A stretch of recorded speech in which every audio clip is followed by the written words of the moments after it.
This is Audible. Atomic Habits.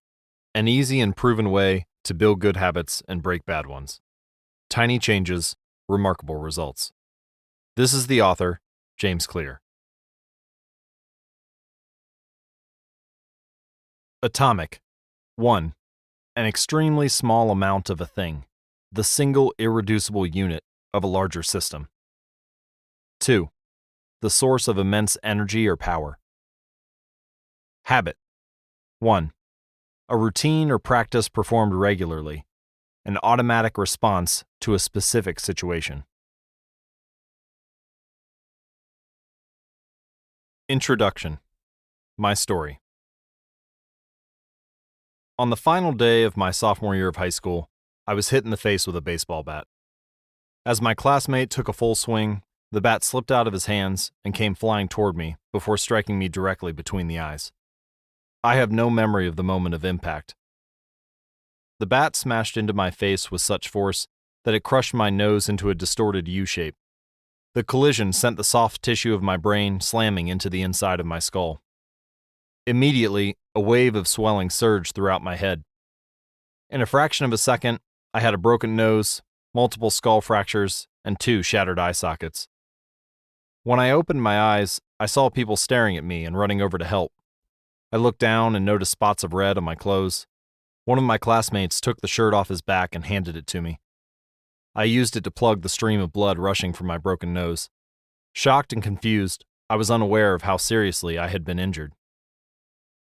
My teacher looped his arm around my shoulder, and we began the long walk to the nurse's office, across the field, down the hill, and back into school. Random hands touched my sides, holding me upright. We took our time and walked slowly. Nobody realized that every minute mattered. When we arrived at the nurse's office, she asked me a series of questions. "What year is it?" 1998, I answered. It was actually 2002. "Who is the President of the United States?" "Bill Clinton," I said. The correct answer was George W. Bush. "What is your mom's name?" I stalled. 10 seconds passed. "Patty," I said casually, ignoring the fact that it had taken me 10 seconds to remember my own mother's name. That is the last question I remember. My body was unable to handle the rapid swelling in my brain, and I lost consciousness before the ambulance arrived. Minutes later, I was carried out of school and taken to the local hospital. Shortly after arriving, my body began shutting down. I struggled with basic functions like swallowing and breathing. I had my first seizure of the day. Then, I stopped breathing entirely. As the doctors hurried to supply me with oxygen, they also decided the local hospital was unequipped to handle the situation and ordered a helicopter to fly me to a larger hospital in Cincinnati. I was rolled out of the emergency room doors and toward the helipad across the street. The stretcher rattled on a bumpy sidewalk as one nurse pushed me along, while another pumped each breath into me by hand. My mother, who had arrived at the hospital a few moments before, climbed into the helicopter beside me. I remained unconscious and unable to breathe on my own as she held my hand during the flight. While my mother rode with me in the helicopter, my father went home to check on my brother and sister and break the news to them. He choked back tears as he explained to my sister that he would miss her 8th grade graduation ceremony that night. After passing my siblings off to family and friends, he drove to Cincinnati to meet my mother. When my mom and I landed on the roof of the hospital, a team of nearly 20 doctors and nurses sprinted onto the helipad and wheeled me into the trauma unit.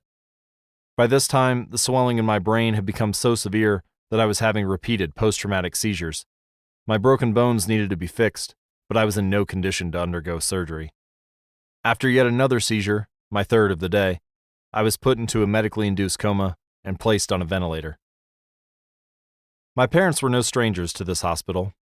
10 years earlier, they had entered the same building on the ground floor after my sister was diagnosed with leukemia at age 3. I was 5 at the time. My brother was just 6 months old.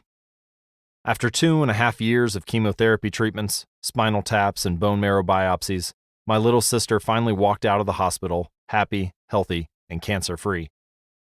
And now, after 10 years of normal life, my parents found themselves back in the same place with a different child. While I slipped into a coma, the hospital sent a priest and a social worker to comfort my parents. It was the same priest who had met with them a decade earlier, on the evening they found out my sister had cancer. As day faded into night, a series of machines kept me alive. My parents slept restlessly on a hospital mattress. One moment they would collapse from fatigue, the next they would be wide awake with worry. My mother would tell me later, "It was one of the worst nights I've ever had." My recovery. Mercifully, by the next morning my breathing had rebounded to the point where the doctors felt comfortable releasing me from the coma. When I finally regained consciousness, I discovered that I had lost my ability to smell. As a test, a nurse asked me to blow my nose and sniff an apple juice box. My sense of smell returned, but, to everyone's surprise, the act of blowing my nose forced air through the fractures in my eye socket and pushed my left eye outward. My eyeball bulged out of the socket, held precariously in place by my eyelid and the optic nerve attaching my eye to my brain. The ophthalmologist said my eye would gradually slide back into place as the air seeped out, but it was hard to tell how long this would take. I was scheduled for surgery 1 week later, which would allow me some additional time to heal. I looked like I had been on the wrong end of a boxing match, but I was cleared to leave the hospital. I returned home with a broken nose, half a dozen facial fractures, and a bulging left eye. The following months were hard. It felt like everything in my life was on pause. I had double vision for weeks. I literally couldn't see straight. It took more than a month, but my eyeball did eventually return to its normal location. Between the seizures and my vision problems, it was 8 months before I could drive a car again. At physical therapy, I practiced basic motor patterns like walking in a straight line. I was determined not to let my injury get me down, but there were more than a few moments when I felt depressed and overwhelmed. I became painfully aware of how far I had to go when I returned to the baseball field 1 year later. Baseball had always been a major part of my life. My dad had played minor league baseball for the St. Louis Cardinals, and I had a dream of playing professionally too. After months of rehabilitation, what I wanted more than anything was to get back on the field. But my return to baseball was not smooth. When the season rolled around, I was the only junior to be cut from the varsity baseball team. I was sent down to play with the sophomores on junior varsity. I had been playing since age 4, and for someone who had spent so much time and effort on the sport, getting cut was humiliating. I vividly remember the day it happened. I sat in my car and cried as I flipped through the radio, desperately searching for a song that would make me feel better. After a year of self-doubt, I managed to make the varsity team as a senior, but I rarely made it on the field. In total, I played 11 innings of high school varsity baseball, barely more than a single game. Despite my lackluster high school career, I still believed I could become a great player, and I knew that if things were going to improve, I was the one responsible for making it happen. The turning point came 2 years after my injury, when I began college at Denison University. It was a new beginning, and it was the place where I would discover the surprising power of small habits for the first time. How I learned about habits. Attending Denison was one of the best decisions of my life. I earned a spot on the baseball team, and although I was at the bottom of the roster as a freshman, I was thrilled. Despite the chaos of my high school years, I had managed to become a college athlete. I wasn't going to be starting on the baseball team anytime soon, so I focused on getting my life in order. While my peers stayed up late and played video games, I built good sleep habits and went to bed early each night. In the messy world of a college dorm, I made a point to keep my room neat and tidy. These improvements were minor, but they gave me a sense of control over my life. I started to feel confident again, and this growing belief in myself rippled into the classroom as I improved my study habits and managed to earn straight A's during my first year. A habit is a routine or behavior that is performed regularly, and, in many cases, automatically. As each semester passed, I accumulated small but consistent habits that ultimately led to results that were unimaginable to me when I started. For example, for the first time in my life, I made it a habit to lift weights multiple times per week, and in the years that followed, my 6-foot 4-inch frame bulked up from a featherweight 170 to a lean 200 pounds. When my sophomore season arrived, I earned a starting role on the pitching staff.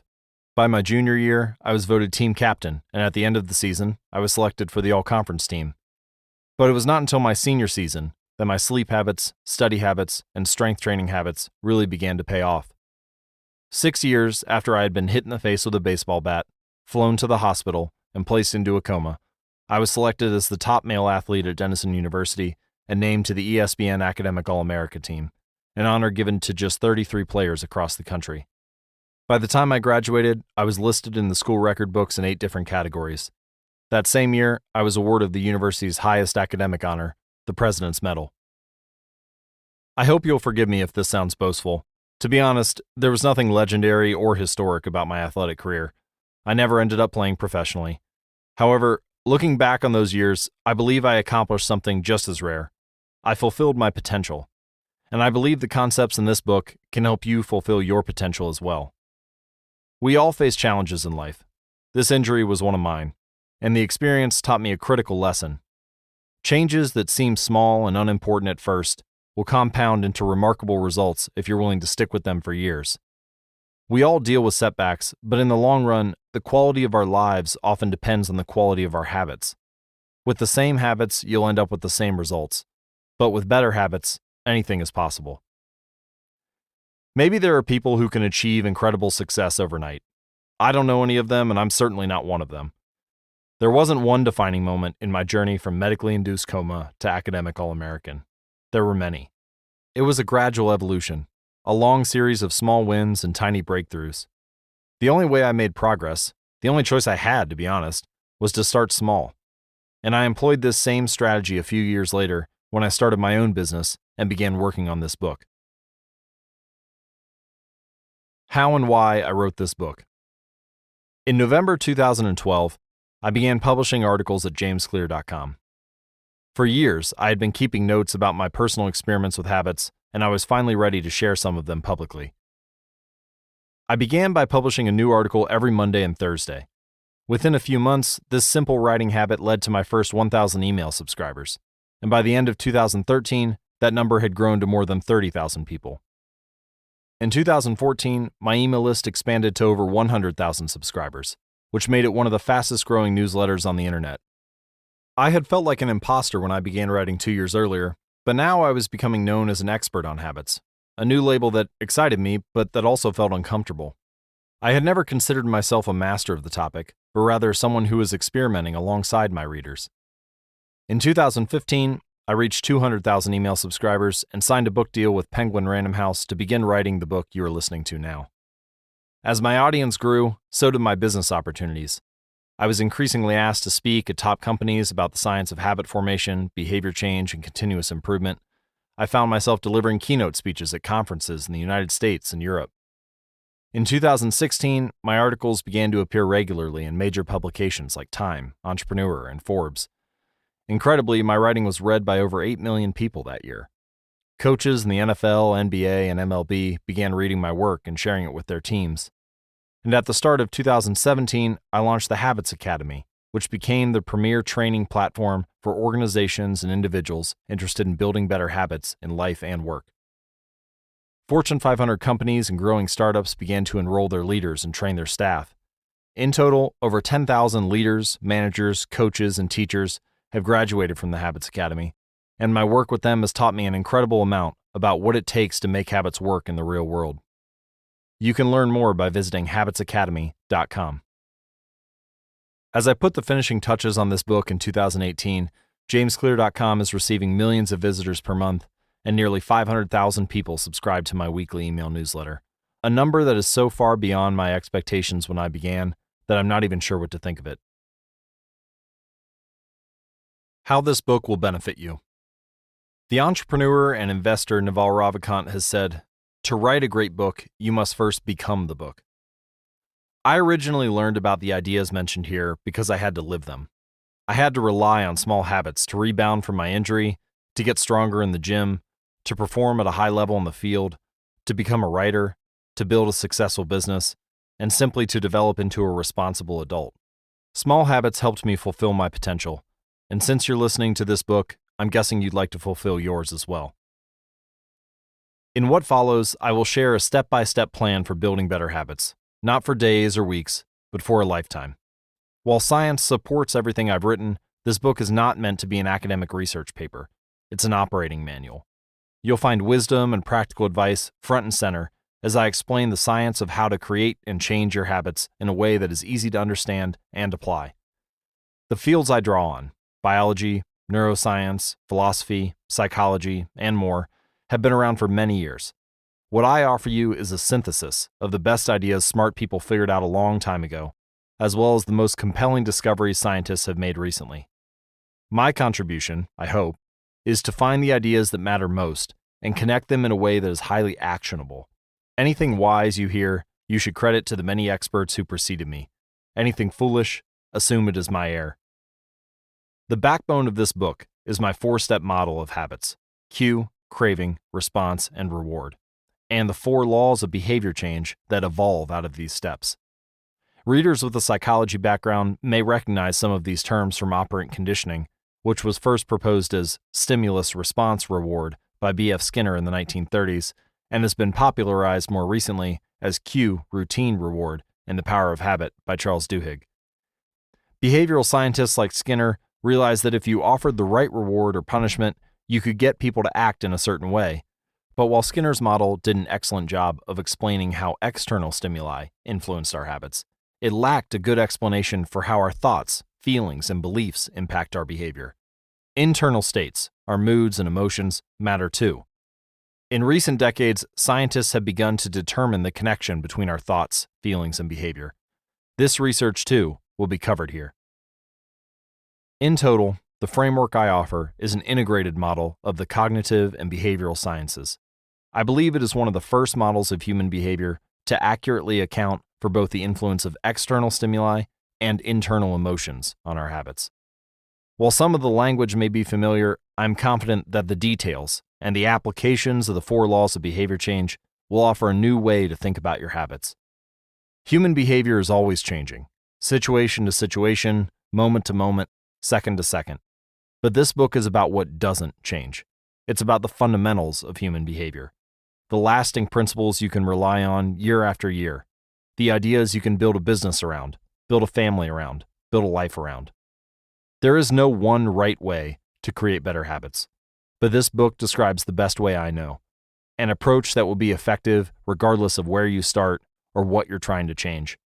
The strategies I cover will be relevant to anyone looking for a step-by-step system for improvement, whether your goals center on health, money, productivity, relationships, or all of the above.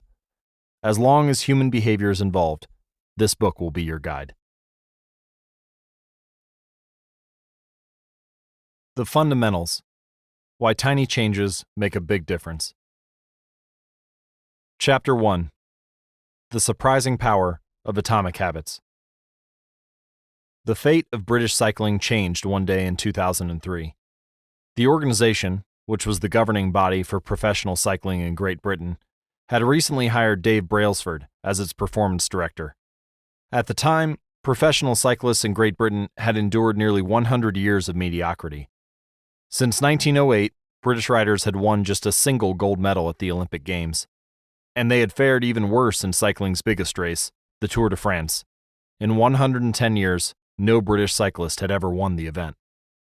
In fact, the performance of British riders had been so underwhelming that one of the top bike manufacturers in Europe refused to sell bikes to the team because they were afraid that it would hurt sales if other professionals saw the Brits using their gear. Brailsford had been hired to put British cycling on a new trajectory. What made him different from previous coaches was his relentless commitment to a strategy that he referred to as the aggregation of marginal gains, which was the philosophy of searching for a tiny margin of improvement in everything you do. Brailsford said, "The whole principle came from the idea that if you broke down everything you could think of that goes into riding a bike and then improve it by 1%, you will get a significant increase when you put them all together." Brailsford and his coaches began by making small adjustments you might expect from a professional cycling team. They redesigned the bike seats to make them more comfortable and rubbed alcohol on the tires for a better grip. They asked riders to wear electrically heated overshorts to maintain ideal muscle temperature while riding, and used biofeedback sensors to monitor how each athlete responded to a particular workout. The team tested various fabrics in a wind tunnel and had their outdoor riders switch to indoor racing suits, which proved to be lighter and more aerodynamic. But they didn't stop there. Brailsford and his team continued to find 1% improvements in overlooked and unexpected areas. They tested different types of massage gels to see which one led to the fastest muscle recovery. They hired a surgeon to teach each rider the best way to wash their hands, to reduce the chances of catching a cold. They determined the type of pillow and mattress that led to the best night's sleep for each rider. They even painted the inside of the team truck white, which helped them spot little bits of dust that would normally slip by unnoticed, but could degrade the performance of the finely tuned bikes. As these and hundreds of other small improvements accumulated, the results came faster than anyone could have imagined. Just 5 years after Brailsford took over, the British cycling team dominated the road and track cycling events at the 2008 Olympic Games in Beijing, where they won an astounding 60% of the gold medals available. 4 years later, when the Olympic Games came to London, the Brits raised the bar as they set 9 Olympic records and 7 world records. That same year, Bradley Wiggins became the first British cyclist to win the Tour de France. The next year, his teammate Chris Froome won the race, and he would go on to win again in 2015, 2016, and 2017, giving the British team 5 Tour de France victories in 6 years. During the 10-year span from 2007 to 2017, British cyclists won 178 world championships and 66 Olympic or Paralympic gold medals, and captured 5 Tour de France victories in what is widely regarded as the most successful run in cycling history. For more information and updates on the British cycling team and their strategies, visit atomichabits.com/cycling. How does this happen? How does a team of previously ordinary athletes transform into world champions with tiny changes that, at first glance, would seem to make a modest difference at best? Why do small improvements accumulate into such remarkable results? And how can you replicate this approach in your own life? Why small habits make a big difference.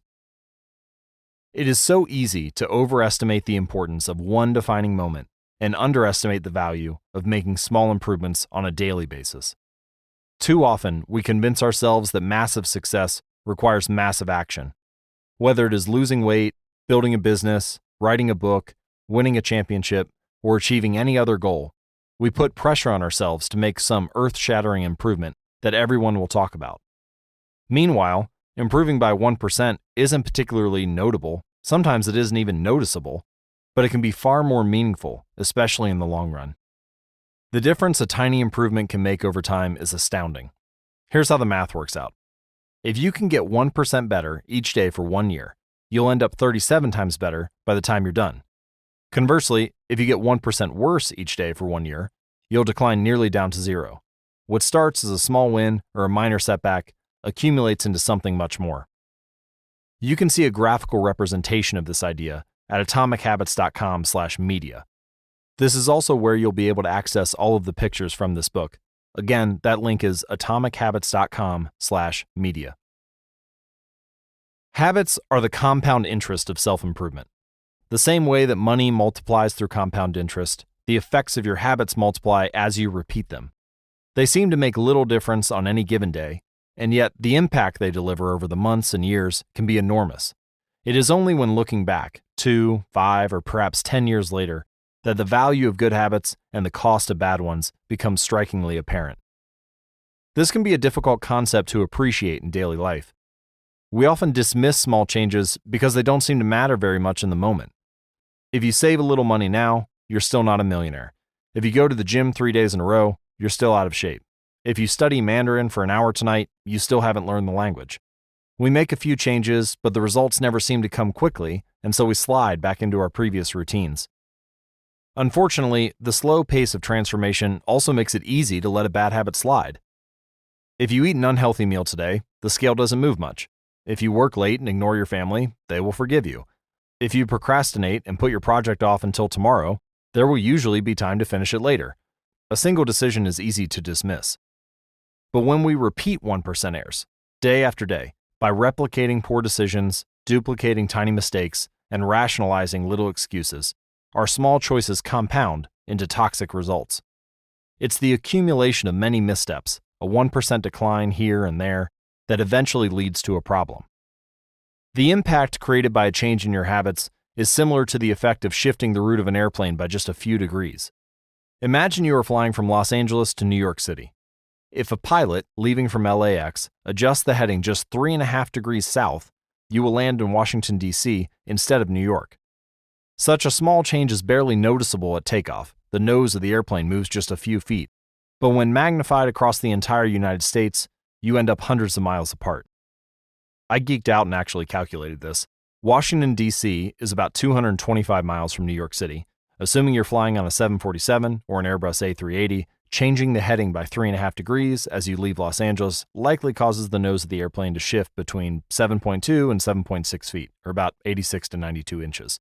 So a very small shift in direction can lead to a very meaningful change in destination. Similarly, a slight change in your daily habits can guide your life to a very different destination. Making a choice that is 1% better or 1% worse seems insignificant in the moment. But over the span of moments that make up a lifetime, these choices determine the difference between who you are and who you could be. Success is the product of daily habits, not once-in-a-lifetime transformations. That said, it doesn't matter how successful or unsuccessful you are right now. What matters is whether your habits are putting you on the path toward success. You should be far more concerned with your current trajectory than with your current results. If you're a millionaire, but you spend more than you earn each month, then you're on a bad trajectory. If your spending habits don't change, it's not going to end well. Conversely, if you're broke, but you save a little bit every month, then you're on the path toward financial freedom, even if you're moving slower than you'd like. Your outcomes are a lagging measure of your habits.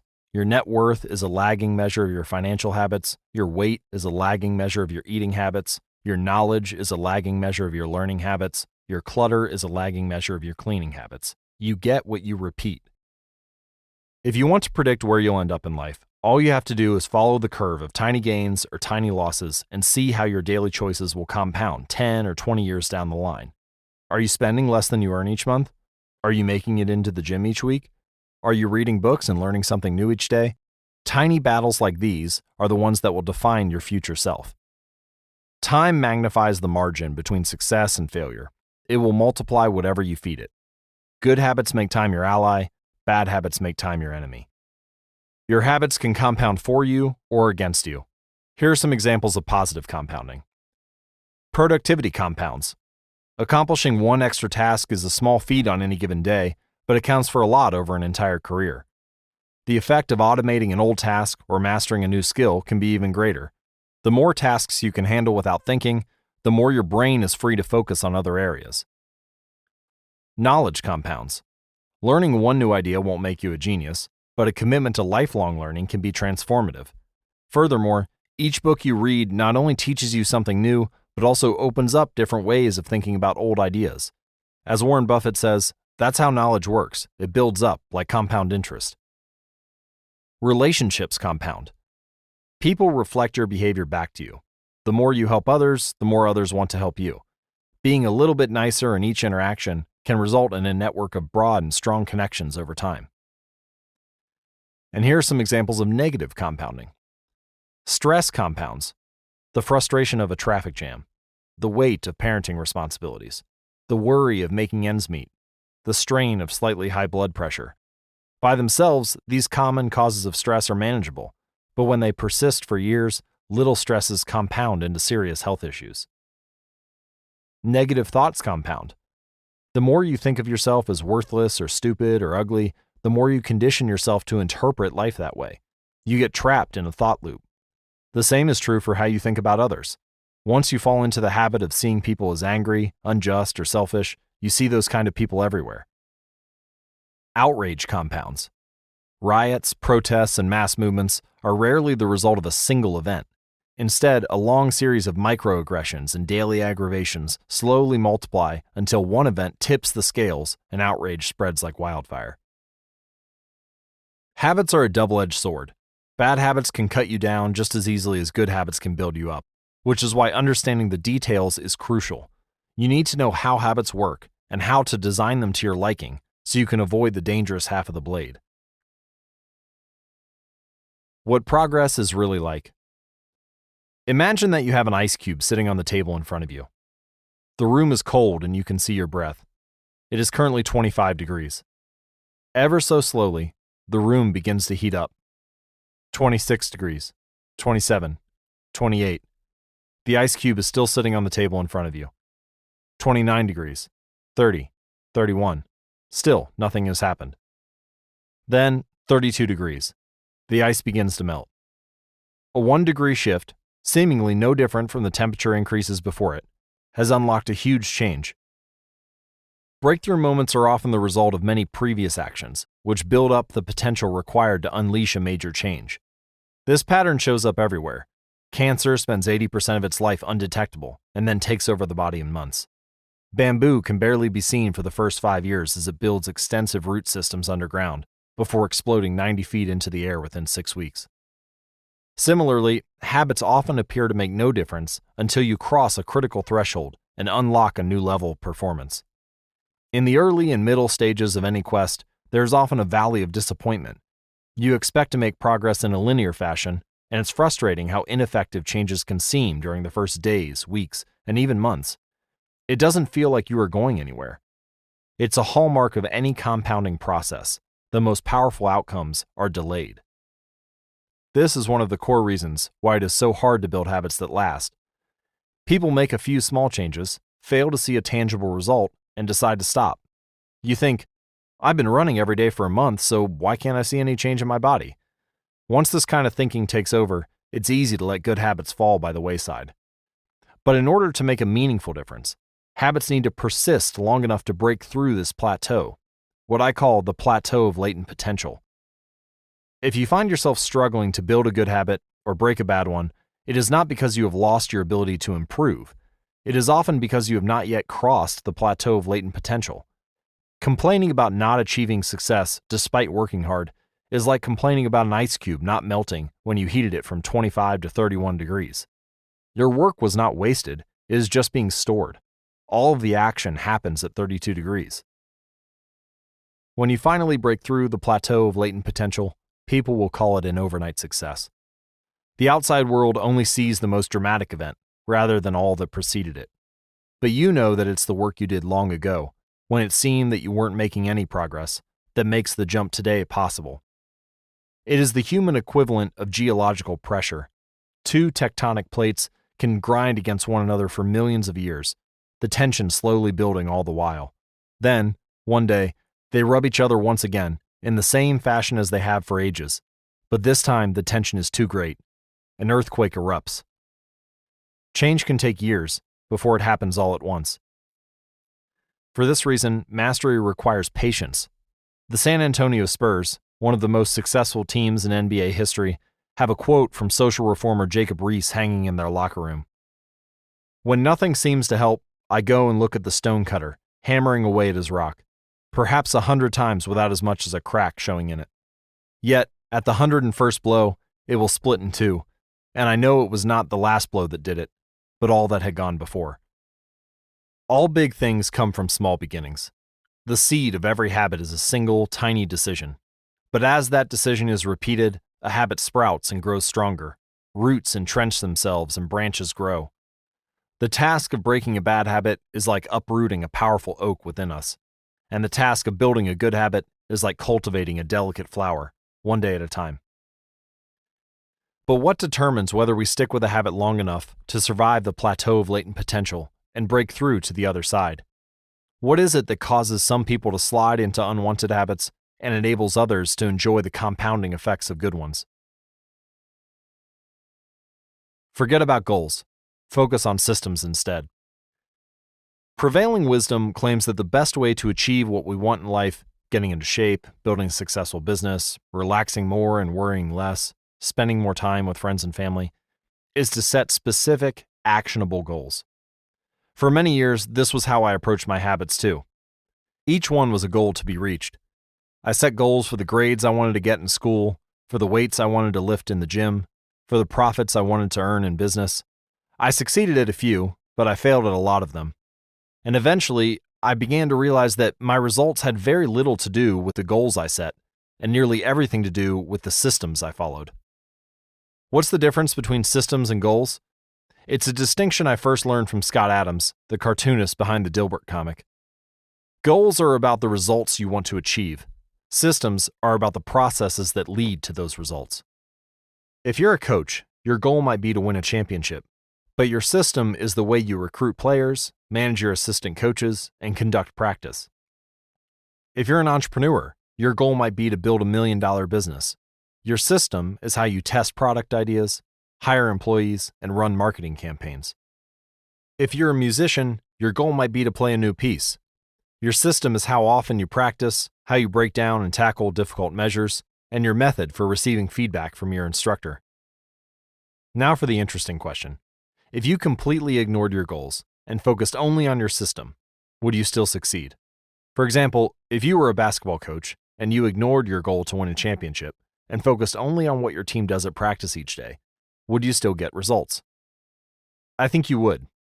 The goal in any sport is to finish with the best score, but it would be ridiculous to spend the whole game staring at the scoreboard. The only way to actually win is to get better each day. In the words of three-time Super Bowl winner Bill Walsh, the score takes care of itself. The same is true for other areas of life. If you want better results, then forget about setting goals. Focus on your system instead. What do I mean by this? Are goals completely useless? Of course not. Goals are good for setting a direction, but systems are best for making progress. A handful of problems arise when you spend too much time thinking about your goals and not enough time designing your systems. Let me go over a few of them. Problem number 1. Winners and losers have the same goals. Goal setting suffers from a serious case of survivorship bias. We concentrate on the people who end up winning, the survivors, and mistakenly assume that ambitious goals led to their success while overlooking all of the people who had the same objective but didn't succeed. Every Olympian wants to win a gold medal. Every candidate wants to get the job. And if successful and unsuccessful people share the same goals, then the goal cannot be what differentiates the winners from the losers. It wasn't the goal of winning the Tour de France that propelled the British cyclists to the top of the sport. Presumably, they had wanted to win the race every year before, just like every other professional team. The goal had always been there. It was only when they implemented a system of continuous small improvements that they achieved a different outcome. Problem number 2. Achieving a goal is only a momentary change. Imagine you have a messy room and you set a goal to clean it. If you summon the energy to tidy up, then you will have a clean room, for now. But if you maintain the same sloppy, pack rat habits that led to a messy room in the first place, soon you'll be looking at a new pile of clutter and hoping for another burst of motivation. You're left chasing the same outcome because you never changed the system behind it. You treated a symptom without addressing the cause. Achieving a goal only changes your life for the moment. That's the counterintuitive thing about improvement. We think we need to change our results, but the results are not the problem. What we really need to change are the systems that cause those results. When you solve problems at the results level, you only solve them temporarily. In order to improve for good, you need to solve problems at the systems level. Fix the inputs, and the outputs will fix themselves. Problem number 3. Goals restrict your happiness. The implicit assumption behind any goal is this: once I reach my goal, then I'll be happy. The problem with a goals-first mentality is that you're continually putting happiness off until the next milestone. I've slipped into this trap so many times I've lost count. For years, happiness was always something for my future self to enjoy. I promised myself that once I gained 20 pounds of muscle or after my business was featured in the New York Times, then I could finally relax. Furthermore, goals create an either-or conflict.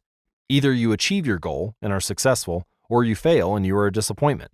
You mentally box yourself into a narrow version of happiness. This is misguided. It is unlikely that your actual path through life will match the exact journey you had in mind when you set out. It makes no sense to restrict your satisfaction to one scenario when there are many paths to success.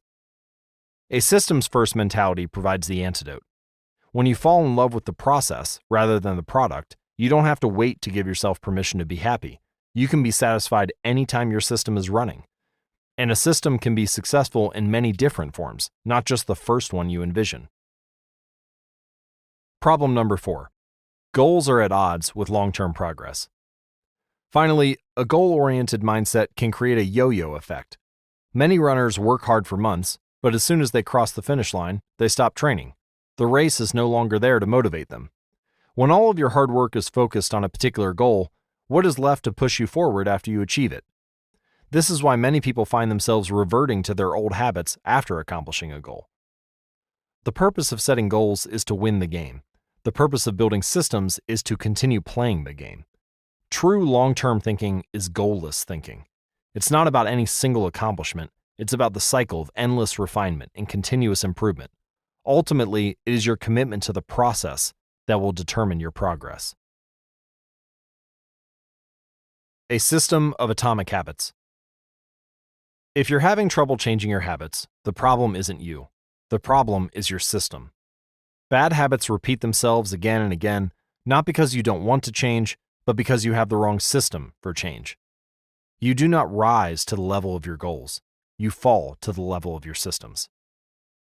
Focusing on the overall system, rather than a single goal, is one of the core themes of this book. It is also one of the deeper meanings behind the word atomic. By now, you have probably realized that an atomic habit refers to a tiny change, a marginal gain, a 1% improvement. But atomic habits are not just any old habits, however small. They are little habits that are part of a larger system. Just as atoms are the building blocks of molecules, atomic habits are the building blocks of remarkable results. Habits are like the atoms of our lives. Each one is a fundamental unit that contributes to your overall improvement.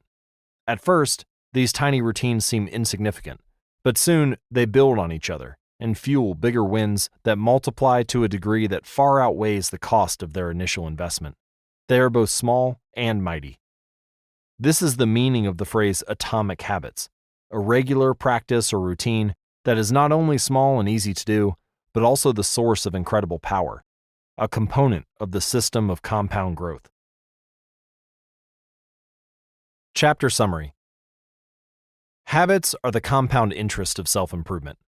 Getting 1% better every day counts for a lot in the long run. Habits are a double-edged sword. They can work for you or against you, which is why understanding the details is essential. Small changes often appear to make no difference until you cross a critical threshold. The most powerful outcomes of any compounding process are delayed. You need to be patient. An atomic habit is a little habit that is part of a larger system. Just as atoms are the building blocks of molecules, atomic habits are the building blocks of remarkable results. If you want better results, then forget about setting goals. Focus on your system instead. You do not rise to the level of your goals. You fall to the level of your systems. Chapter 2.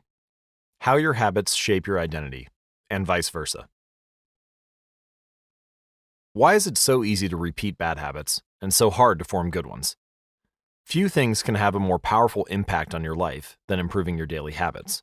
And yet, it is likely that this time next year, you'll be doing the same thing rather than something better.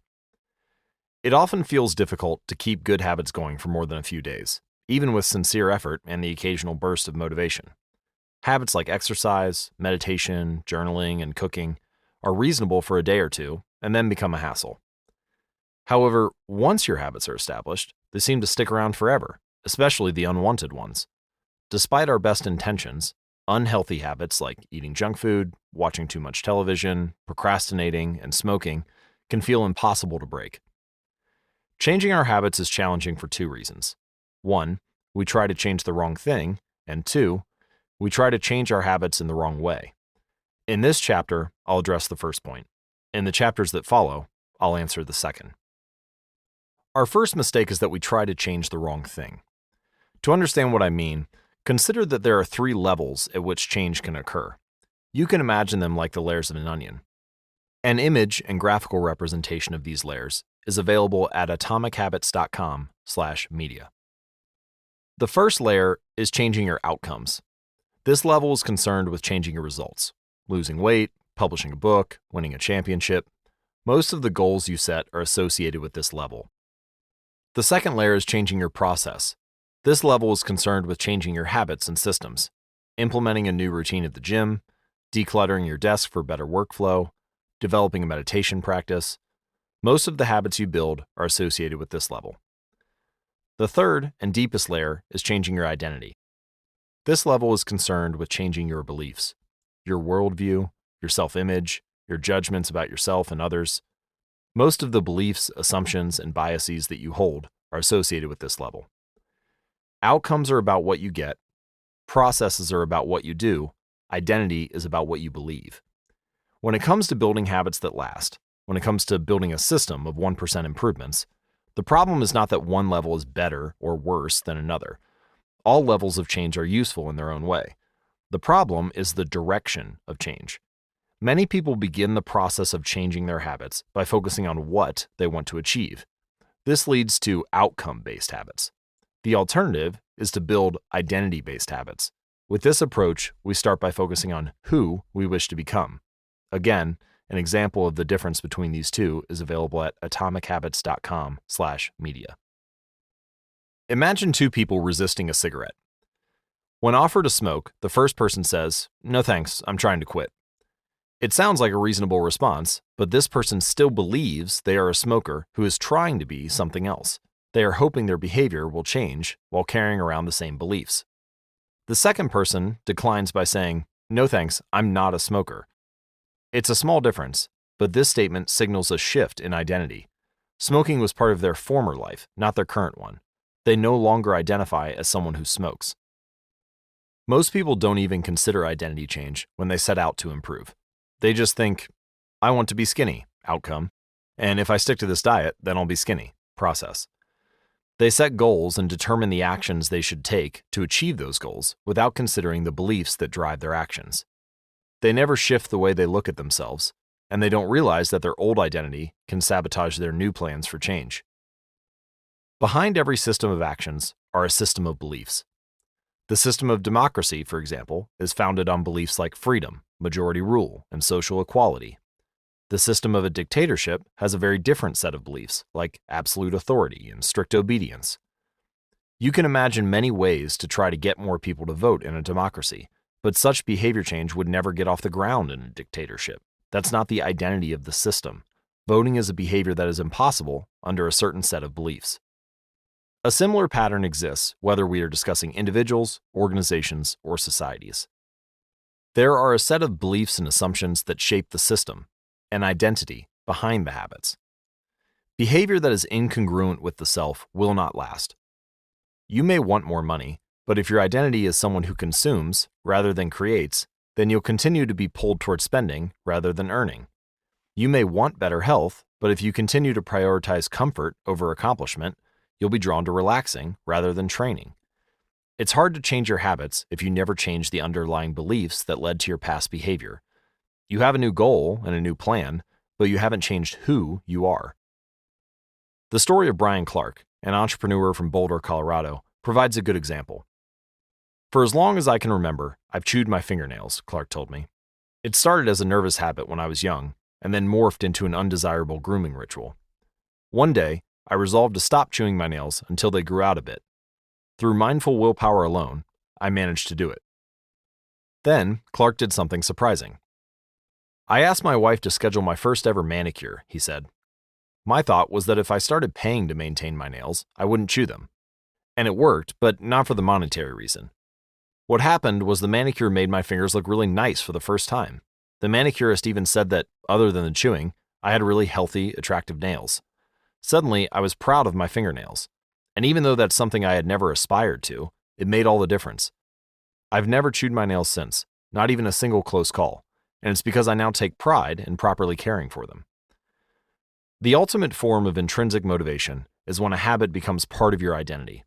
It's one thing to say, I'm the type of person who wants this. It's something very different to say, I'm the type of person who is this. The more pride you have in a particular aspect of your identity, the more motivated you will be to maintain the habits associated with it. If you're proud of how your hair looks, you'll develop all sorts of habits to care for and maintain it.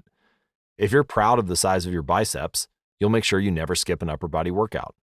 If you're proud of the scarves you knit, you'll be more likely to spend hours knitting each week. Once your pride gets involved, you'll fight tooth and nail to maintain your habits. True behavior change is identity change. You might start a habit because of motivation, but the only reason you'll stick with one is that it becomes part of your identity. Anyone can convince themselves to visit the gym or eat healthy once or twice, but if you don't shift the belief behind the behavior, then it is hard to stick with the long-term changes. Improvements are only temporary until they become part of who you are. The goal is not to read a book. The goal is to become a reader. The goal is not to run a marathon. The goal is to become a runner. The goal is not to learn an instrument. The goal is to become a musician. Your behaviors are usually a reflection of your identity. What you do is an indication of the type of person you believe you are, either consciously or non-consciously. Research has shown that once a person believes in a particular aspect of their identity, they are more likely to act in alignment with that belief. For example, people who identified as being a voter were more likely to vote than those who simply claimed that voting was an action they wanted to perform.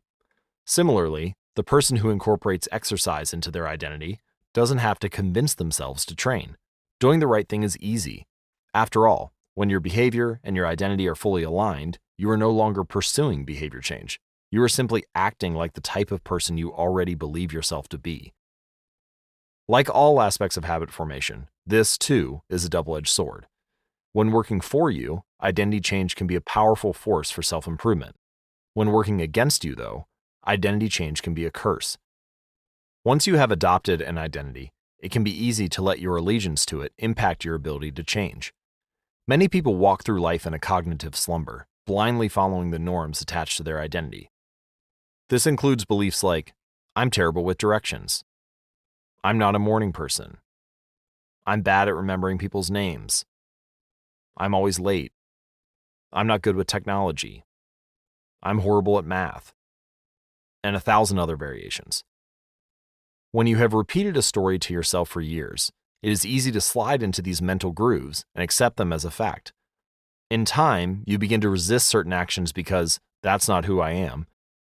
There's internal pressure to maintain your self-image and behave in a way that is consistent with your beliefs.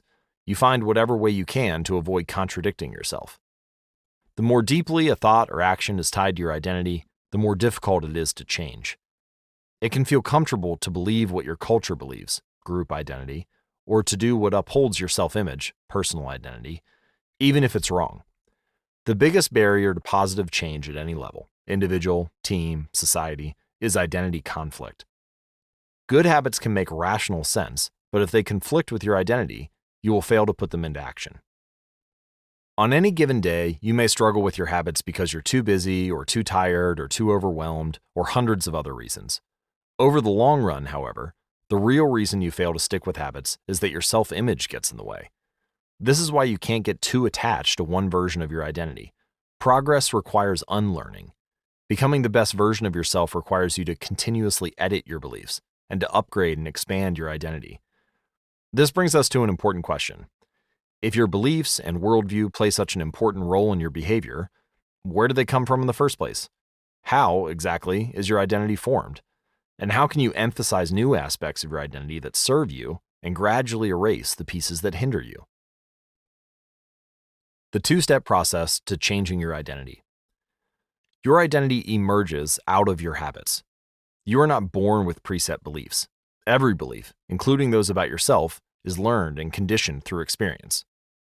Certainly, there are some aspects of your identity that tend to remain unchanged over time, like identifying as someone who is tall or short. But even for more fixed qualities and characteristics, whether you view them in a positive or negative light is determined by your experiences throughout life.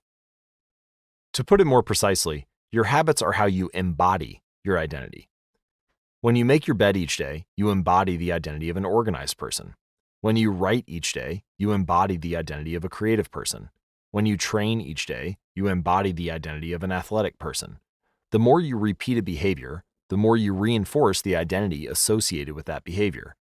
In fact, the word identity was originally derived from the Latin words essentias, which means being, and identidem, which means repeatedly. Your identity is literally your repeated beingness. Whatever your identity is right now, you only believe it because you have proof of it.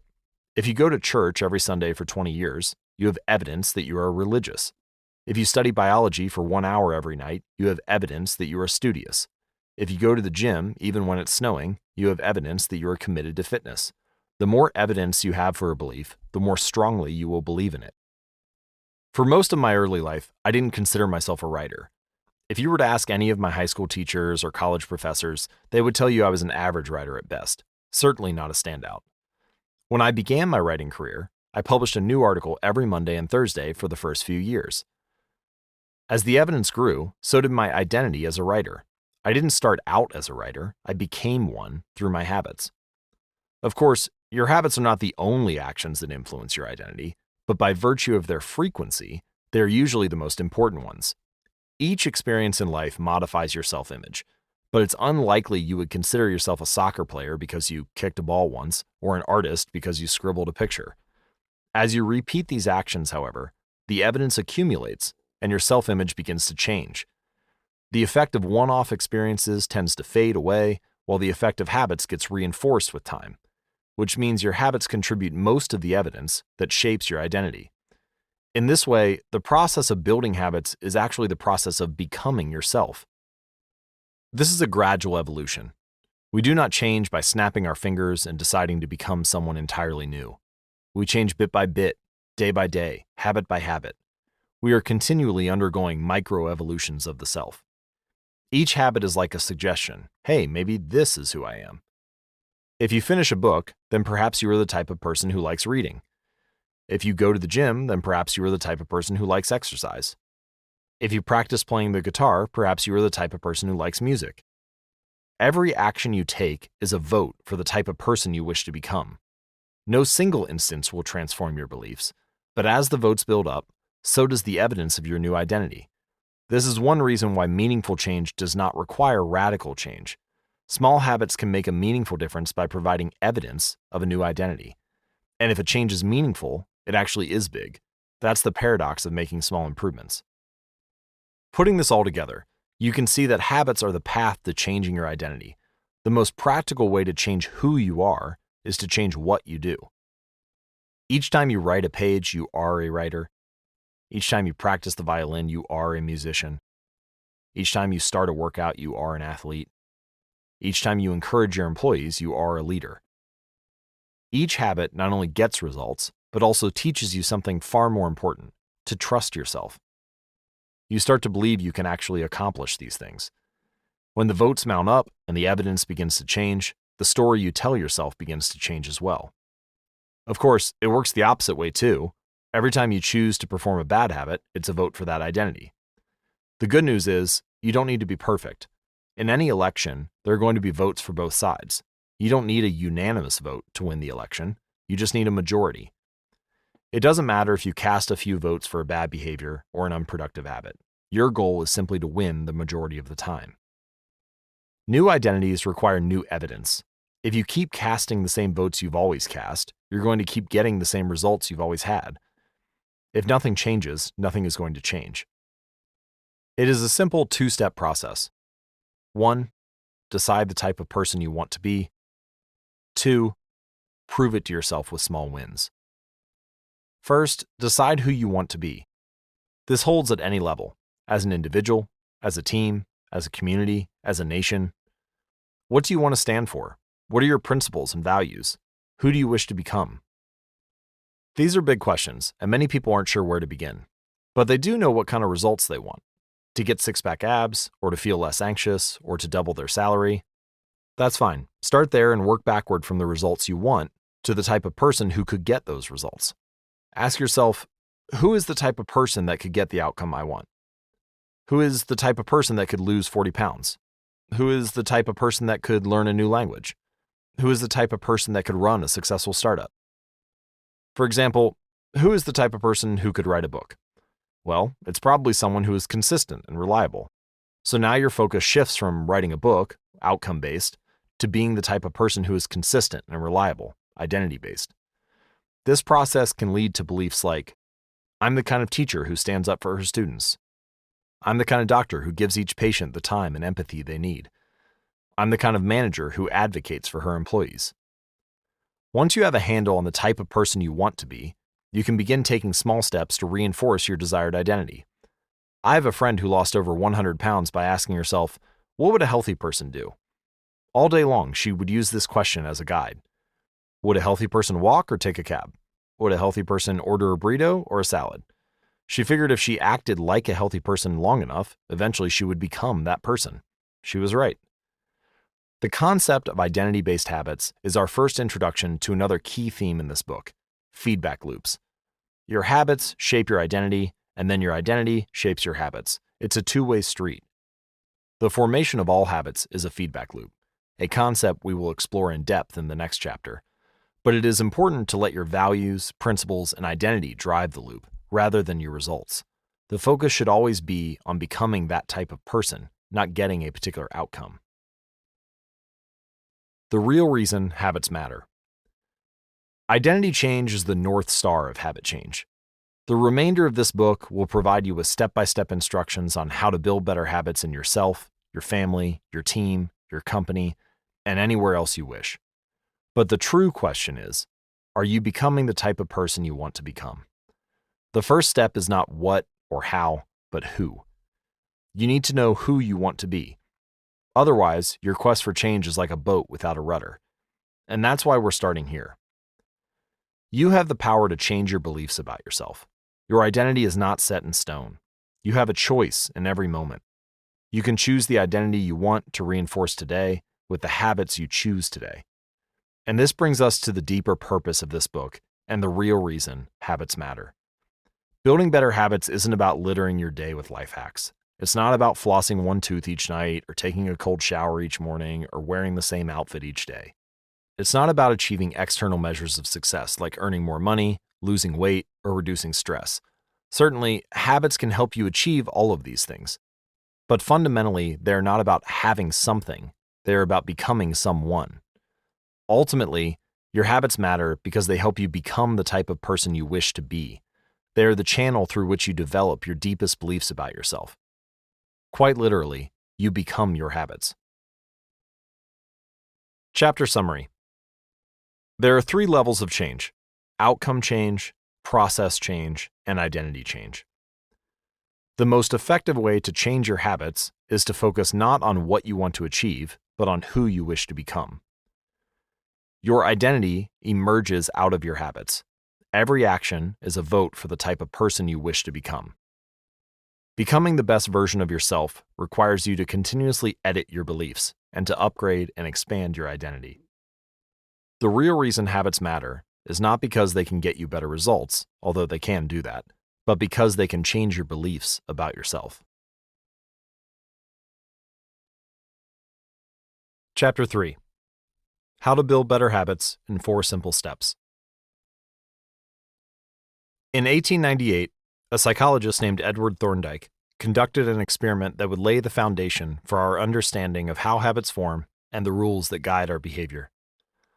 Thorndike was interested in studying the behavior of animals, and he started by working with cats. He would place each cat inside a device known as a puzzle box. The box was designed so that the cat could escape through a door by some simple act, such as pulling a loop of cord, pressing a lever, or stepping on a platform. For example, one box contained a lever that, when pressed, would open a door on the side of the box. Once the door had been opened, the cat could dart out and run over to a bowl of food. Most cats wanted to escape as soon as they were placed inside the box. They would poke their nose into the corners, stick their paws through openings, and claw at loose objects. After a few minutes of exploration, the cats would happen to press the magical lever, the door would open, and they would escape. Thorndike tracked the behavior of each cat across many trials. In the beginning, the animals moved around the box at random. But as soon as the lever had been pressed and the door opened, the process of learning began. Gradually, each cat learned to associate the action of pressing the lever with the reward of escaping the box and getting to the food. After 20 to 30 trials, this behavior became so automatic and habitual that the cat could escape within a few seconds. For example, Thorndike noted, Cat 12 took the following times to perform the act: 160 seconds, 30 seconds, 90 seconds, 60, 15, 28, 20, 30, 22, 11, 15, 20, 12, 10, 14, 10, 8, 8, 5, 10, 8, 6, 6, 7. During the first 3 trials, the cat escaped in an average of 1.5 minutes. During the last 3 trials, it escaped in an average of 6.3 seconds. With practice, each cat made fewer errors and their actions became quicker and more automatic. Rather than repeat the same mistakes, the cat began to cut straight to the solution. From his studies, Thorndike described the learning process by stating, "Behaviors followed by satisfying consequences tend to be repeated, and those that produce unpleasant consequences are less likely to be repeated." His work provides the perfect starting point for discussing how habits form in our own lives. It also provides answers to some fundamental questions like, what are habits, and why does the brain bother building them at all? Why your brain builds habits. A habit is a behavior that has been repeated enough times to become automatic. The process of habit formation begins with trial and error. Whenever you encounter a new situation in life, your brain has to make a decision. How do I respond to this? The first time you come across a problem, you're not sure how to solve it. Like Thorndike's cat, you are just trying things out to see what works. Neurological activity in the brain is high during this period. You are carefully analyzing the situation and making conscious decisions about how to act. You are taking in tons of new information and trying to make sense of it all. The brain is busy learning the most effective course of action. Occasionally, like a cat pressing on a lever, you stumble across a solution. You're feeling anxious and you discover that going for a run calms you down. Or you're mentally exhausted from a long day of work and you learn that playing video games relaxes you. You're exploring, and then bam, a reward. After you stumble upon an unexpected reward, you alter your strategy for next time. Your brain immediately begins to catalog the events that preceded the reward. Wait a minute, that felt good. What did I do right before that? This is the feedback loop behind all human behavior. Try, fail, learn, try differently. With practice, the useless movements fade away and the useful actions get reinforced. That's a habit forming. Whenever you face a problem repeatedly, your brain begins to automate the process of solving it. Your habits are just a series of automatic solutions that solve the problems and stresses you face regularly. As behavioral scientist Jason Rea puts it, habits are, simply, reliable solutions to recurring problems in our environment. As habits are created, the level of activity in the brain decreases. You learn to lock in on the cues that predict success and tune out everything else. When a similar situation arises in the future, you know exactly what to look for. There is no longer a need to analyze every angle of a situation. Your brain skips the process of trial and error and creates a mental rule. If this, then that. These cognitive scripts can be followed automatically whenever the situation is appropriate. Now, whenever you feel stressed, you get the itch to run. Or as soon as you walk in the door from work, you grab the video game controller without thinking. A choice that once required effort is now automatic. A habit has been created. Habits are mental shortcuts learned from experience. In a sense, a habit is just a memory of the steps you previously followed to solve a problem in the past. Whenever the conditions are right, you can draw on this memory and automatically apply the same solution. The primary reason the brain remembers the past is to better predict what will work in the future. Habit formation is incredibly useful because the conscious mind is the bottleneck of the brain. It can only pay attention to one problem at a time. As a result, your brain is always working to preserve your conscious attention for whatever task is most essential. Whenever possible, the conscious mind likes to pawn off tasks to the non-conscious mind to do automatically. This is precisely what happens when a habit is formed. Habits reduce cognitive load and free up mental capacity so you can allocate your attention to other tasks. Despite their efficiency, some people still wonder about the benefits of habits. The argument might go like this. Will habits make my life dull? I don't want to pigeonhole myself into a lifestyle I don't enjoy. Doesn't so much routine take away from the vibrancy and spontaneity of life? Hardly. Such questions set up a false dichotomy. They make you think that you have to choose between building habits and attaining freedom. In reality, the two complement each other. Habits do not restrict freedom, they create it. In fact, the people who don't have their habits handled are often the ones with the least amount of freedom. Without good financial habits, you will always be struggling for the next dollar. Without good health habits, you will always seem to be short on energy. Without good learning habits, you will always feel like you're behind the curve. If you're always being forced to make decisions about simple tasks, when should I work out? Where do I go to write? When do I pay the bills? Then you have less time for freedom. It's only by making the fundamentals of life easier that you can create the mental space needed for free thinking and creativity. Conversely, when you have your habits dialed in and the basics of life are handled and done, your mind is free to focus on new challenges and master the next set of problems. Building habits in the present allows you to do more of what you want in the future. The science of how habits work.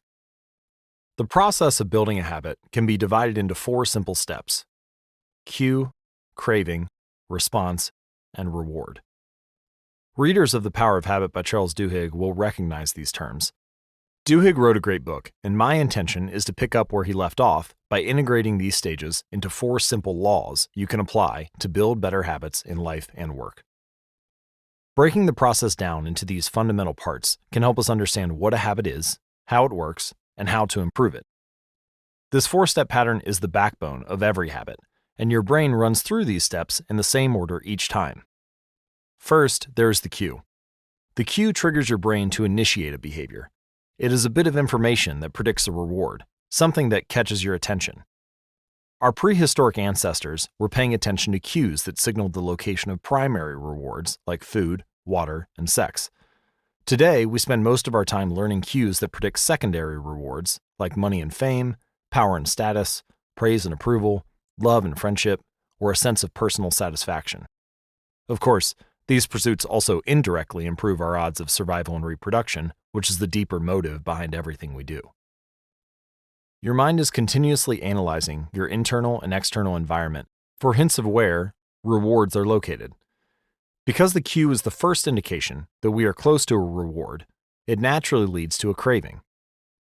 Cravings are the second step, and they are the motivational force behind every habit. Without some level of motivation or desire, without craving a change, we have no reason to act. What you crave is not the habit itself, but the change in state it delivers. You do not crave smoking a cigarette, you crave the feeling of relief it provides. You are not motivated by brushing your teeth, but rather by the feeling of a clean mouth. You do not want to turn on the television, you want to be entertained. Every craving is linked to a desire to change your internal state. This is an important point that we will discuss in detail later. Cravings differ from person to person.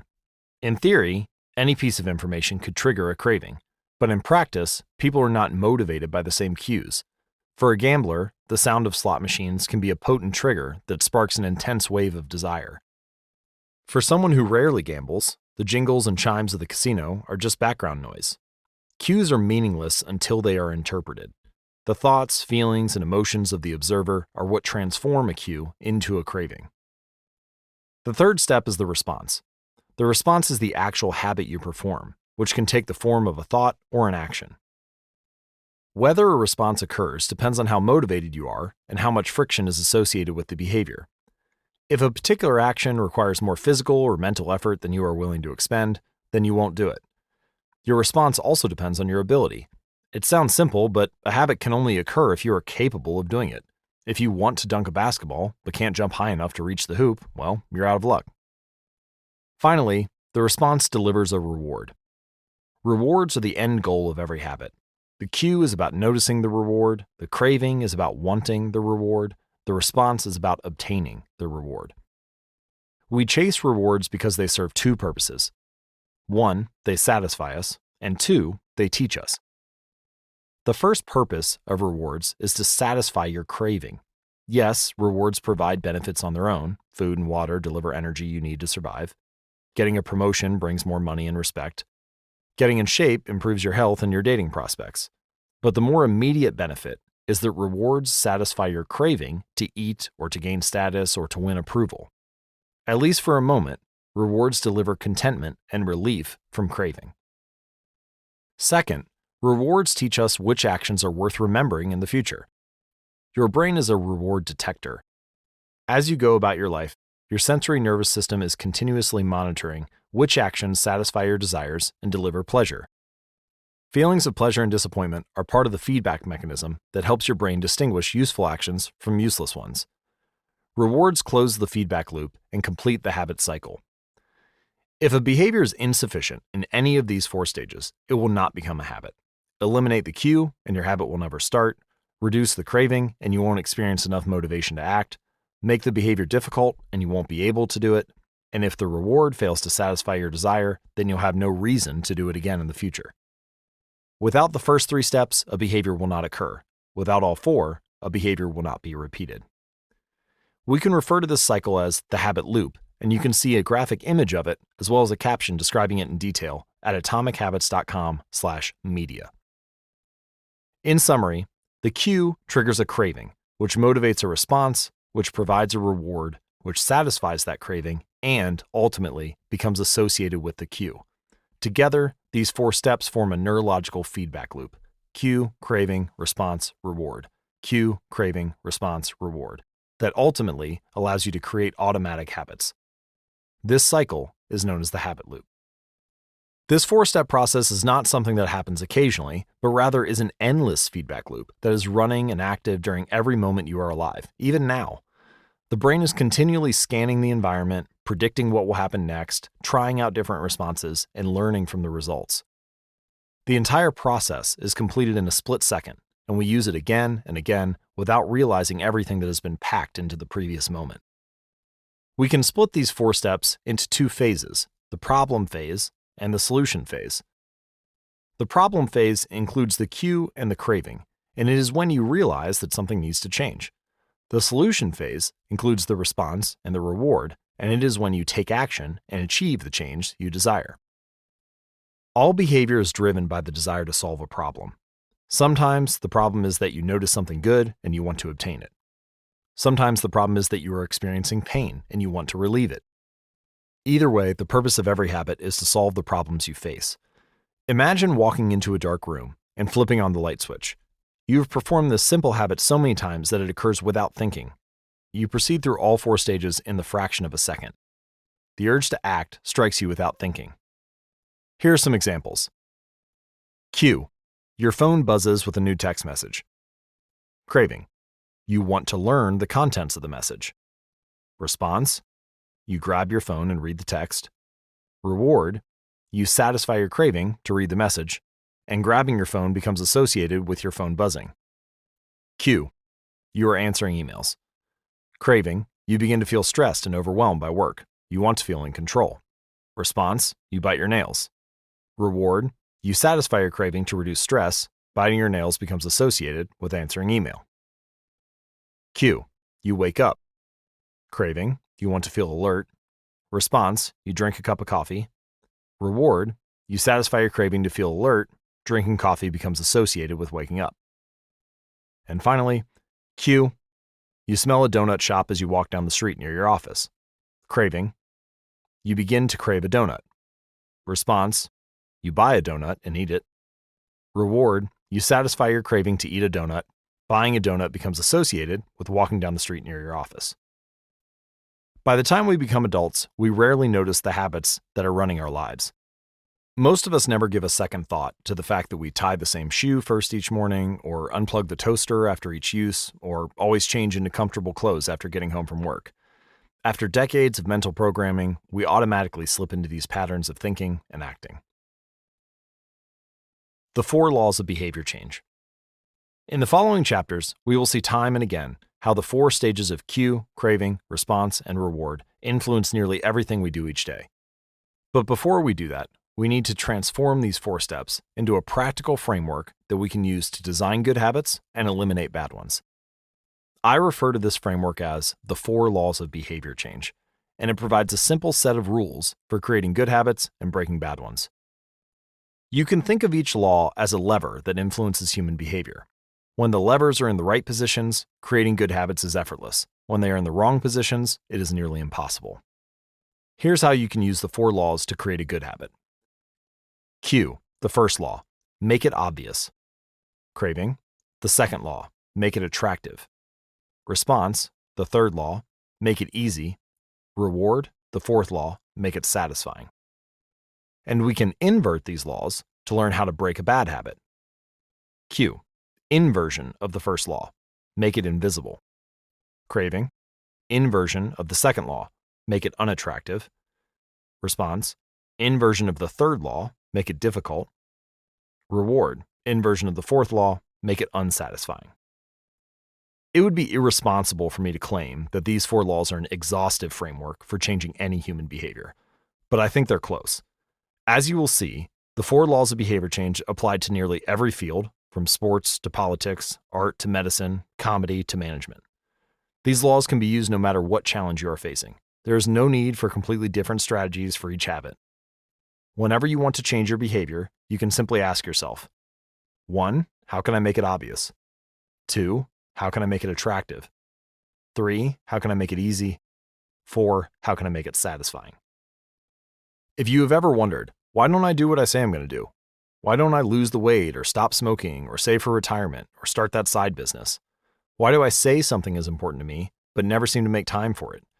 The answers to those questions can be found somewhere in these 4 laws. The key to creating good habits and breaking bad ones is to understand these 4 fundamental laws and how to alter them to your specifications. Every goal is doomed to fail if it goes against the grain of human nature. Your habits are shaped by the systems in your life. In the chapters that follow, we will discuss these laws one by one and show how you can use them to create a system in which good habits emerge naturally and bad habits wither away. Chapter Summary. A habit is a behavior that has been repeated enough times to be automatic. The ultimate purpose of habits is to solve the problems of life with as little energy and effort as possible. Any habit can be broken down into a feedback loop that involves 4 steps: cue, craving, response, and reward. The 4 laws of behavior change are a simple set of rules we can use to build better habits. They are: 1. Make it obvious. 2. Make it attractive. 3. Make it easy. And 4. Make it satisfying. The first law: make it obvious. Chapter 4. The Man Who Didn't Look Right. The psychologist Gary Klein once told me a story about a woman who attended a family gathering. She had spent years working as a paramedic and, upon arriving at the event, took one look at her father-in-law and got very concerned. "I don't like the way you look," she said. Her father-in-law, who was feeling perfectly fine, jokingly replied, "Well, I don't like your looks either." "No," she insisted, "you need to go to the hospital now." A few hours later, the man was undergoing life-saving surgery after an examination had revealed that he had a blockage to a major artery and was at immediate risk of a heart attack. Without his daughter-in-law's intuition, he could have died. What did the paramedic see? How did she predict his impending heart attack? When major arteries are obstructed, the body focuses on sending blood to critical organs and away from peripheral locations near the surface of the skin. The result is a change in the pattern of distribution of blood in the face. After many years of working with people with heart failure, the woman had unknowingly developed the ability to recognize this pattern on sight. She couldn't explain what it was that she had noticed in her father-in-law's face, but she knew something was wrong. Similar stories exist in other fields. For example, military analysts can identify which blip on a radar screen is an enemy missile and which one is a plane from their own fleet, even though they are traveling at the same speed, flying at the same altitude, and look identical on radar in nearly every respect. During the Gulf War, Lieutenant Commander Michael Riley saved an entire battleship when he ordered a missile shot down, despite the fact that it looked exactly like the battleship's own planes on radar. He made the right call, but even his superior officers couldn't explain how he did it. Museum curators have been known to discern the difference between an authentic piece of art and an expertly produced counterfeit, even though they can't tell you precisely which details tip them off. Experienced radiologists can look at a brain scan and predict the area where a stroke will develop before any obvious signs are visible to the untrained eye. I've even heard of hairdressers noticing whether a client is pregnant based only on the feel of her hair.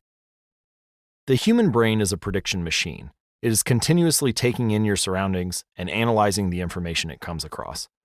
Whenever you experience something repeatedly, like a paramedic seeing the face of a heart attack patient or a military analyst seeing a missile on a radar screen, your brain begins noticing what is important, sorting through the details and highlighting the relevant cues, and cataloging that information for future use.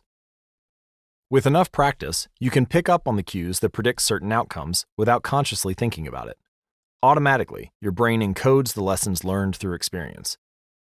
We can't always explain what it is we are learning, but learning is happening all along the way, and your ability to notice the relevant cues in a given situation is the foundation for every habit you have. We underestimate how much our brains and bodies can do without thinking. You do not tell your hair to grow, your heart to pump, your lungs to breathe, or your stomach to digest. And yet, your body handles all of this and more on autopilot. You are much more than your conscious self. Consider hunger. How do you know when you are hungry? You don't necessarily have to see a cookie on the counter to realize that it's time to eat. Appetite and hunger are governed non-consciously. Your body has a variety of feedback loops that gradually alert you when it is time to eat again, and that track what is going on around you and within you. Cravings can arise thanks to hormones and chemicals circulating through your body. Suddenly, you're hungry even though you're not quite sure what tipped you off. This is one of the most surprising insights about our habits. You don't need to be aware of the cue for a habit to begin.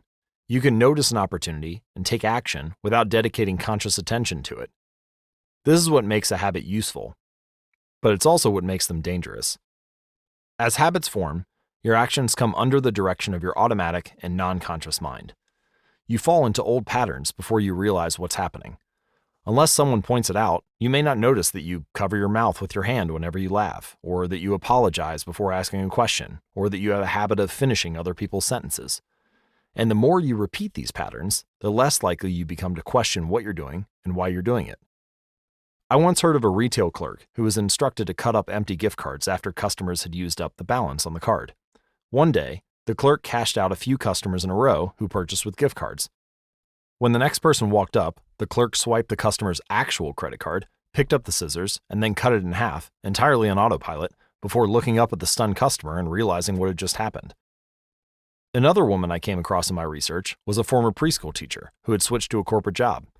Even though she was now working with adults, her old habits would kick in, and she kept asking coworkers if they had washed their hands after going to the bathroom.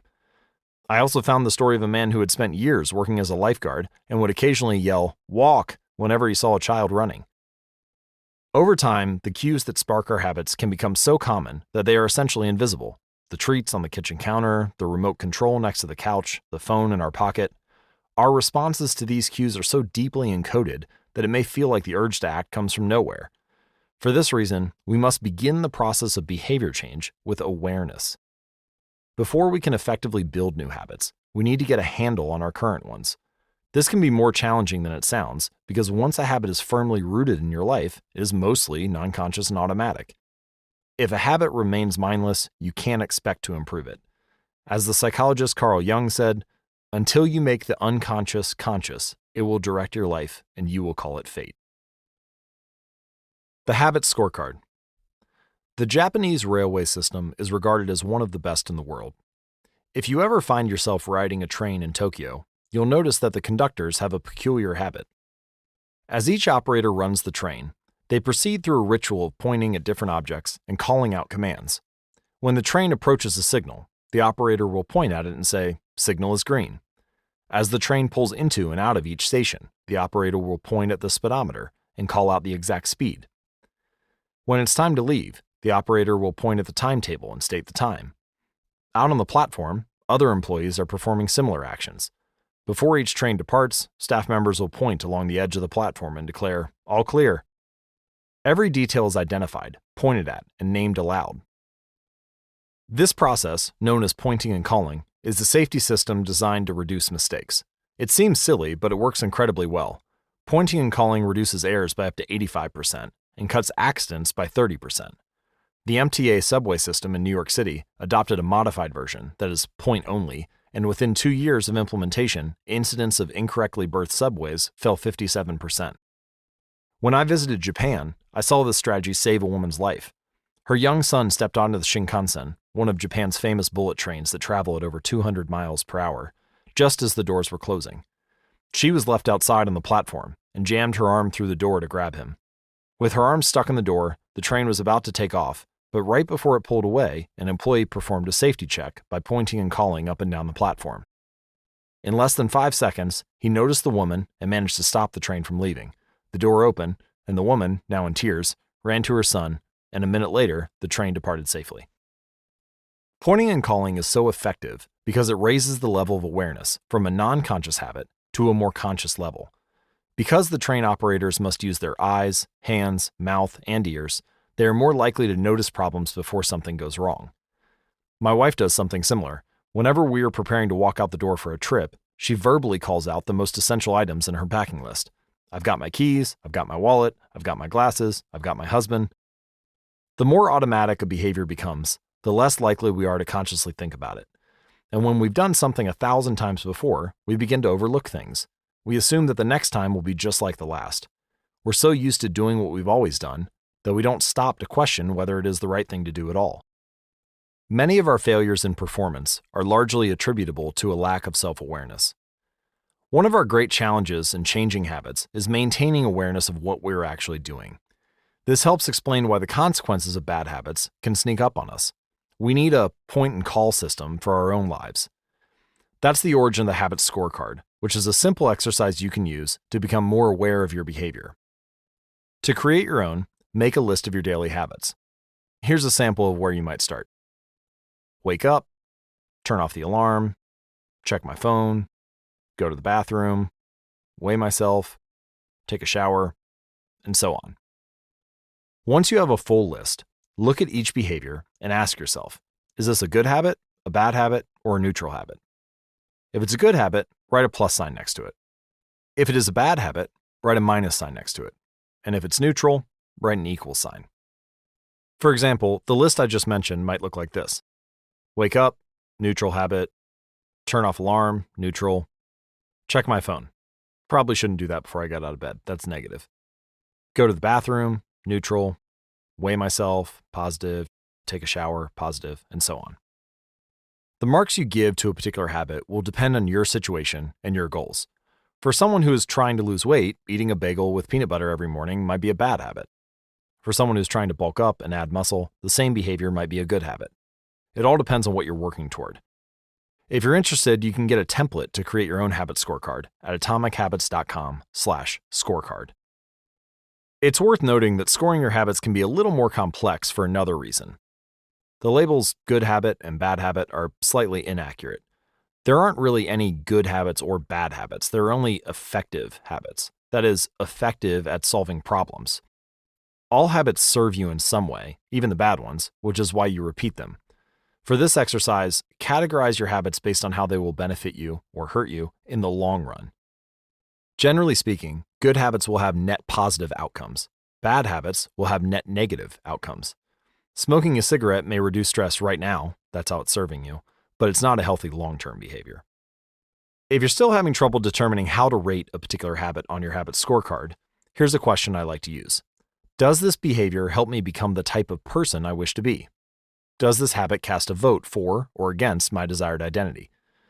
Habits that reinforce your desired identity are usually good. Habits that conflict with your desired identity are usually bad.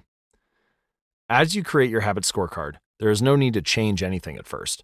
The goal is simply to notice what is actually going on. Observe your thoughts and actions without judgment or internal criticism. Don't blame yourself for your faults. Don't praise yourself for your successes. If you eat a chocolate bar every morning, acknowledge it, almost as if you were watching someone else. Oh, how interesting that they would do such a thing. If you binge eat, simply notice that you are eating more calories than you should. If you waste your time online, notice that you are spending your life in a way that you do not want to. The first step to changing bad habits is to be on the lookout for them. If you feel like you need extra help, then you can try pointing and calling in your own life. Say out loud the action that you are thinking of taking and what the outcome will be. If you want to cut back on your junk food habit, but you notice yourself grabbing another cookie, say out loud, I'm about to eat this cookie, but I don't need it. Eating it will cause me to gain weight and hurt my health. Hearing your bad habits spoken aloud makes the consequences seem more real. It adds weight to the action rather than letting yourself mindlessly slip into an old routine. This approach is useful even if you're simply trying to remember a task on your to-do list. Just saying out loud, tomorrow I need to go to the post office after lunch, increases the odds that you'll actually do it. You're getting yourself to acknowledge the need for action, and that can make all the difference. The process of behavior change always starts with awareness. Strategies like pointing and calling and the habit scorecard are focused on getting you to recognize your habits and acknowledge the cues that trigger them, which makes it possible to respond in a way that benefits you. Chapter summary. With enough practice, your brain will pick up on the cues that predict certain outcomes without consciously thinking about it. Once our habits become automatic, we stop paying attention to what we are doing. The process of behavior change always starts with awareness. You need to be aware of your habits before you can change them. Pointing and calling raises your level of awareness from a non-conscious habit to a more conscious level by verbalizing your actions. The habit scorecard is a simple exercise you can use to become more aware of your behavior. Chapter 5. The best way to start a new habit.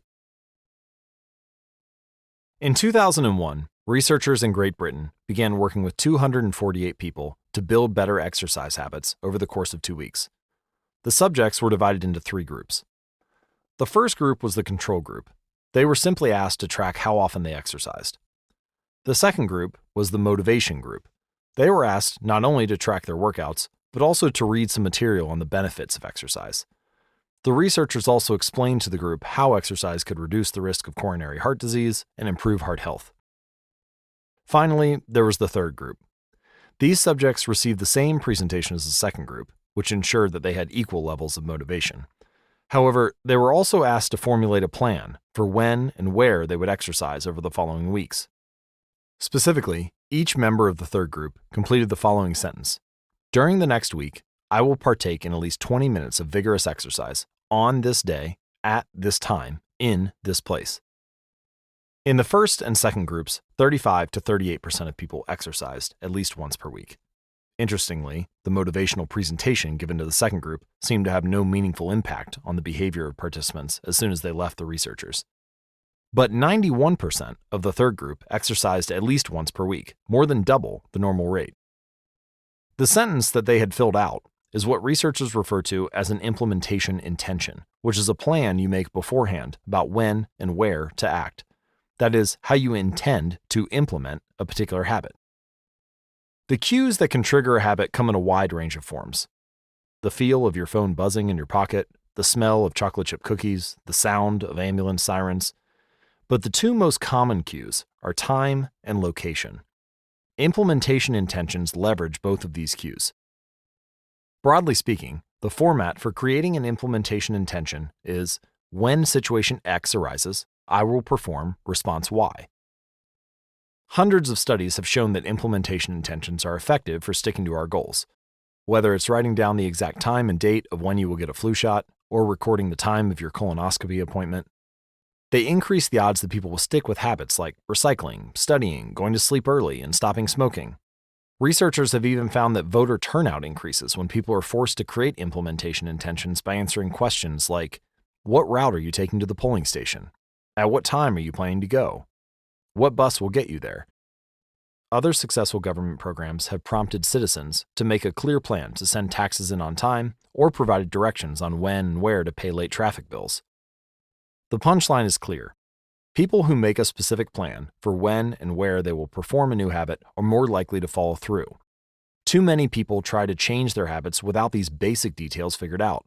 We tell ourselves, I'm going to eat healthier, or I'm going to write more, but we never say when and where these habits are going to happen. We leave it up to chance and hope that we will just remember to do it or feel motivated at the right time. An implementation intention sweeps away foggy notions like, I want to work out more, or I want to be more productive, or I should vote, and transforms them into a concrete plan of action. Many people think they lack motivation when what they really lack is clarity. It is not always obvious when and where to take action. Some people spend their entire lives waiting for the time to be right to make an improvement.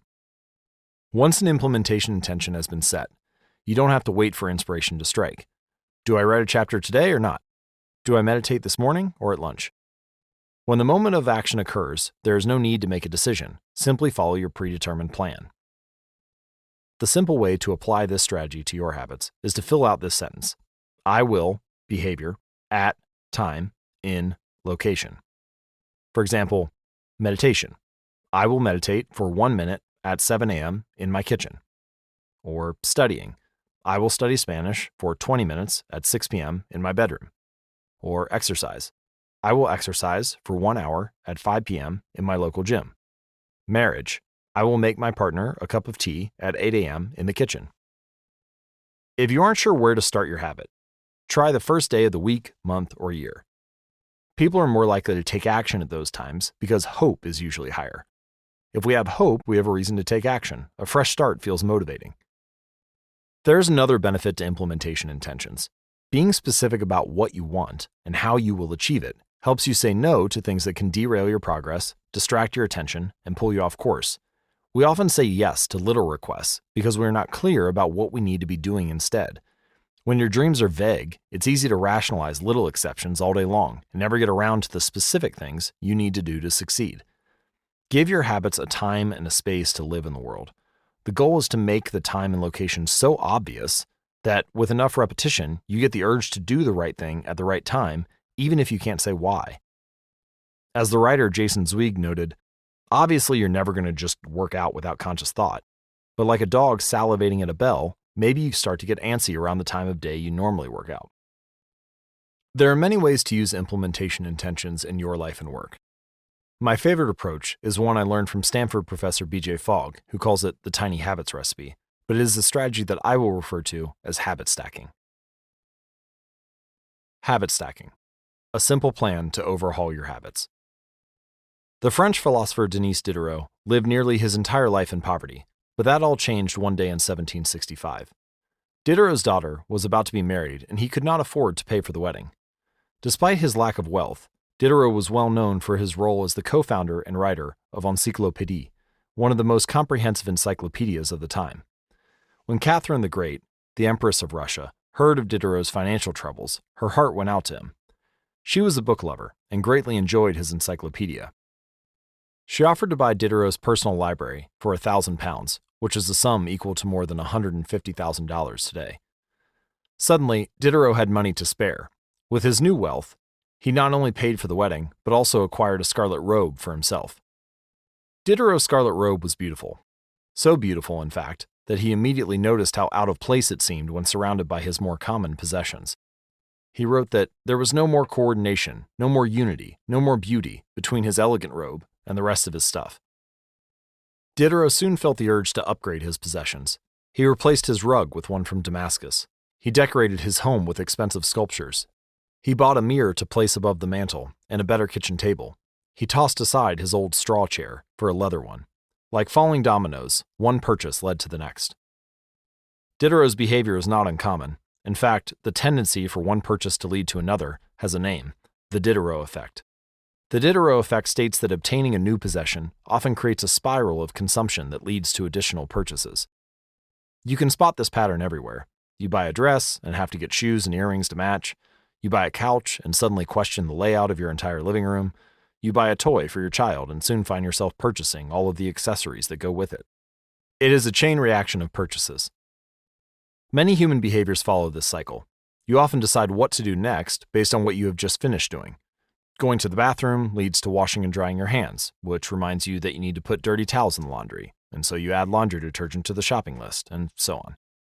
No behavior happens in isolation. Each action becomes a cue that triggers the next behavior. All right, why is this important?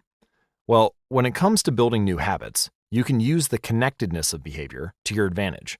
One of the best ways to build a new habit is to identify a current habit that you already do each day and then stack your new behavior on top. This is what I call habit stacking. Habit stacking is a special form of an implementation intention.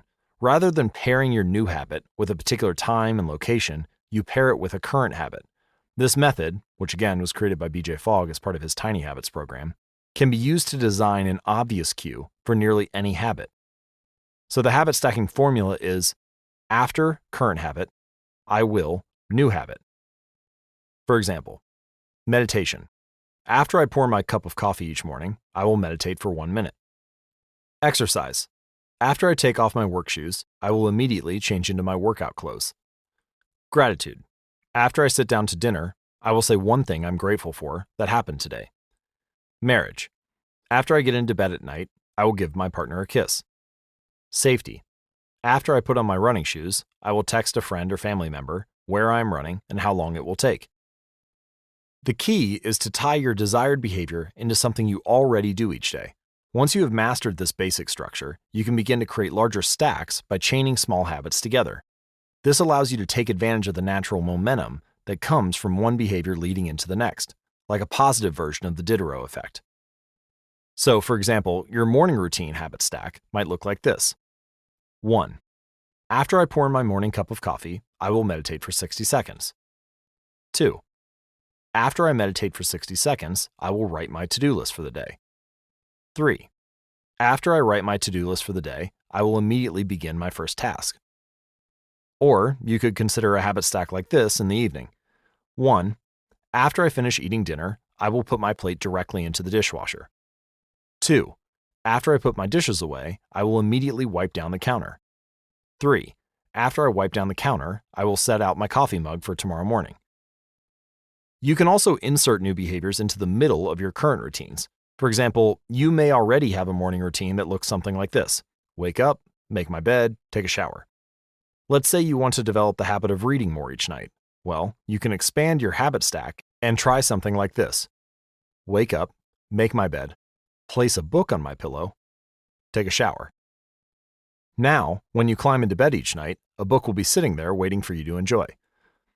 Overall, habit stacking allows you to create a simple set of rules that guide your future behavior. It's like you always have a game plan for which action should come next, and once you get comfortable with this approach, you can develop general habit stacks to guide you whenever the situation is appropriate. So for example, exercise. When I see a set of stairs, I will take them instead of using the elevator. Or social skills. When I walk into a party, I will introduce myself to someone I don't know yet. Finances. When I want to buy something over $100, I will wait at least 24 hours before purchasing it. Healthy eating. When I serve myself a meal, I will always put veggies on my plate first. Minimalism. When I buy one new item, I will give something away, one in, one out. Mood. When the phone rings, I will take one deep breath and smile before answering it. Forgetfulness. When I leave a public place, I will check the table and chairs to make sure I don't leave anything behind. No matter how you use this strategy, the secret to creating a successful habit stack is selecting the right cue to kick things off. Unlike an implementation intention, which specifically states the time and location for a given behavior, habit stacking implicitly has a time and location built into it. When and where you choose to insert a habit into your daily routine can make a big difference. If you're trying to add meditation into your morning routine, but mornings are chaotic and your kids keep running into the room, then that may be the wrong place and time to build that habit. Consider when you are most likely to be successful. Don't ask yourself to do a habit or try to build a habit stack when you're likely to be occupied with something else. Your cue should also have the same frequency as your desired habit. If you want to do a habit every day, but you stack it on top of a habit that only happens on Mondays, well, then that's not a good choice. One way to find the right trigger for your habit stack is by brainstorming a list of your current habits. You can use your habit scorecard, which we created in the last chapter, as a starting point. Alternatively, you can create a list with 2 columns. In the first column, write down the habits that you do each day without fail. For example, get out of bed, take a shower, brush your teeth, get dressed, brew a cup of coffee, eat breakfast, take the kids to school, and so on. Your list can be much longer, but you get the idea. In the second column, write down all of the things that happen to you each day without fail. For example, the sun rises, or you get a text message, the song you're listening to ends, or the sun sets. Once you're armed with these 2 lists, you can begin searching for the best place to layer a new habit into your lifestyle. If you're looking for more examples and guidance on this, you can download a habit stacking template at atomichabits.com/habit stacking. All right, so habit stacking works best when the cue is highly specific and immediately actionable. Many people select cues that are too vague. I made this mistake myself. When I wanted to start a push-up habit, my habit stack was, when I take a break for lunch, I will do 10 push-ups. At first glance, this sounds reasonable, but soon I realized that the trigger was unclear. Would I do my push-ups before I ate lunch? After I ate lunch? Where would I do them? After a few inconsistent days, I changed my habit stack to, when I close my laptop for lunch, I will do 10 push-ups next to my desk. Ambiguity gone. Habits like read more or eat better are worthy causes, but these goals do not provide instruction on how and when to act. You need to be specific and clear. After I close the door, after I brush my teeth, after I sit down at the table. The specificity is important. The more tightly bound your new habit is to a specific cue, the better the odds are that you will notice when the time comes to act. Remember, the first law of behavior change is to make it obvious. Strategies like implementation intentions and habit stacking are among the most practical ways to create obvious cues for your habits and design a clear plan for when and where to take action. Chapter summary. The first law of behavior change is make it obvious. The 2 most common cues are time and location. Creating an implementation intention is a strategy you can use to pair a new habit with a specific time and location. The implementation intention formula is I will behavior at time in location. Habit stacking is a strategy you can use to pair a new habit with a current habit. The habit stacking formula is after current habit, I will new habit. Chapter 6. Motivation is overrated. Environment often matters more. Anne Thorndike, a primary care physician at Massachusetts General Hospital in Boston, had a crazy idea. She believed she could improve the eating habits of thousands of hospital staff and visitors without changing their willpower or motivation in the slightest way. In fact, she didn't plan on talking to them at all. Thorndike and her colleagues designed a 6-month study to alter the choice architecture of the hospital cafeteria. Originally, the refrigerators located next to the cash registers in the cafeteria were filled with only soda. The researchers added water as an option to each one. Additionally, they placed baskets of bottled water next to the food stations throughout the room. Soda was still in the primary refrigerators, but now water was an option available at all drink locations. Over the next 3 months, the number of soda sales at the hospital dropped by 11.4%. Meanwhile, sales of bottled water increased by 25.8%. They made similar adjustments and saw similar results with the food in the cafeteria. Nobody had said a word to anyone eating there. To see a graphical representation of the layouts in the cafeteria before and after the changes, visit atomichabits.com/media. People often choose products not because of what they are, but because of where they are. If I walk into the kitchen and see a plate of cookies on the counter, I'll pick up half a dozen and start eating, even if I hadn't been thinking about them beforehand and didn't necessarily feel hungry. If the communal table at the office is always filled with donuts and bagels, it's going to be hard not to grab one every now and then. Your habits change depending on the room you are in and the cues in front of you. Environment is the invisible hand that shapes human behavior. Despite our unique personalities, certain behaviors tend to arise again and again under certain environmental conditions. In church, people tend to talk in whispers. On a dark street, people act wary and guarded. In this way, the most common form of change is not internal, but external. We are changed by the world around us. Every habit is context dependent. In 1936, psychologist Kurt Lewin wrote a simple equation that makes a powerful statement. Behavior is a function of the person in their environment, or B equals FPE.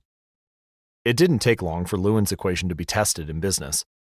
In 1952, the economist Hawkins Stern described a phenomenon he called suggestion impulse buying, which is triggered when a shopper sees a product for the first time and visualizes a need for it. In other words, customers will occasionally buy products not because they want them, but because of how they are presented to them. For example, items at eye level tend to be purchased more than those down near the floor. For this reason, you'll find expensive brand names featured in easy-to-reach locations on store shelves because they drive the most profit, while cheaper alternatives are tucked away in harder-to-reach spots. The same goes for end caps, which are the units at the end of aisles. End caps are money-making machines for retailers because they are obvious locations that encounter a lot of foot traffic. For example, 45% of Coca-Cola sales comes specifically from end-of-the-aisle racks. The more obviously available a product or service is, the more likely you are to try it. People drink Bud Light because it is in every bar and visit Starbucks because it is on every corner. We like to think that we are in control. If we choose water over soda, we assume it is because we wanted to do so. The truth, however, is that many of the actions we take each day are shaped not by purposeful drive and choice, but by the most obvious option. Every living being has its own methods for sensing and understanding the world. Eagles have remarkable long-distance vision. Snakes can smell by tasting the air with their highly sensitive tongues. Sharks can detect small amounts of electricity and vibrations in the water caused by nearby fish. Even bacteria have chemoreceptors, tiny sensory cells that allow them to detect toxic chemicals in their environment. In humans, perception is directed by the sensory nervous system. We perceive the world through sight, sound, smell, touch, and taste. But we also have other ways of sensing stimuli. Some are conscious, but many are non-conscious. For example, you can notice when the temperature drops before a storm, or when the pain in your gut rises during a stomachache, or when you fall off balance while walking on rocky ground. Receptors in your body pick up on a wide range of internal stimuli, such as the amount of salt in your blood or the need to drink when thirsty. The most powerful of all human sensory abilities, however, is vision.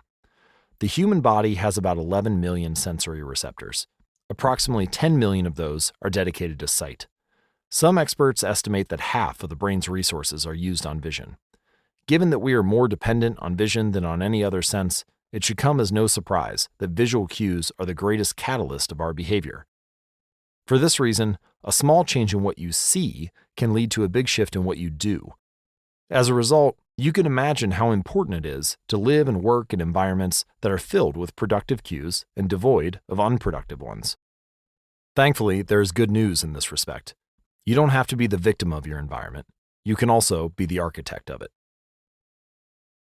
How to design your environment for success. During the energy crisis and oil embargo of the 1970s, Dutch researchers began to pay close attention to the country's energy usage. In one suburb near Amsterdam, they found that some homeowners used 30% less energy than their neighbors, despite the homes being of similar size and getting electricity for the same price. It turned out the houses in this neighborhood were nearly identical except for one feature, the location of the electrical meter. Some had one in the basement. Other houses had electrical meters upstairs in the main hallway. As you may guess, the homes with the meters located in the main hallway used less electricity. When their energy was obvious and easy to track, people changed their behavior. Every habit is initiated by a cue, and we are more likely to notice cues that stand out. Unfortunately, the environments where we live and work often make it easy to not notice or not do certain actions because there is no obvious cue to trigger the behavior. It's easy to not practice the guitar when it's tucked away in the closet. It's easy to not read a book when the bookshelf is in the corner of the guest room. It's easy to not take your vitamins when they're out of sight in the pantry. When the cues that spark a habit are subtle or hidden, they are easy to ignore. By comparison, creating obvious visual cues can draw your attention toward a desired habit. In the early 1990s, the cleaning staff at Schiphol Airport in Amsterdam installed a small sticker that looked like a fly near the center of each urinal. Apparently, when men stepped up to the urinals, they aimed for what they thought was a bug. The stickers improved their aim and significantly reduced spillage around the urinals. Further analysis determined that the stickers cut bathroom cleaning costs by 8% per year. I've experienced the power of obvious cues in my own life. I used to buy apples from the store, put them in the crisper at the bottom of the refrigerator, and forget all about them. By the time I remembered, the apples would have gone bad. I never saw them, so I never ate them. Eventually, I took my own advice and redesigned the environment. I bought a large display bowl and placed it in the middle of the kitchen counter. The next time I bought apples, that was where they went, out in the open where I could see them. Almost like magic, I began eating a few apples a day simply because they were obvious rather than out of sight. Here are a few ways you can redesign your environment and make the cues of your preferred habits more obvious. If you want to remember to take your medication each night, put your pill bottle directly next to the faucet on your bathroom counter. If you want to practice guitar more frequently, place your guitar stand in the middle of the living room. If you want to remember to send more thank you notes, keep a stack of stationery on your desk. If you want to drink more water, fill up a few water bottles each morning and place them in common locations around the house or the office. If you want to make a habit a big part of your life, then make the cue a big part of your environment. The most persistent behaviors usually have multiple cues. Consider how many different ways a smoker could be prompted to pull out a cigarette: driving the car, seeing a friend smoke, feeling stressed at work, and so on. The same strategy can be employed for good habits. By sprinkling triggers throughout your surroundings, you increase the odds that you'll think about your habit throughout the day. Make sure the best choice is the most obvious one. Making a better decision is easy and natural when the cues for good habits are right in front of you. Environment design is powerful not only because it influences how we engage with the world, but also because we rarely do it. Most people live in a world others have created for them, but you can alter the spaces where you live and work to increase your exposure to positive cues and reduce your exposure to negative ones. Environment design allows you to take back control and become the architect of your life. Be the designer of your world and not merely the consumer of it. The context is the cue. The cues that trigger a habit can start out very specific, but over time, your habits become associated not with a single trigger, but with the entire context surrounding the behavior. For example, many people drink more in social situations than they would ever drink alone. The trigger is rarely a single cue, but rather the whole situation: watching your friends order drinks, hearing the music at the bar, seeing the beers on tap. We mentally assign our habits to the locations in which they occur: the home, the office, the gym.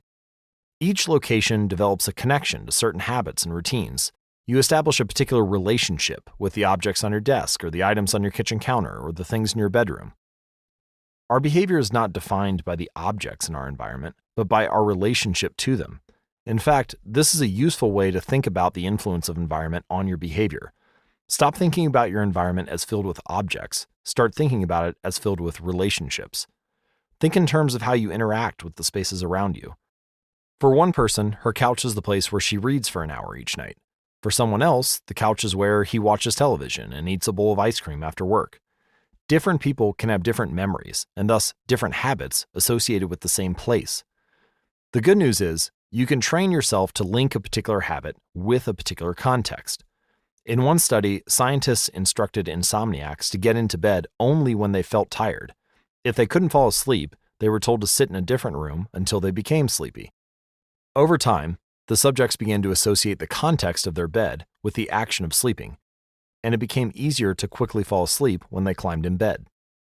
Their brains learned that sleeping, not browsing their phones or watching television or staring at the clock, was the only action that happened in the room. The power of context also reveals an important strategy. Habits can be easier to change in a new environment. It helps to escape the subtle triggers and cues that nudge you toward your current habits. Go to a new place, a different coffee shop, a bench in the park, a corner of the room that you seldom use, and create a new routine there.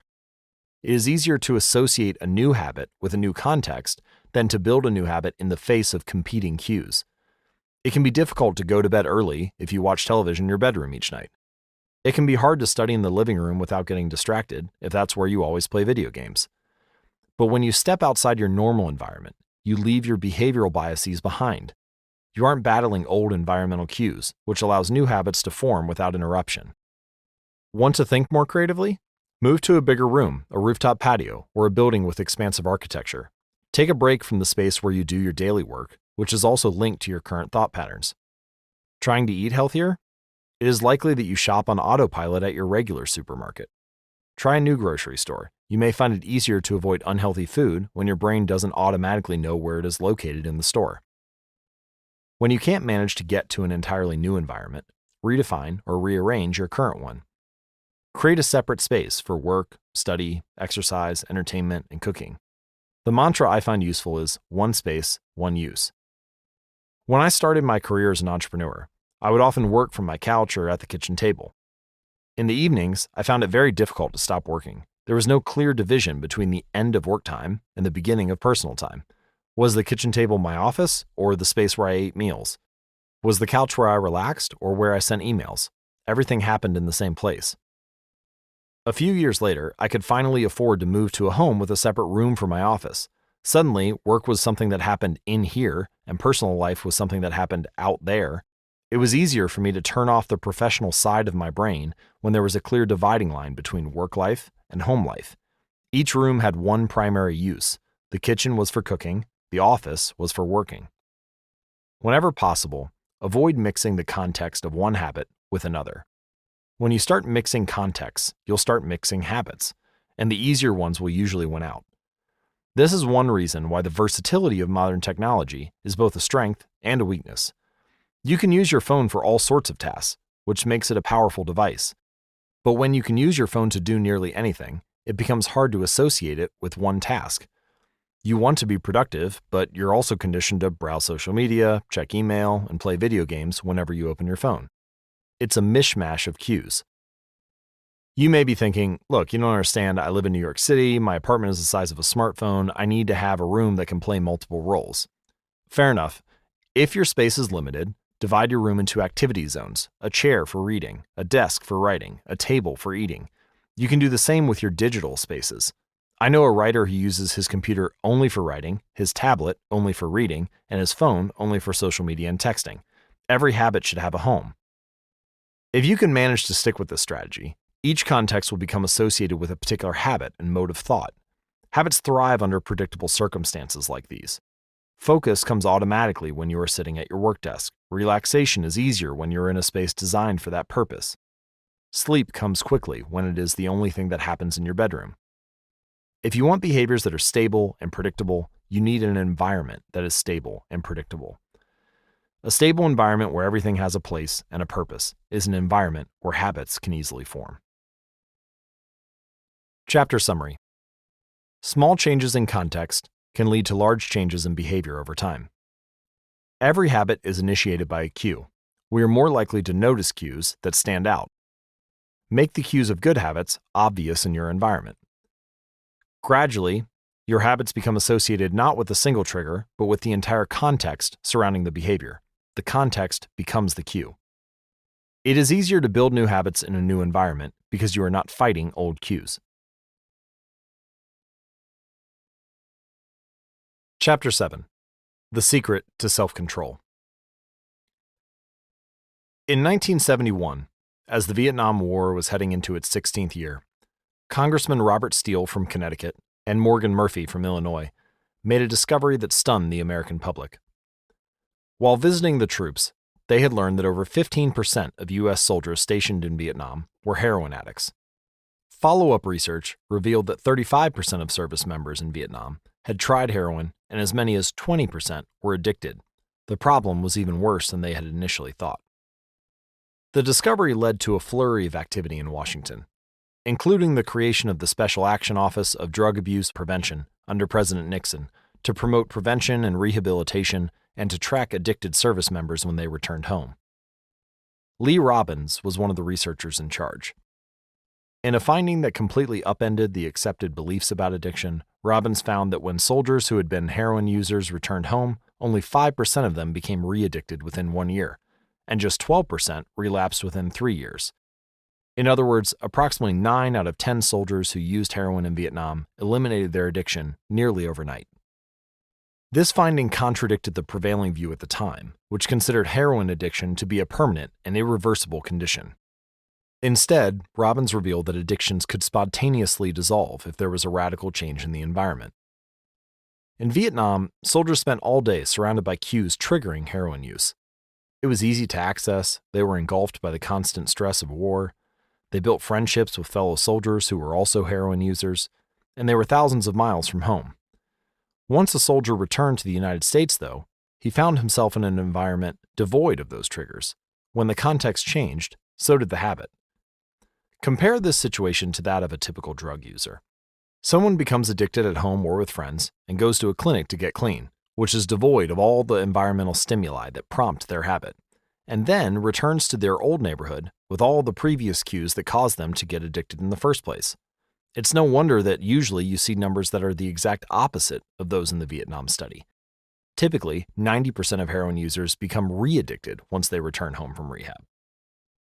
The Vietnam studies ran counter to many of our cultural beliefs about bad habits because it challenged the conventional association of unhealthy behavior as a moral weakness. If you're overweight, a smoker, or an addict, you may have been told your entire life that it is because you lack self-control, maybe even because you're a bad person. The idea that a little bit of discipline would solve all of our problems is deeply embedded in our culture. Recent research, however, shows something different. When scientists analyze people who appear to have tremendous self-control, it turns out those individuals aren't all that different from those who are struggling. Instead, disciplined people are better at structuring their lives in a way that does not require heroic willpower and self-control. In other words, they simply spend less time in tempting situations. The people with the best self-control are typically the ones who need to use it the least. It's easier to practice self-restraint when you don't have to use it very often. So, yes, perseverance, grit, and willpower are essential to success, but the way to improve these qualities is not by wishing you were a more disciplined person, but by creating a more disciplined environment. This counterintuitive idea makes even more sense once you understand what happens when a habit is formed in the brain.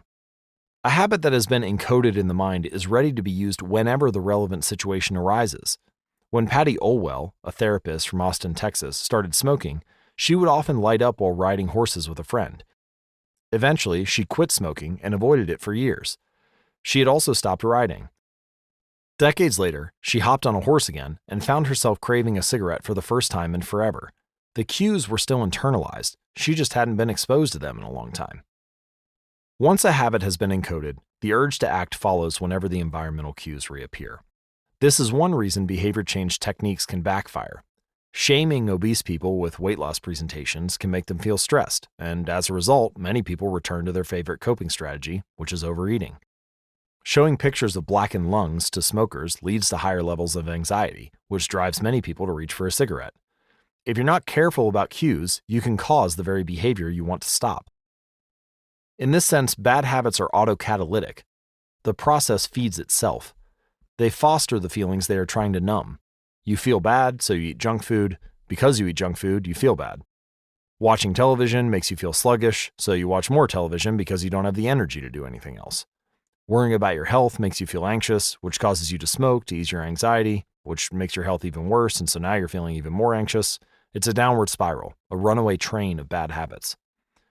Researchers sometimes refer to this phenomenon as cue-induced wanting. An external trigger causes a compulsive craving to repeat a bad habit. Once you notice something, you begin to want it. This process is happening all the time, often without us realizing it. Scientists have found that showing addicts a picture of cocaine for just 33 milliseconds stimulates the reward pathway in the brain and sparks desire. This speed is too fast for the brain to consciously register. The addicts couldn't even tell you what they had seen, but they craved the drug all the same. All right, here's the punchline. You can break a bad habit, but you're unlikely to forget it. Once the mental grooves of a habit have been carved into your brain, they are nearly impossible to remove entirely, even if they go unused for a while. And that means that simply resisting temptation is an ineffective strategy. It's hard to maintain a Zen attitude in a life filled with interruptions. It takes too much energy. In the short run, you can choose to overpower temptation. In the long run, we become a product of the environment that we live in.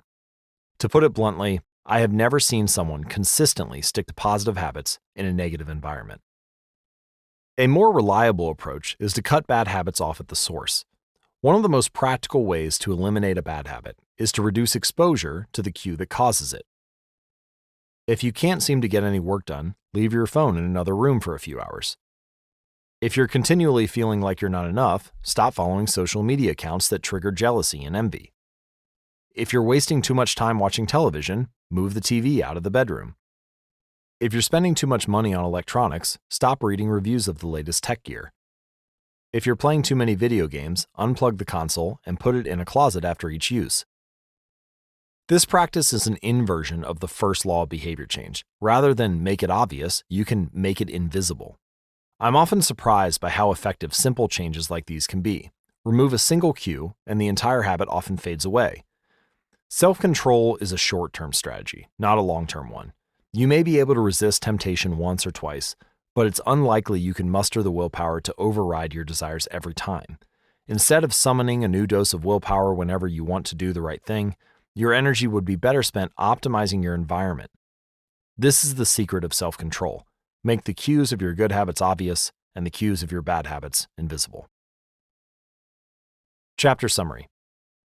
The inversion of the first law of behavior change is make it invisible. Once a habit is formed, it is unlikely to be forgotten. People with high self-control tend to spend less time in tempting situations.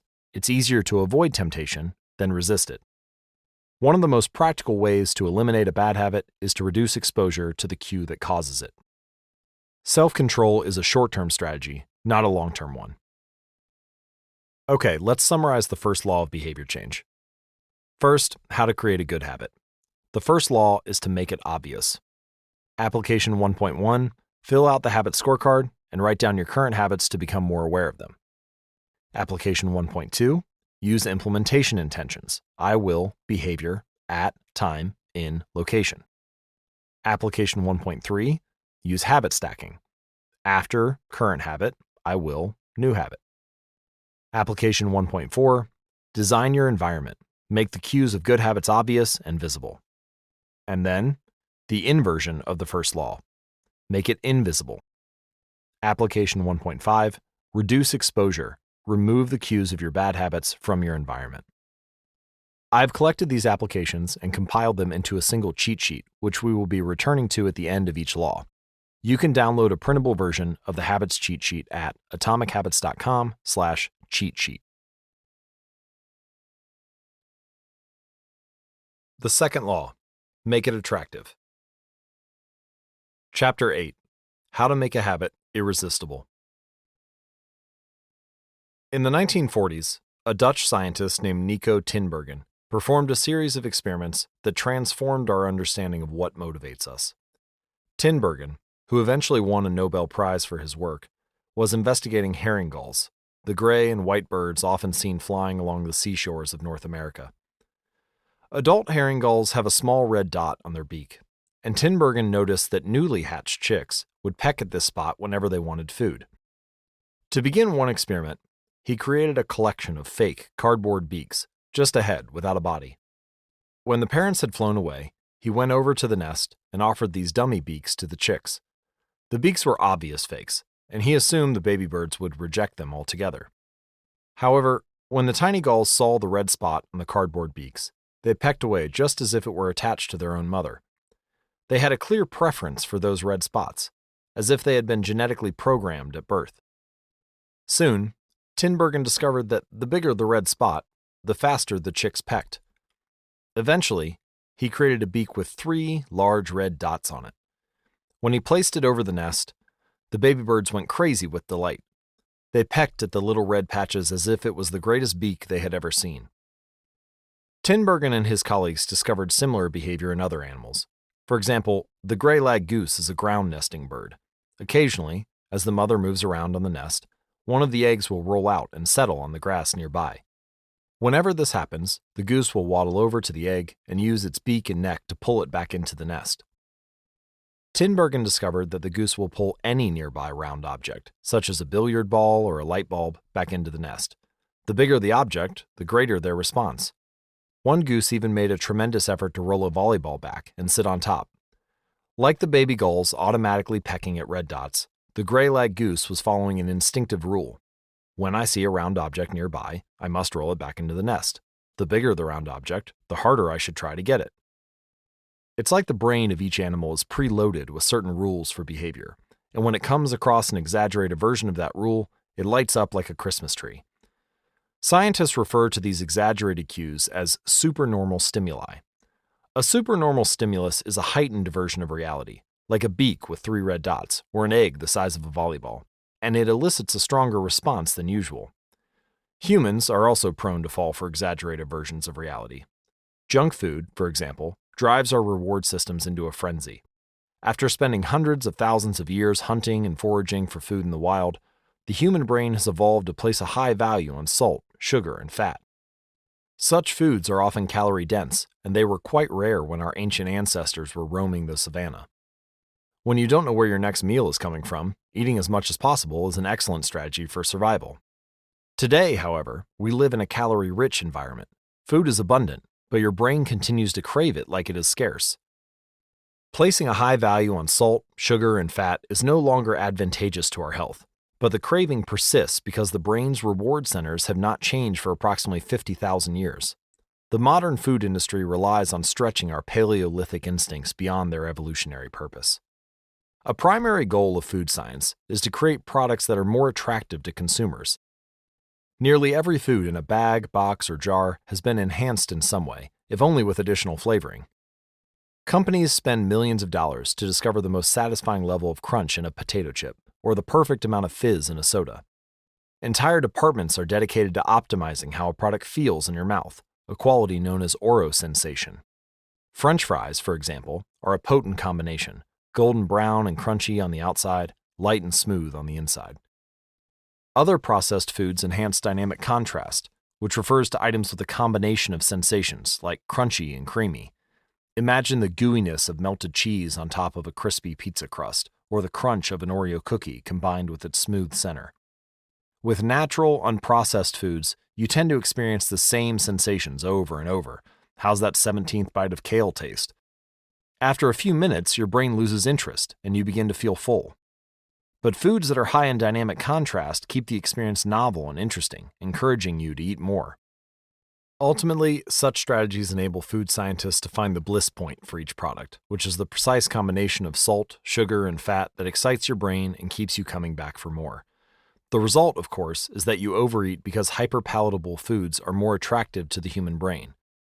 As Stephan Guyenet, a neuroscientist who specializes in eating behavior and obesity, says, "We've gotten too good at pushing our own buttons." The modern food industry and the overeating habits it has spawned is just one example of the second law of behavior change: make it attractive. The more attractive an opportunity is, the more likely it is to become habit-forming. Look around. Society is filled with highly engineered versions of reality that are more attractive than the world our ancestors evolved in. Stores feature mannequins with exaggerated hips and breasts to sell clothes. Social media delivers more likes and praise in a few minutes than we could ever get in the office or at home. Online porn splices together stimulating scenes at a rate that would be impossible to replicate in real life. Advertisements are created with a combination of ideal lighting, professional makeup, and photoshopped edits. Even the model doesn't look like the person in the final image. These are the supernormal stimuli of our modern world. They exaggerate features that are naturally attractive to us, and our instincts go wild as a result, driving us into excessive shopping habits, social media habits, porn habits, eating habits, and many others. If history serves as a guide, the opportunities of the future will be more attractive than those of today. The trend is for rewards to become more concentrated and stimuli to become more enticing. Junk food is a more concentrated form of calories than natural food.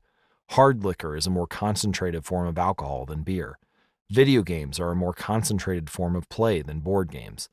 Compared to nature, these pleasure-packed experiences are hard to resist. We have the brains of our ancestors, but temptations they never had to face. If you want to increase the odds that a behavior will occur, then you need to make it attractive. Throughout our discussion of the second law, our goal is to learn how to make our habits irresistible. And while it is not possible to transform every habit into a supernormal stimulus, we can make any habit more enticing. To do this, we must start by understanding what a craving is and how it works. We begin by examining the biological signature that all habits share: the dopamine spike. The dopamine-driven feedback loop. Scientists can track the precise moment a craving occurs by measuring a neurotransmitter called dopamine. Now, dopamine is not the only chemical that influences your habits. Every behavior involves multiple brain regions and neurochemicals, and anyone who claims that habits are all about dopamine is skipping over major portions of the process. It's just one of the important role players in habit formation. However, I will single out dopamine in this chapter because it provides a window into the biological underpinnings of desire, craving, and motivation that are behind every habit. The importance of dopamine became apparent in 1954 when the neuroscientists James Olds and Peter Milner ran an experiment that revealed the neurological processes behind craving and desire. By implanting electrodes in the brains of rats, the researchers blocked the release of dopamine. To the surprise of the scientists, the rats lost all will to live. They wouldn't eat, they wouldn't have sex, they didn't crave anything. Within a few days, the animals died of thirst. In follow-up studies, other scientists also inhibited the dopamine-releasing parts of the brain, but this time, they squirted little droplets of sugar into the mouths of the dopamine-depleted rats. Their little rat faces lit up with pleasurable grins from the tasty substance. Even though dopamine was blocked, the rats still liked sugar just as much as before. They just didn't want it anymore. The ability to experience pleasure remained, but without dopamine, desire died, and without desire, action stopped. When other researchers reversed this process and flooded the reward system of the brain with dopamine, animals performed habits at breakneck speed. In one study, mice received a powerful hit of dopamine each time they poked their nose inside a box. Within minutes, the mice developed a craving so strong, they began poking their nose into the box 800 times per hour.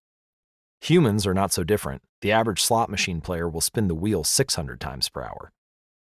Habits are a dopamine-driven feedback loop. Every behavior that is highly habit-forming, taking drugs, eating junk food, playing video games, browsing social media, is associated with higher levels of dopamine. The same can be said for our most basic habitual behaviors, like eating food, drinking water, having sex, and interacting socially. For years, scientists assumed dopamine was all about pleasure, but now we know it plays a central role in many neurological processes, including motivation, learning and memory, punishment and aversion, and voluntary movement. When it comes to habits, the key takeaway is this: dopamine is released not only when you experience pleasure, but also when you anticipate it. Gambling addicts have a dopamine spike right before they place a bet, not after they win. Cocaine addicts get a surge of dopamine when they see the powder, not after they take it. Whenever you predict that an opportunity will be rewarding, your levels of dopamine spike in anticipation. And whenever dopamine rises, so does your motivation to act. It is the anticipation of a reward, not the fulfillment of it, that gets us to take action. Interestingly, the reward system that is activated in the brain when you receive a reward is the same system that is activated when you anticipate a reward. This is one reason the anticipation of an experience can often feel better than the attainment of it. As a child, thinking about Christmas morning can be better than actually opening the gifts. As an adult, daydreaming about an upcoming vacation can be more enjoyable than actually being on vacation. Scientists refer to this as the difference between wanting and liking. Your brain has far more neural circuitry allocated for wanting rewards than for liking them. The wanting centers in the brain are large: the brainstem, the nucleus accumbens, the ventral tegmental area, the dorsal striatum, the amygdala, and portions of the prefrontal cortex. By comparison, the liking centers of the brain are much smaller. They are often referred to as hedonic hotspots and are distributed like tiny islands throughout the brain. For instance, researchers have found that 100% of the nucleus accumbens is activated during wanting, but only 10% of the structure is activated during liking. The fact that the brain allocates so much precious space to regions responsible for craving and desire provides further evidence of the crucial role these processes play. Desire is the engine that drives behavior. Every action is taken because of the anticipation that precedes it. It is the craving that leads to the response. These insights reveal the importance of the second law of behavior change. We need to make our habits attractive because it is the expectation of a rewarding experience that motivates us to act in the first place. This is where a strategy known as temptation bundling comes into play. How to use temptation bundling to make your habits more attractive. Ronan Byrne, an electrical engineering student in Dublin, Ireland, enjoyed watching Netflix, but he also knew he should exercise more often than he did. Putting his engineering skills to use, Byrne hacked his stationary bike and connected it to his laptop and television. Then he wrote a computer program that would allow Netflix to run only if he was cycling at a certain speed. If he slowed down for too long, whatever show he was watching would pause until he started pedaling again. He was, in the words of one fan, eliminating obesity one Netflix binge at a time. He was also employing temptation bundling to make his exercise habit more attractive. Temptation bundling works by linking an action you want to do with an action you need to do. In Byrne's case, he bundled watching Netflix, the thing he wanted to do, with riding a stationary bike, the thing he needed to do. Businesses are masters at temptation bundling. For instance, when the American Broadcasting Company, more commonly known as ABC, launched its Thursday night television lineup for the 2014-2015 season, they promoted temptation bundling on a massive scale, even though they wouldn't have used that term to describe it. Every Thursday, the company would air 3 shows created by screenwriter Shonda Rhimes: Grey's Anatomy, Scandal, and How to Get Away with Murder. They branded it as TGIT on ABC, which stands for Thank God It's Thursday. In addition to promoting the shows, ABC encouraged viewers to make popcorn, drink red wine, and enjoy the evening. Andrew Kubitz, head of scheduling for ABC, described the idea behind the campaign. "We see Thursday night as a viewership opportunity, with either couples or women by themselves who want to sit down and escape and have fun and drink their red wine and have some popcorn." The brilliance of this strategy is that ABC was associating the thing they needed viewers to do, watch their shows, with activities their viewers already wanted to do, relax, drink wine, and eat popcorn. Over time, people began to connect watching ABC with feeling relaxed and entertained. If you drink red wine and eat popcorn at 8 p.m. every Thursday, then eventually 8 p.m. on Thursday means relaxation and entertainment. The reward gets associated with the cue, and the habit of turning on the television becomes more attractive. You're more likely to find a behavior attractive if you get to do one of your favorite things at the same time. Perhaps you want to hear about the latest celebrity gossip, but you need to get in shape. Using temptation bundling, you could only read tabloids and watch reality shows when you're at the gym. Or maybe you want to get a pedicure, but you need to clean out your email inbox. Solution: only get a pedicure while processing overdue work emails. Temptation bundling is one way to apply a psychology theory known as Premack's principle. Named after the work of Professor David Premack, the principle states that more probable behaviors will reinforce less probable behaviors. In other words, Even if you don't really want to process overdue work emails, you'll become conditioned to do it if it means you get to do something you really want to do along the way. You can even combine temptation bundling with the habit stacking strategy we discussed in Chapter 5 to create a set of rules that guide your behavior. For example, the habit stacking plus temptation bundling formula is something like this. 1. After current habit, I will habit I need. 2. After habit I need, I will habit I want. So, if you want to read the news, but you need to express more gratitude, then 1. After my morning coffee, I will say one thing I'm grateful for that happened yesterday. That's the need. 2. After I say one thing I'm grateful for, I will read the news. That's the want. Or, if you want to watch sports, but you need to make sales calls, 1. After I get back from my lunch break, I will call 3 potential clients. 2. After I call 3 potential clients, I will check ESPN. And finally, if you want to check Facebook, but you need to exercise more, 1. After I pull out my phone, I will do 10 burpees. 2. After I do 10 burpees, I will check Facebook. The hope is that eventually you'll look forward to calling 3 clients or doing 10 burpees because it means you get to read the latest sports news or check Facebook. Doing the thing you need to do means you get to do the thing you want to do. We began this chapter by discussing supernormal stimuli, which are heightened versions of reality that increase our desire to take action. Temptation bundling is one way to create a heightened version of any habit by connecting it with something you already want. Engineering a truly irresistible habit is a hard task, but this simple strategy can be employed to make nearly any habit more attractive than it would be otherwise. Chapter summary.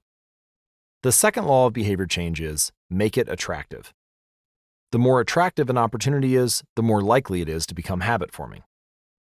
Habits are a dopamine-driven feedback loop. When dopamine rises, so does our motivation to act. It is the anticipation of a reward, not the fulfillment of it, that gets us to take action. The greater the anticipation, the greater the dopamine spike. Temptation bundling is one way to make your habits more attractive. The strategy is to pair an action you want to do with an action you need to do. Chapter 9. The Role of Family and Friends in Shaping Your Habits.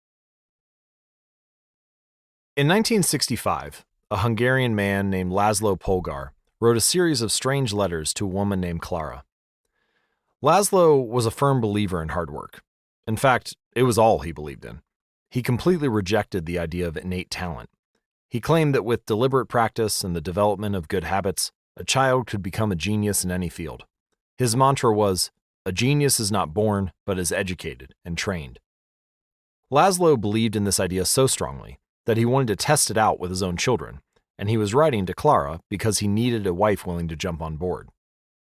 Clara was a teacher, and although she may not have been as adamant as Laszlo, she also believed that with proper instruction, anyone could advance their skills.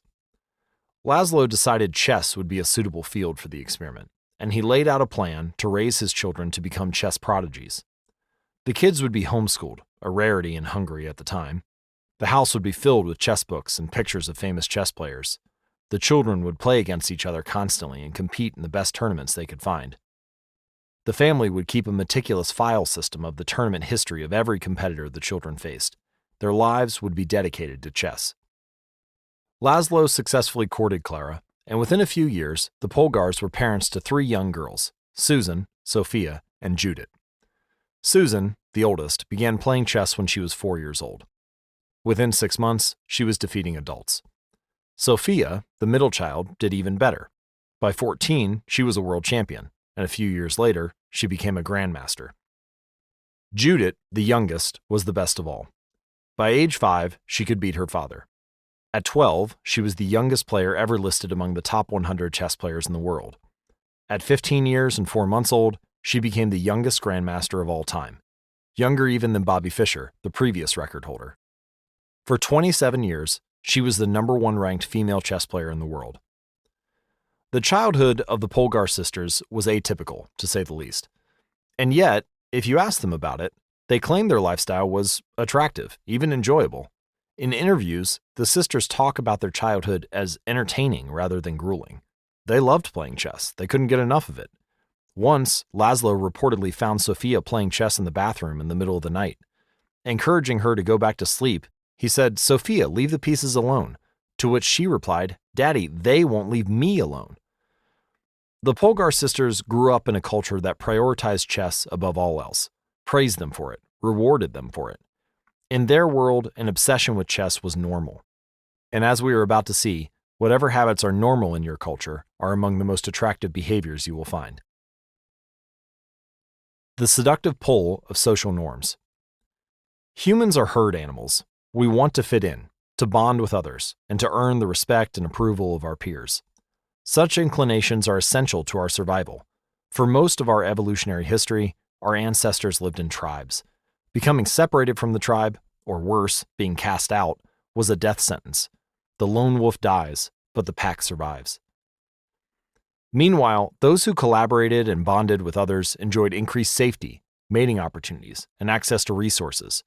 As Charles Darwin noted, "In the long history of humankind, those who learn to collaborate and improvise most effectively have prevailed." As a result, one of the deepest human desires is to belong. And this ancient preference exerts a powerful influence on our modern behavior.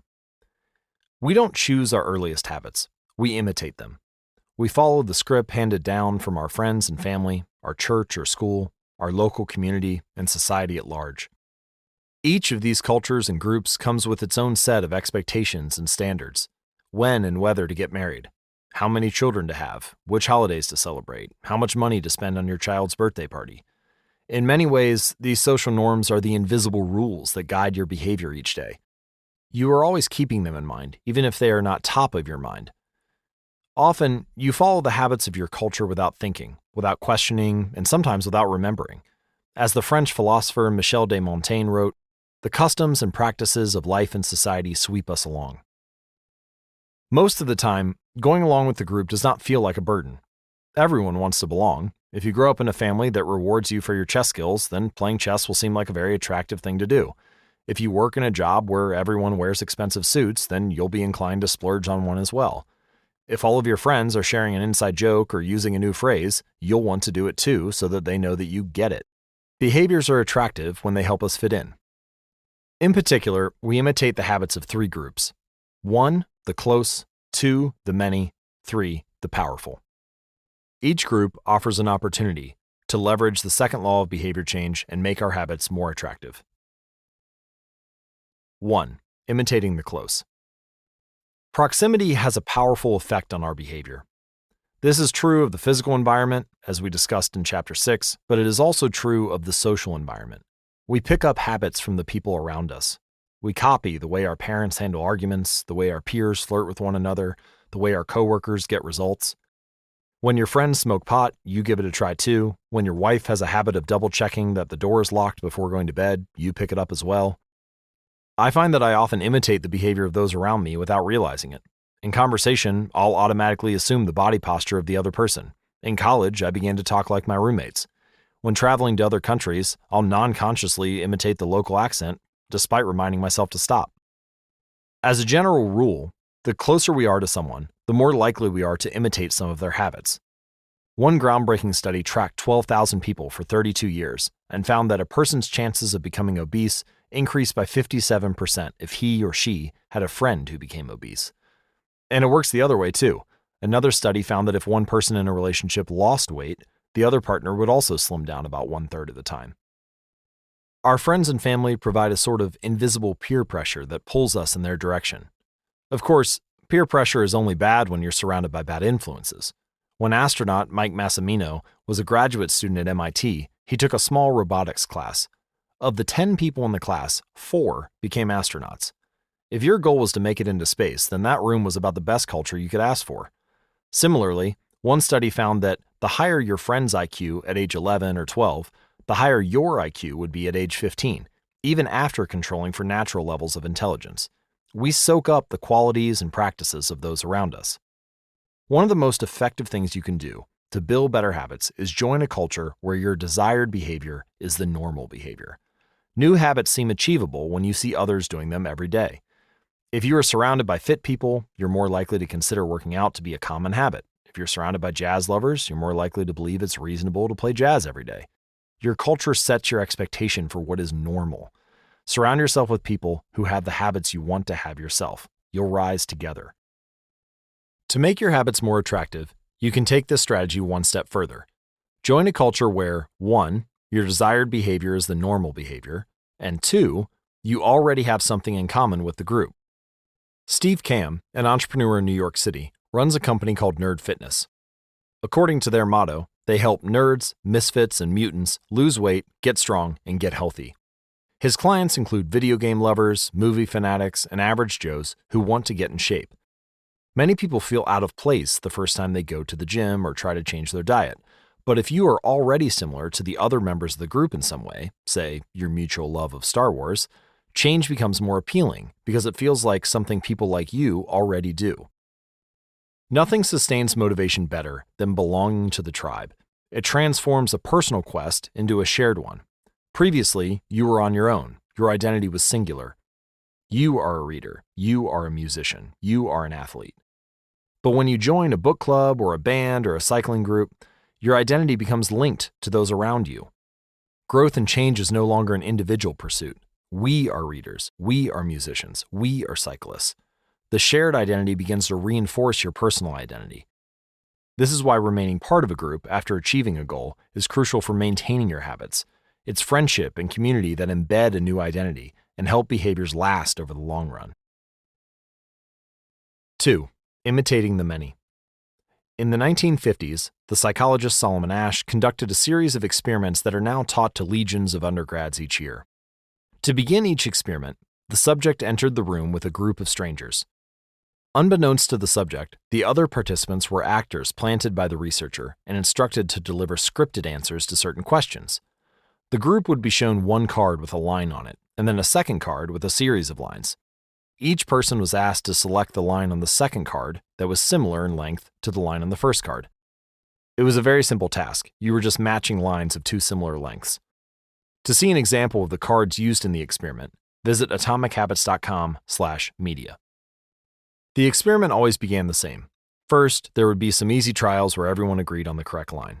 Then, after a few rounds, the participants were shown a test that was just as obvious as the previous ones, except the actors in the room would select an intentionally incorrect answer. Everyone would agree that the lines were the same length, even though they were clearly different. The subject, who was unaware of this ruse, would immediately become bewildered. Their eyes would open wide, they would laugh nervously to themselves, they would double-check the reactions of other participants. Their agitation would grow as one person after another delivered the same incorrect response. Soon, the subject began to doubt their own eyes. Eventually, they delivered the answer they knew in their heart to be incorrect. Asch ran this experiment many times and in many different ways. And what he discovered was that as the number of actors increased, so did the conformity of the subject. If it was just the subject and one other actor, then there was no effect on the person's choice. They just assumed they were in the room with a dummy. When there were two actors in the room with the subject, there was still little impact. But as the number of people increased to 3, 4, and all the way to 8 people, the subject became more likely to second-guess themselves. By the end of the experiment, nearly 75% of the subjects had agreed with the group answer, even though it was obviously incorrect. Whenever we are unsure how to act, we look to the group to guide our behavior.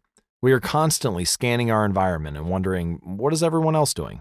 We check reviews on Amazon or Yelp or TripAdvisor because we want to imitate the best buying habits or eating habits or travel habits. And it's usually a smart strategy. There's evidence in numbers. But there can be a downside. The normal behavior of the tribe often overpowers the desired behavior of the individual.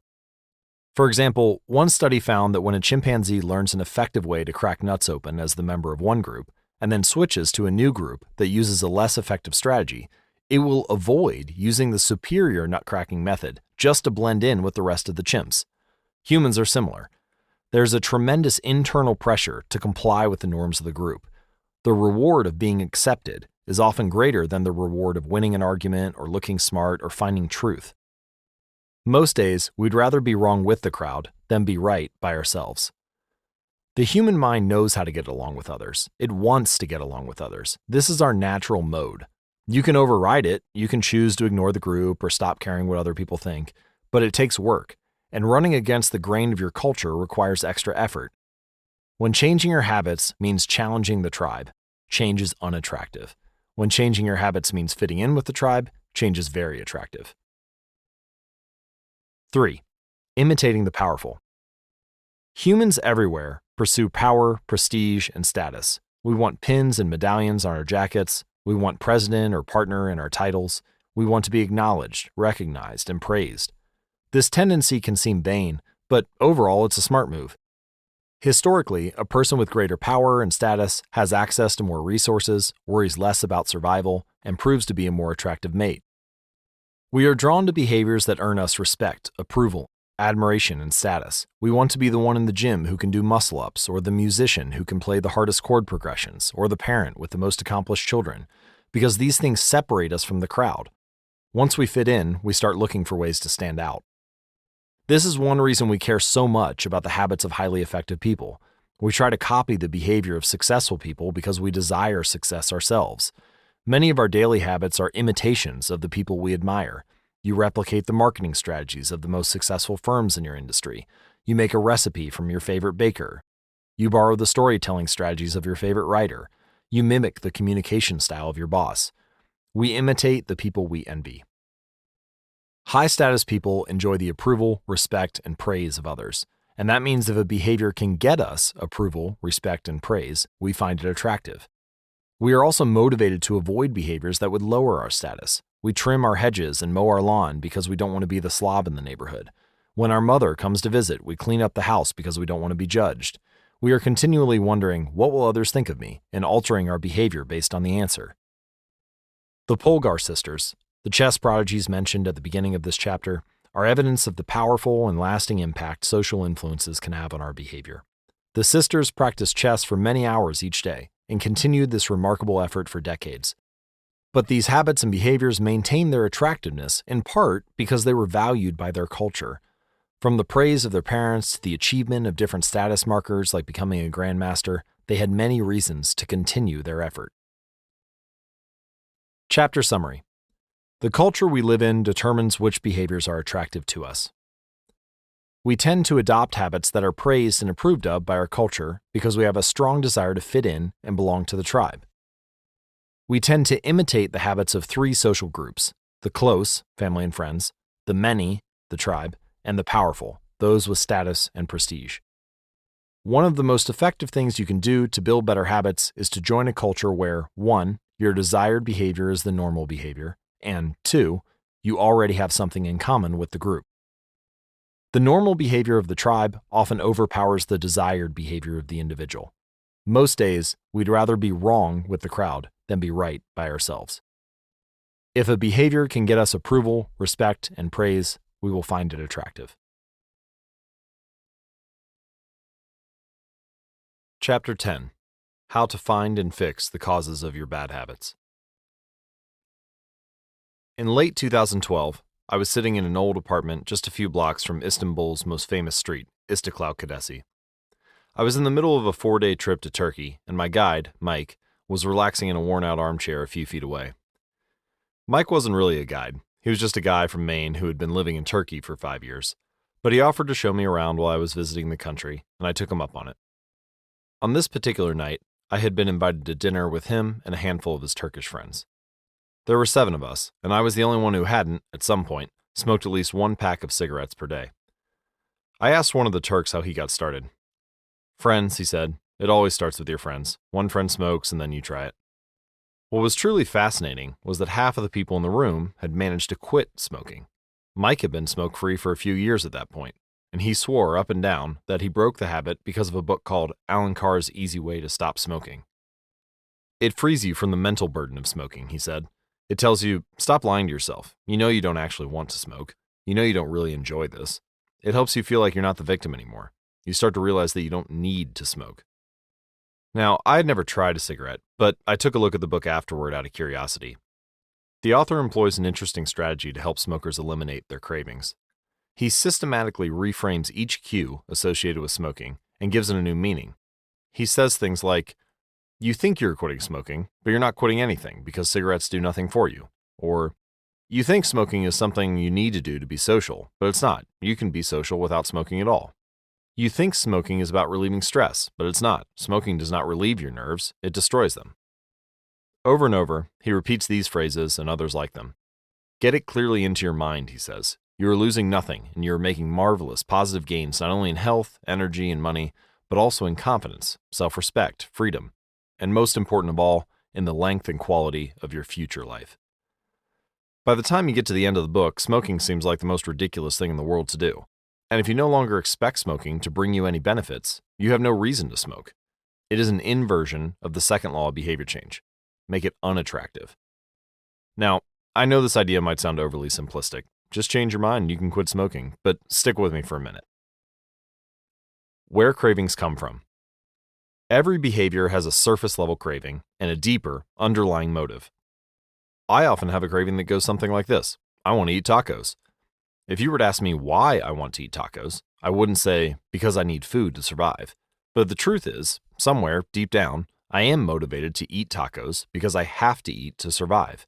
The underlying motive is to obtain food and water, even if my specific craving is for a taco. Some of our underlying motives include conserve energy, obtain food and water, find love and reproduce, connect and bond with others, win social acceptance and approval, reduce uncertainty, achieve status and prestige. This is just a partial list. I offer a more complete list and more examples of how to apply them to business at atomichabits.com/business. In any case, a craving is just a specific manifestation of a deeper underlying motive. Your brain did not evolve with a desire to smoke cigarettes or to check Instagram or to play video games. At a deep level, you simply want to reduce uncertainty or relieve anxiety, to win social acceptance and approval, or to achieve status. Look at nearly any product that is habit-forming, and you'll see that it does not create a new motivation, but rather latches onto the underlying motives of human nature. Find love and reproduce might mean using Tinder. Connect and bond with others might mean browsing Facebook. Winning social acceptance and approval could be posting on Instagram. Reducing uncertainty might drive you to search on Google. Achieving status and prestige could mean playing video games. Your habits are modern-day solutions to ancient desires, new versions of old vices. The underlying motives behind human behavior remain the same. The specific habits we perform differ based on the period of history we live in. Here's the powerful part. There are many different ways to address the same underlying motive. One person might learn to reduce stress by smoking a cigarette. Another person learns to ease their anxiety by going for a run. Your current habits are not necessarily the best way to solve the problems you face. They are just the methods you learn to use. Once you associate a solution with the problem you need to solve, you keep coming back to it. Habits are all about associations. These associations determine whether we predict a habit to be worth repeating or not. As we covered in our discussion of the first law, your brain is continually absorbing information and noticing cues in the environment. Every time you perceive a cue, your brain automatically runs a simulation and makes a prediction about what to do in the next moment. For example, cue. You notice that the stove is hot. Prediction. If I touch it, I'll get burned, so I should avoid touching it. Or cue. You see that the traffic light turned green. Prediction. If I step on the gas, I'll make it safely through the intersection and get closer to my destination, so I should step on the gas. You see a cue, categorize it based on past experience, and determine the appropriate response. This entire process happens in an instant, but it plays a crucial role in your habits because every action is preceded by a prediction. Life feels reactive, but it's actually predictive. All day long, you're making your best guess of how to act given what you've just seen and what has worked for you in the past. You are endlessly predicting what will happen in the next moment. Our behavior is heavily dependent on these predictions. Put another way, our behavior is heavily dependent on how we interpret the events that happen to us, not necessarily the objective reality of the events themselves. Two people can look at the same cigarette, and one feels the urge to smoke while the other is repulsed by the smell. The same cue can spark a good habit or a bad habit depending on your prediction. The cause of your habits is actually the prediction that precedes them. These predictions lead to feelings, which is how we typically describe a craving. A feeling, a desire, an urge. Feelings and emotions transform the cues we perceive and the predictions we make into a signal that we can apply. They help explain what we are currently sensing. For instance, whether or not you realize it, you are noticing how warm or cold you feel right now. If the temperature drops by 1 degree, you probably won't do anything. If the temperature drops by 10 degrees, however, you'll feel cold and put on another layer of clothing. Feeling cold was the signal that prompted you to act. You have been sensing the cues the entire time, but it is only when you predict that you would be better off in a different state that you take action. A craving is the sense that something is missing. It is the desire to change your internal state. When the temperature falls, there's a gap between what your body is currently sensing and what it wants to be sensing. And this gap between your current state and your desired state provides a reason to act. So desire is the difference between where you are now and where you want to be in the future. Even the tiniest action is tinged with the motivation to feel differently than you do in the moment. When you binge eat or light up or browse social media, what you really want is not a potato chip or a cigarette or a bunch of likes. What you really want is to feel different. Our feelings and emotions tell us whether to hold steady in our current state or to make a change. They help us decide the best course of action. Neurologists have discovered that when emotions and feelings are impaired, we actually lose the ability to make decisions. We have no signal of what to pursue and what to avoid. As the neuroscientist Antonio Damasio explains, it is emotion that allows you to mark things as good, bad, or indifferent. To summarize, the specific cravings you feel and the habits you perform are really an attempt to address your fundamental underlying motives. Whenever a habit successfully addresses a motive, you develop a craving to do it again. In time, you learn to predict that, for example, checking social media will help you feel loved, or that watching YouTube will allow you to forget your fears. Habits are attractive when we associate them with positive feelings, and we can use this insight to our advantage rather than to our detriment. How to reprogram your brain to enjoy hard habits. You can make hard habits more attractive if you can learn to associate them with a positive experience. Sometimes, all you need is a slight mindset shift. For example, we often talk about everything we have to do on a given day. You have to wake up early for work. You have to make another sales call. You have to cook dinner for your family. Now, imagine changing just one word. You don't have to, you get to. You get to wake up early for work. You get to make another sales call for your business. You get to cook dinner for your family. By simply changing one word, you shift the way you view each event. You transition from seeing these behaviors as burdens and turn them into opportunities. The key point is that both versions of reality are true. You do have to do those things, and you also get to do them. We can find evidence for whatever mindset we choose. I once heard a story about a man who uses a wheelchair. When asked if it was a difficult thing being confined, he responded, "I'm not confined to my wheelchair. I am liberated by it. If it wasn't for my wheelchair, I would be bedbound and never able to leave the house." This shift in perspective completely transformed how he lived each day. Similarly, reframing your habits to highlight their benefits rather than their drawbacks is a fast and lightweight way to reprogram your mind and make a habit seem more attractive. Here are some examples. Exercise. Many people associate exercise with being a challenging task that drains energy and wears you down. But you can just as easily view it as a way to develop skills and build you up. Instead of telling yourself, "I need to go for a run this morning," you can say, "It's time to build endurance and get fast." Or finance. Saving money is often associated with sacrifice. However, you can associate it with freedom rather than limitation if you realize one simple truth. Living below your current means increases your future means. The money you save this month increases your purchasing power next month. Meditation. Anyone who has tried meditation for more than 3 seconds knows how frustrating it can be when the next distraction inevitably pops into your mind. But you can transform this frustration into delight when you realize that each interruption gives you a chance to practice returning to your breath. Distraction is actually a good thing because you need distractions to practice meditation. Or take someone who has pre-game jitters. Many people feel anxious before delivering a big presentation or competing in an important event. They experience quicker breathing, a faster heart rate, heightened arousal. If we interpret these feelings negatively, then we feel threatened and tense up. If we interpret these feelings positively, then we can respond with fluidity and grace. You can reframe "I am nervous" to "I am excited and I'm getting an adrenaline rush to help me concentrate." These little mindset shifts aren't magic, but they can help change the feelings you associate with a particular habit or situation. If you want to take it a step further, you can create a motivation ritual. You simply associate your habits with something that you already enjoy, and then you use that as the cue whenever you need a little bit of motivation. For instance, if you always play the same song before having sex, then you'll begin to link the music with the act. Whenever you want to get in the mood, you can just press play. Ed Lattimore, a boxer and writer from Pittsburgh, benefited from a similar strategy without knowing it. "Odd realization," he wrote. "My focus and concentration goes up just by putting my headphones on while writing. I don't even have to play any music." Without realizing it, he was conditioning himself. In the beginning, he put his headphones on, played some music he enjoyed, and did focused work. After doing it 5, 10, 20 times, putting his headphones on became a cue that he automatically associated with increased focus. The craving followed naturally. Athletes use similar strategies to get themselves in the mindset to perform. During my baseball career, I developed a specific ritual of stretching and throwing before each game. The whole sequence took about 10 minutes, and I did it the same way every time.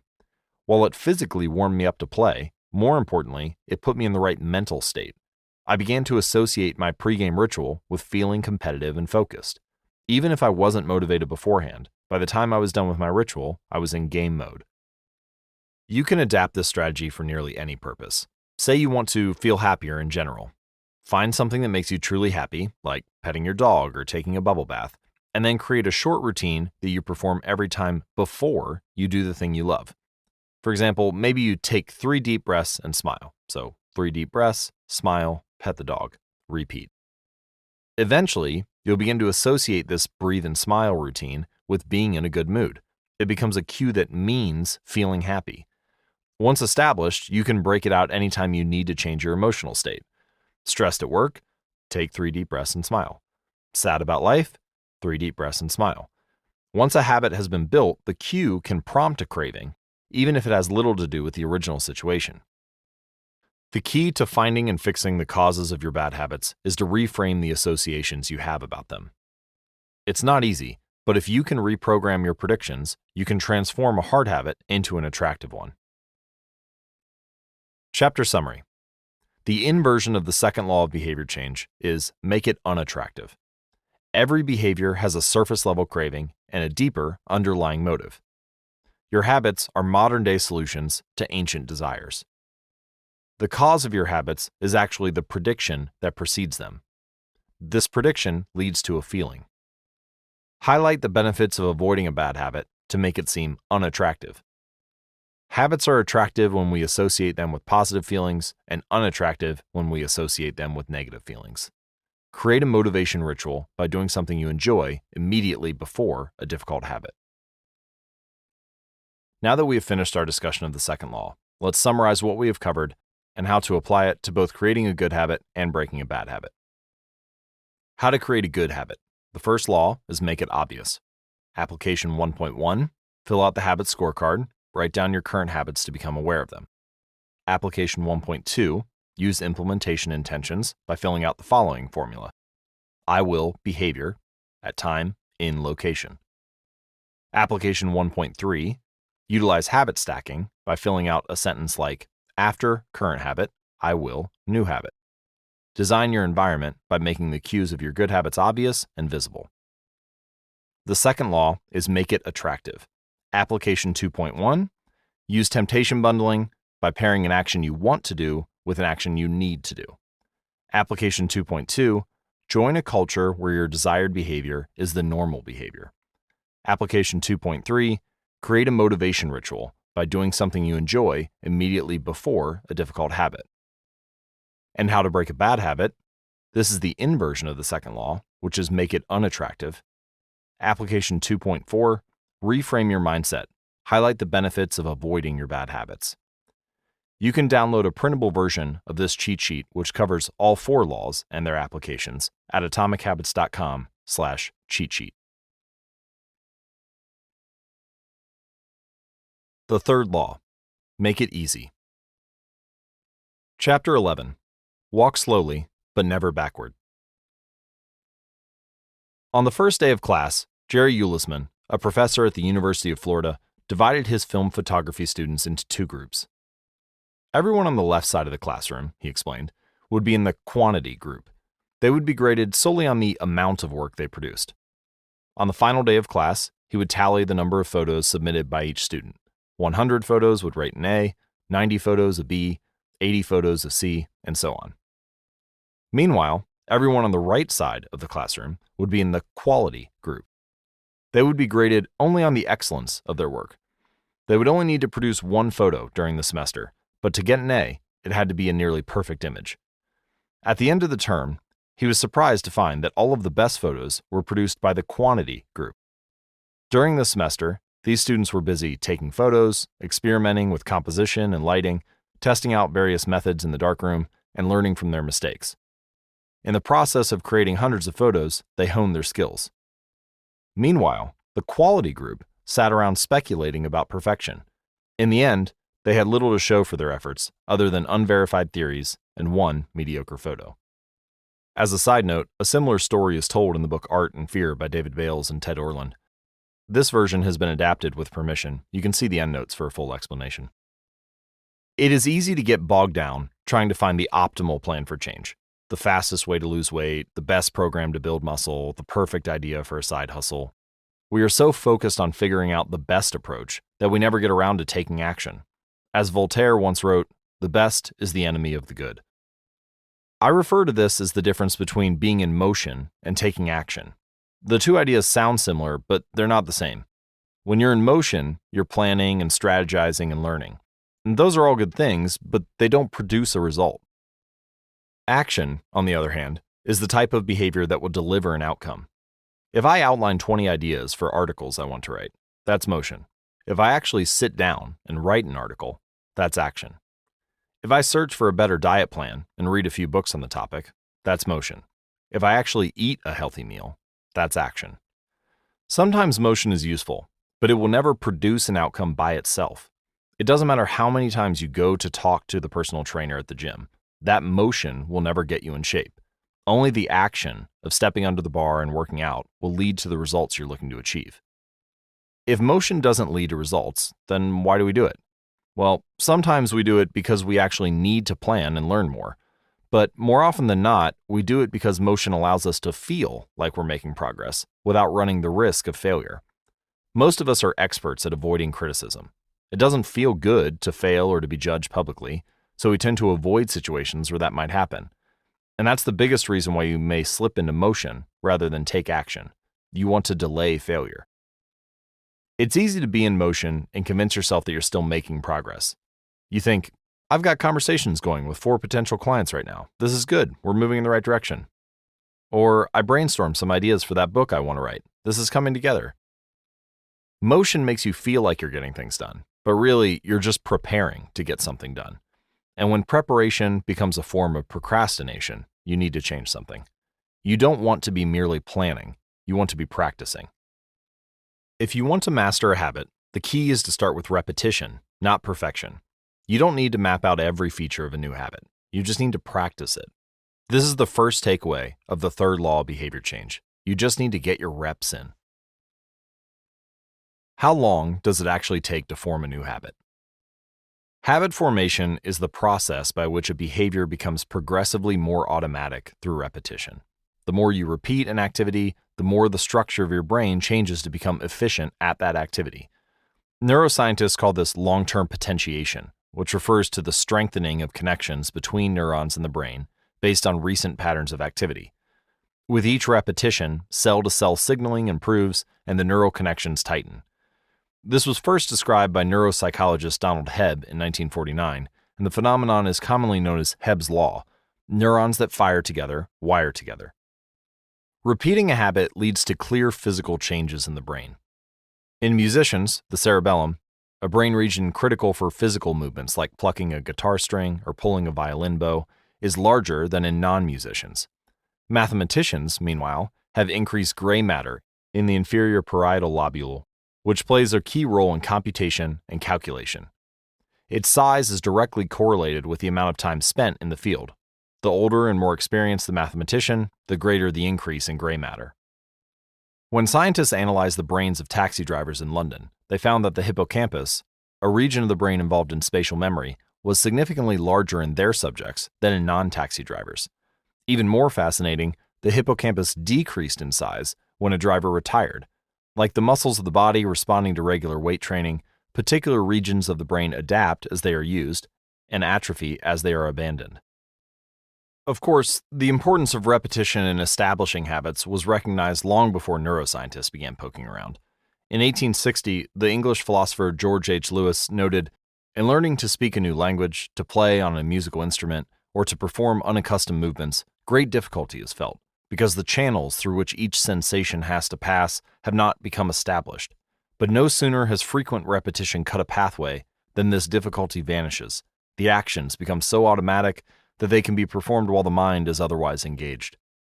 So, both common sense and scientific evidence agree, repetition is actually a form of change.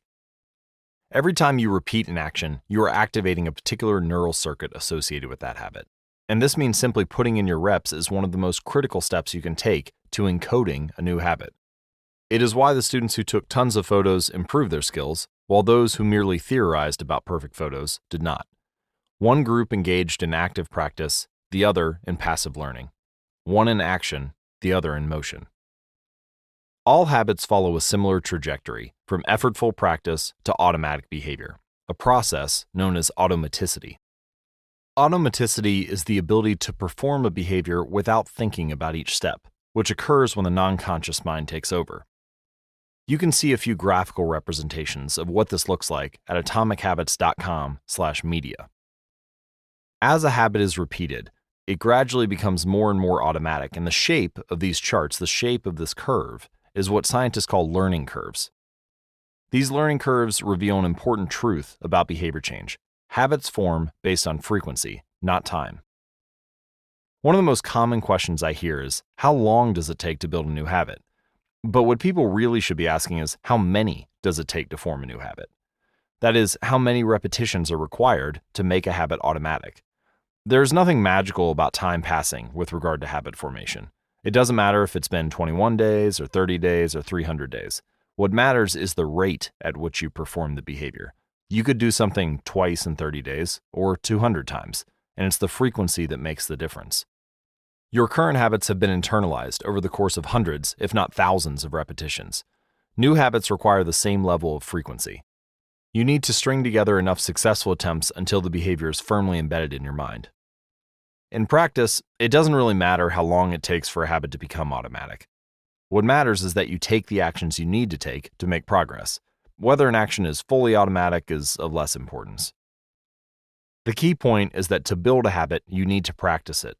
And the most effective way to make practice happen is to adhere to the third law of behavior change. Make it easy. The chapters that follow will show you how to do exactly that. Chapter summary. The third law of behavior change is make it easy. The most effective form of learning is practice, not planning. Focus on taking action, not being in motion. Habit formation is the process by which a behavior becomes progressively more automatic through repetition. The amount of time you have spent performing a habit is not as important as the number of times you have performed it. Chapter 12. The Law of Least Effort. In his award-winning book, Guns, Germs, and Steel, anthropologist and biologist Jared Diamond points out a simple fact. Different continents have different shapes. At first glance, this statement seems rather obvious and unimportant, but it turns out to have a profound impact on human behavior. The primary axis of the Americas runs from north to south. That is, the landmass of North and South America tends to be tall and thin rather than wide and fat. The same is generally true for Africa. Meanwhile, the landmass that makes up Europe, Asia, and the Middle East is the opposite. This massive stretch of land tends to be more east-west in shape. According to Diamond, this difference in shape played a significant role in the spread of agriculture over the centuries. When agriculture began to spread around the globe, farmers had an easier time expanding along east-west routes than along north-south ones. This is because locations along the same latitude generally share similar climates, amounts of sunlight and rainfall, and changes in season. These factors allowed farmers in Europe and Asia to domesticate a few crops and grow them along the entire stretch of land from France to China. By comparison, the climate varies greatly when traveling from north to south. Just imagine how different the weather is in Florida compared to Canada. You can be the most talented farmer in the world, but it won't help you grow Florida oranges in the Canadian winter. Snow is a poor substitute for soil. In order to spread crops along north-south routes, farmers would need to find and domesticate new plants whenever the climate changed. As a result, agriculture spread 2 to 3 times faster across Asia and Europe than it did up and down the Americas. Over the span of centuries, this small difference had a very big impact. Increased food production allowed for more rapid population growth. With more people, these cultures were able to build stronger armies and were better equipped to develop new technologies. The changes started out small: a crop that spread slightly farther, a population that grew slightly faster, but compounded into substantial differences over time. The spread of agriculture provides an example of the third law of behavior change on a global scale. Conventional wisdom holds that motivation is the key to habit change. Maybe if you really wanted it, you'd actually do it. But the truth is, our real motivation is to be lazy and to do what is convenient. And despite whatever the latest productivity bestseller will tell you, this is a smart strategy, not a dumb one. Energy is precious, and the brain is wired to conserve it whenever possible. It is human nature to follow the law of least effort, which states that when deciding between two similar options, people will naturally gravitate toward the option that requires the least amount of work. This idea is actually a foundational principle in physics, where it is known as the principle of least action. It states that the path followed between any 2 points will always be the path requiring the least amount of energy. This simple principle underpins the laws of the universe, and from this one idea, you can describe the laws of motion and relativity. In any case, people are wired to do what is convenient. For example, expanding your farm to the east where you can grow the same crops rather than heading north where the climate is different. Out of all the possible actions we could take, the one that is realized is the one that delivers the most value for the least effort. We are motivated to do what is easy. Every action requires a certain amount of energy. The more energy required, the less likely it is to occur. If your goal is to do 100 push-ups per day, well, that's a lot of energy. In the beginning, when you're motivated and excited, you can muster the strength to get started. But after a few days, such a massive effort feels exhausting. Meanwhile, sticking to the habit of doing 1 push-up per day requires almost no energy to get started.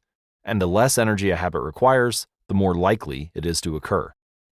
Look at any behavior that fills up much of your life, and you'll see that it can be performed with very low levels of motivation. Habits like scrolling on our phones, checking email, and watching television steal so much of our time because they can be performed almost without effort. They are remarkably convenient. In a sense, every habit is just an obstacle to getting what you really want. Dieting is an obstacle to getting fit. Meditation is an obstacle to feeling calm. Journaling is an obstacle to thinking clearly. You don't actually want the habit itself. What you really want is the outcome the habit delivers. And the greater the obstacle, that is, the more difficult the habit, the more friction there is between you and your desired end state. This is why it is crucial to make your habits so easy that you'll do them even when you don't feel like it. If you can make your good habits more convenient, you'll be more likely to follow through on them. All right, but what about all the moments when we seem to do the opposite? If we're all so lazy, then how do you explain accomplishing hard things like raising a child or starting a business or climbing Mount Everest? Look, certainly you are capable of doing very hard things. The problem is that some days you feel like doing the hard work and some days you feel like giving in. On the tough days, it's crucial to have as many things working in your favor as possible so that you can overcome the challenges life naturally throws your way. The less friction you face, the easier it is for your stronger self to emerge. The idea behind make it easy is not to only do easy things. The idea is to make it as easy as possible in the moment to do the things that pay off in the long run. How to achieve more with less effort. Imagine you are holding a garden hose that is bent in the middle. Some water can flow through, but not very much. If you want to increase the rate at which water passes through the hose, you have 2 options. The first option is to crank up the valve and force more water out. The second option is to simply remove the bend in the hose and let water flow through naturally. Trying to pump up your motivation to stick with a hard habit is like trying to force water through a bent hose. You can do it, but it requires a lot of effort and it increases the tension in your life. Meanwhile, making your habits simple and easy is like removing the bend in the hose. Rather than trying to overcome the friction in your life, you simply reduce it. One of the most effective ways to reduce the friction associated with your habits is to practice environment design. In Chapter 6, we discussed environment design as a method for making cues more obvious, but you can also optimize your environment to make actions easier. For example, when deciding where to practice a new habit, it is best to choose a place that is already along the path of your daily routine. Habits are easier to build when they fit into the flow of your life. You are more likely to go to the gym if it's on your way to work because stopping doesn't add much friction to your lifestyle. By comparison, if the gym is off the path of your normal commute, even by just a few blocks, now you're going out of your way to get there. Perhaps even more effective is reducing the friction within your home or office. Too often, we try to start habits in high-friction environments. We try to follow a strict diet while we are out to dinner with friends. Or we try to write a book in a chaotic household. We try to concentrate while using a smartphone filled with distractions. It doesn't have to be this way. We can remove the points of friction that hold us back. This is precisely what electronics manufacturers in Japan began to do in the 1970s. In an article published in The New Yorker titled Better All the Time, James Surowiecki writes, Japanese firms emphasized what came to be known as lean production, relentlessly looking to remove waste of all kinds from the production process, down to redesigning workspaces so workers didn't have to waste time twisting and turning to reach their tools. The result was that Japanese factories were more efficient and Japanese products were more reliable than American ones. In 1974, service calls for American-made color televisions were 5 times as common as Japanese televisions. By 1979, it took American workers 3 times as long to assemble their sets. I like to refer to this strategy as addition by subtraction. The Japanese companies looked for every point of friction in the manufacturing process and eliminated it. As they subtracted wasted effort, they added customers and revenue. Similarly, when we remove the points of friction that sap our time and energy, we can achieve more with less effort. This is one reason tidying up can feel so good. We are simultaneously moving forward and lightening the cognitive load our environment places on us. If you look at the most habit-forming products, you'll notice that one of the things these goods and services do best is remove little points of friction from your life. Meal delivery services reduce the friction of shopping for groceries. Dating apps reduce the friction of making social introductions. Ride-sharing services reduce the friction of getting across town. Text messaging reduces the friction of sending a letter in the mail. Like a Japanese television manufacturer redesigning their workspace to reduce wasted motion, successful companies design their products to automate, eliminate, or simplify as many steps as possible. They reduce the number of fields on each form. They pare down the number of clicks required to create an account. They deliver their products with easy-to-understand directions or ask their customers to make fewer choices. When the first voice-activated speakers were released, products like Google Home, Amazon Echo, and Apple HomePod, I asked a friend what he liked about the product he had purchased. He said it was just easier to say, play some country music, than to pull out his phone, open the music app, and pick a playlist. Of course, just a few years earlier, having unlimited access to music in your pocket was a remarkably frictionless behavior compared to driving to the store and buying a CD. Business is a never-ending quest to deliver the same result in an easier fashion. Similar strategies have been used effectively by governments. When the British government wanted to increase tax collection rates, they switched from sending citizens to a web page where the tax form could be downloaded to linking directly to the form. Reducing that one step in the process increased the response rate from 19.2% to 23.4%.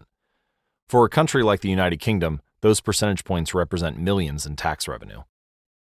The central idea is to create an environment where doing the right thing is as easy as possible. Much of the battle of building better habits comes down to finding ways to reduce the friction associated with our good habits and increase the friction associated with our bad ones. Prime the environment for future use. Oswald Knuckles is an IT developer from Natchez, Mississippi. He is also someone who understands the power of priming his environment. Knuckles dialed in his cleaning habits by following a simple strategy he referred to as resetting the room. For instance, when he finishes watching television, he places the remote back on the TV stand, arranges the pillows on the couch, and folds the blanket. When he leaves his car, he throws any trash away. Whenever he takes a shower, he wipes down the toilet while the shower is warming up. As he notes, the perfect time to clean the toilet is right before you wash yourself in the shower anyway. The purpose of resetting each room is not simply to clean up after the last action, but to prepare for the next action. When I walk into a room, everything is in its right place, Knuckles wrote. Because I do this every day, in every room, stuff always stays in good shape. People think I work hard, but I'm actually really lazy. I'm just proactively lazy. It gives you so much time back. Whenever you organize a space for its intended purpose, you are priming it to make the next action easy. For instance, my wife keeps a box of greeting cards that are pre-sorted by occasion: birthday, sympathy, wedding, graduation, and more. Whenever necessary, she grabs the appropriate card and sends it off. She is incredibly good at remembering to send cards because she has reduced the friction of doing so. For years, I was the opposite. Someone would have a baby and I would think, I should send a card. But then weeks would pass, and by the time I remembered to pick one up at the store, it was too late. The habit wasn't easy. There are many ways to prime your environment so it's ready for immediate use. If you want to cook a healthy breakfast, place the skillet on the stove, set out the cooking spray on the counter, and lay out any plates and utensils you need the night before. When you wake up, making breakfast will be easy. Want to draw more? Put your pencils, pens, notebooks, and drawing tools on top of your desk, within easy reach. Want to exercise? Set out your workout clothes, shoes, gym bag, and water bottle ahead of time. Want to improve your diet? Chop up a ton of fruits and vegetables on weekends and pack them in containers, so you have easy access to healthy, ready-to-eat options during the week. These are simple ways to make the good habit the path of least resistance. You can also invert this principle and prime the environment to make bad behaviors difficult. If you find yourself watching too much television, for example, then unplug it after each use. Only plug it back in if you can say out loud the name of the show you want to watch. This setup creates just enough friction to prevent mindless viewing. And if that doesn't do it, you can take it a step further. Unplug the television and take the batteries out of the remote after each use, so it takes an extra 10 seconds to turn it back on. And if you're really hardcore, you could move the television out of the living room and into a closet after each use. You can be sure you'll only take it out when you really want to watch something. The greater the friction, the less likely the habit. Whenever possible, I leave my phone in a different room until lunch. When it's right next to me, I'll check it all morning for no reason at all. But when it's in another room, I rarely think about it. And the friction is high enough that I won't go get it without a reason. As a result, I get 3 to 4 hours each morning when I can work without interruption. If sticking your phone in another room doesn't seem like enough, tell a friend or a family member to hide it from you for a few hours. Ask a coworker to keep it at their desk for the morning and give it back to you at lunch. It is remarkable how little friction is required to prevent unwanted behavior. When I hide beer in the back of the fridge where I can't see it, I drink less. When I delete social media apps from my phone, it can be weeks before I download them again and log in. These tricks are unlikely to curb a true addiction, but for many of us, a little bit of friction can be the difference between sticking with a good habit or sliding into a bad one. Imagine the cumulative impact of making dozens of these changes and living in an environment designed to make the good behaviors easier and the bad behaviors harder. Whether we are approaching behavior change as an individual, a parent, a coach, or a leader, we should ask ourselves the same question. How can we design a world where it is easy to do what is right? Redesign your life so the actions that matter most are also the actions that are easiest to do. Chapter Summary. Human behavior follows the law of least effort. We will naturally gravitate toward the option that requires the least amount of work. Create an environment where doing the right thing is as easy as possible. Reduce the friction associated with good behaviors. When friction is low, habits are easy. Increase the friction associated with bad behaviors. When friction is high, habits are difficult. Prime your environment to make future actions easier. Chapter 13. How to Stop Procrastinating by Using the 2-Minute Rule. Twyla Tharp is widely regarded as one of the greatest dancers and choreographers of the modern era. In 1992, she was awarded a MacArthur Fellowship, often referred to as the Genius Grant, and she has spent the bulk of her career touring the globe to perform her original works. She also credits much of her success to simple daily habits. I begin each day of my life with a ritual, she writes. I wake up at 5:30 a.m., put on my workout clothes, my leg warmers, my sweatshirt, and my hat. I walk outside my Manhattan home, hail a taxi, and tell the driver to take me to the Pumping Iron Gym at 91st Street and 1st Avenue, where I work out for 2 hours. The ritual is not the stretching and weight training I put my body through each morning at the gym. The ritual is the cab. The moment I tell the driver where to go, I have completed the ritual. It's a simple act, but doing it the same way each morning habitualizes it, makes it repeatable, easy to do. It reduces the chance that I would skip it or do it differently. It is one more item in my arsenal of routines, and one less thing to think about. Hailing a cab each morning may be a tiny action, but it is a splendid example of the third law of behavior change. Researchers estimate that 40 to 50% of our actions on any given day are done out of habit. This is already a substantial percentage, but the true influence of your habits is even greater than these numbers suggest. Habits are automatic choices that influence the conscious decisions that follow. Yes, a habit can be completed in just a few seconds, but it can also shape the actions you take for minutes or even hours afterward. Habits are like the entrance ramp to a highway. They lead you down a path, and before you know it, you're speeding toward the next behavior. It seems to be easier to continue what you are already doing than to start doing something different. You sit through a bad movie for 2 hours. You keep snacking even when you're already full. You check your phone for just a second, and soon you've spent 20 minutes staring at the screen. In this way, the habits you follow without thinking often determine the choices you make when you are thinking. Each evening, there's a tiny moment, usually around 5:15 p.m., that shapes the rest of my night.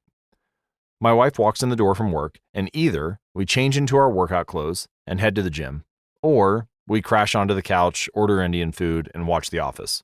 Now, to be fair, this still sounds like an amazing night, but similar to Twyla Tharp hailing the cab, the ritual is changing into my workout clothes. If I change my clothes, I know the workout will happen. Everything that follows, driving to the gym, deciding which exercises to do, stepping under the bar, is easy once I've taken the first step. Every day there are a handful of moments that deliver an outsized impact. I refer to these little choices as decisive moments. The moment you decide between ordering takeout or cooking dinner. The moment you choose between driving your car or riding your bike. The moment you decide between starting your homework or grabbing the video game controller. These choices are a fork in the road. The difference between a good day and a bad day is often a few productive and healthy choices made at decisive moments. Decisive moments set the options available to your future self. For instance, walking into a restaurant is a decisive moment because it determines what you'll be eating for lunch. Technically, you are in control of what you order, but in a larger sense, you can only order an item if it's on the menu. If you walk into a steakhouse, you can get a sirloin or a ribeye, but not sushi. Your options are constrained by what's available. They are shaped by the first choice. In a similar way, we are limited by where our habits lead us. This is why mastering the decisive moments throughout your day is so important. Each day is made up of many moments, but it is really a few habitual choices that determine the path you take. These little choices stack up, each one setting the trajectory for how you spend the next chunk of time. Habits are the entry point, not the end point. They are the cab, not the gym. The 2-minute rule. Even when you know you should start small, it's easy to start too big. When you dream about making a change, excitement inevitably takes over and you end up trying to do too much too soon. The most effective way I know to counteract this tendency is to use the 2-minute rule, which states, when you start a new habit, it should take less than 2 minutes to do. You'll find that nearly any habit can be scaled down into a 2-minute version. Read before bed each night becomes read 1 page. Do 30 minutes of yoga becomes take out my yoga mat. Study for class becomes open my notes. Fold the laundry becomes fold 1 pair of socks. Run 3 miles becomes tie my running shoes. The idea is to make your habits as easy as possible to start. Anyone can meditate for 1 minute, read 1 page, or put 1 item of clothing away. And as we have just discussed, this is a powerful strategy because once you have started doing the right thing, it is much easier to continue doing it. A new habit should not feel like a challenge. The actions that follow can be challenging, but the first 2 minutes should be easy. What you want is a gateway habit that naturally leads you down a more productive path.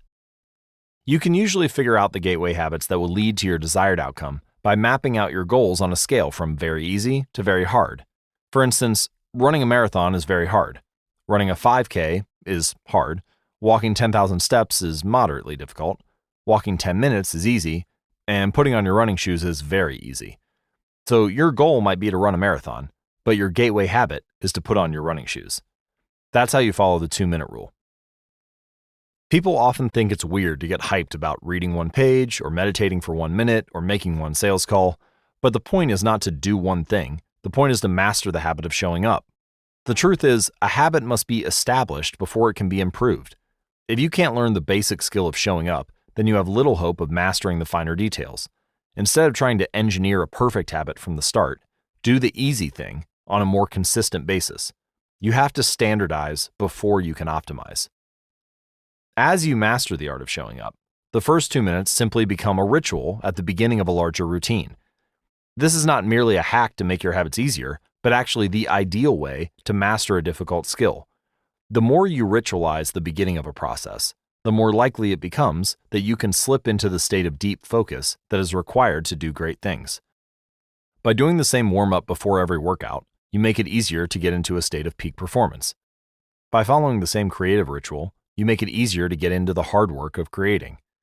By developing a consistent power-down habit, you make it easier to get to bed at a reasonable time each night.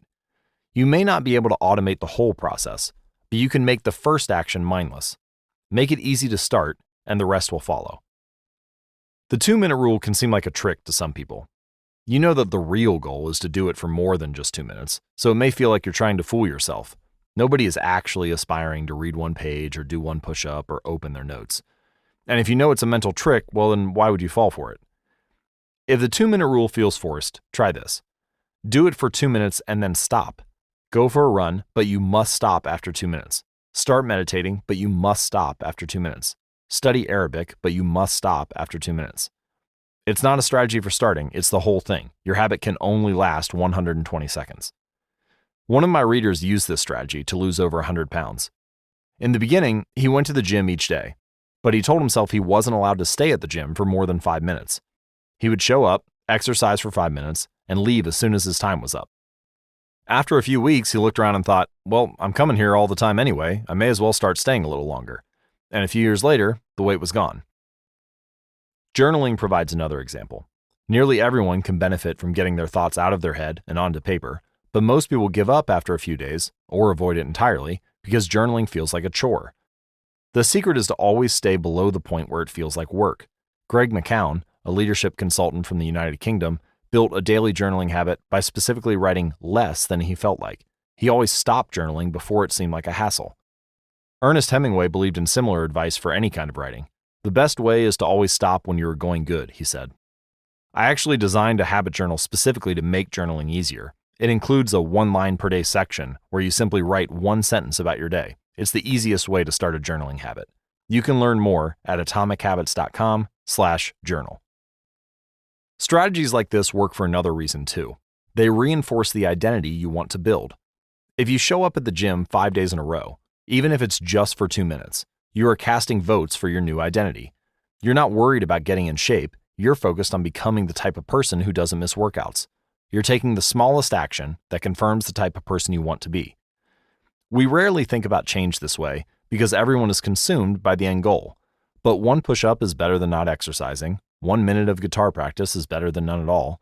1 minute of reading is better than never picking up a book. It's better to do less than you hoped than to do nothing at all.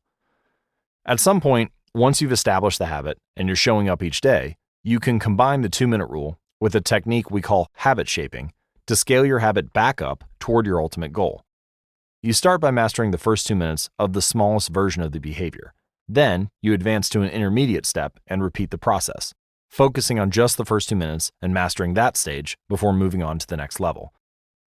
Eventually, you'll end up with the habit you had originally hoped to build while still keeping your focus where it should be, on the first 2 minutes of the behavior. Here are some examples of habit shaping. If you want to become an early riser, phase 1 might be home at 10 p.m. every night. Phase 2, have all devices, television, phone, and so on, turned off by 10 p.m. every night. Phase 3, be in bed by 10 p.m. every night. Phase 4, lights off by 10 p.m. every night.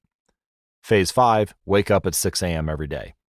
At each of the 5 stages, you focus on mastering the first 2 minutes of the habit. Or imagine that you want to start an exercise habit. Phase 1 might be changing into your workout clothes. Phase 2 could be step out the door. Phase 3 could be driving to the gym and exercising for 5 minutes. Phase 4, exercise for 15 minutes at least once a week. And finally, phase 5, exercise 3 times a week. Nearly any larger life goal can be transformed into a 2-minute behavior. For example, I want to live a healthy and long life becomes I need to stay in shape, which translates to I need to exercise, which breaks down to I need to change into my workout clothes. Or I want to have a happy marriage becomes I need to be a good partner, which translates to I should do something each day to make my partner's life easier, which leads to I should meal plan for next week. Whenever you're struggling to stick with a habit, you can employ the 2-minute rule. It is a simple way to make your habits easy. Chapter summary.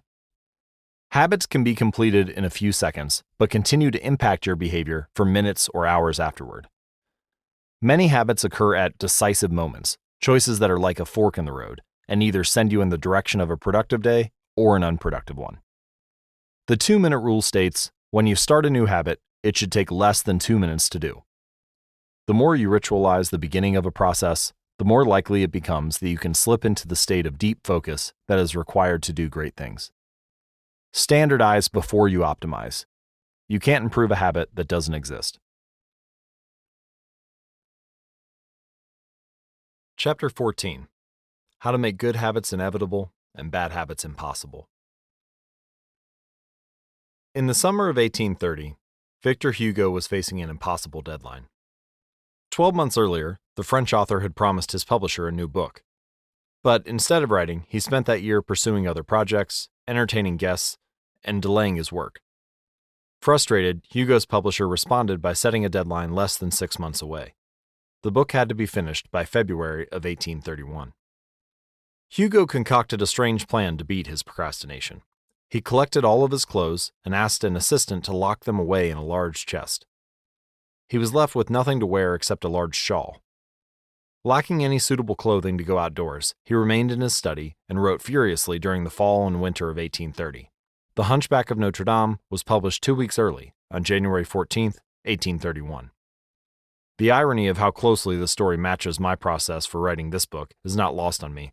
Although my publisher was much more accommodating and my closet remained full, I did feel like I had to place myself on house arrest to finish the manuscript. Sometimes success is less about making good habits easy and more about making bad habits hard. This is an inversion of the third law of behavior change: make it difficult. If you find yourself continually struggling to follow through on your plans, then you can take a page from Victor Hugo and make your bad habits more difficult by creating what psychologists call a commitment device. A commitment device is a choice you make in the present that controls your actions in the future. It is a way to lock in future behavior, bind you to good habits, and restrict you from bad ones. When Victor Hugo shut his clothes away so he could focus on writing, he was creating a commitment device. This is also referred to as a Ulysses Pact or a Ulysses Contract, named after Ulysses, the hero of the Odyssey, who told his sailors to tie him to the mast of the ship so he could hear the enchanting songs of the sirens, but wouldn't be able to steer the ship toward them and crash on the rocks. Ulysses realized the benefits of locking in your future actions while your mind is in the right place, rather than waiting to see where your desires will take you in the moment. There are many ways to create a commitment device. You can reduce overeating by purchasing food in individual packages rather than in bulk size. You can voluntarily ask to be added to the banned list at casinos and online poker sites to prevent future gambling sprees. I've even heard of athletes who have to make weight for a competition, choosing to leave their wallets at home during the week before weigh-in so they won't be tempted to buy fast food. As another example, my friend and fellow habits expert Nir Eyal purchased an outlet timer, which is an adapter that he plugged in between his internet router and the power outlet. At 10 p.m. each night, the outlet timer cuts off the power to the router, and when the internet goes off, everyone knows it's time to go to bed. Commitment devices are useful because they enable you to take advantage of your good intentions before you can fall victim to temptation. Whenever I'm looking to cut calories, for example, I will ask the waiter to split my meal and box it in half before the meal is served. If I waited until the meal came out and told myself, I'll just eat half, it would never work.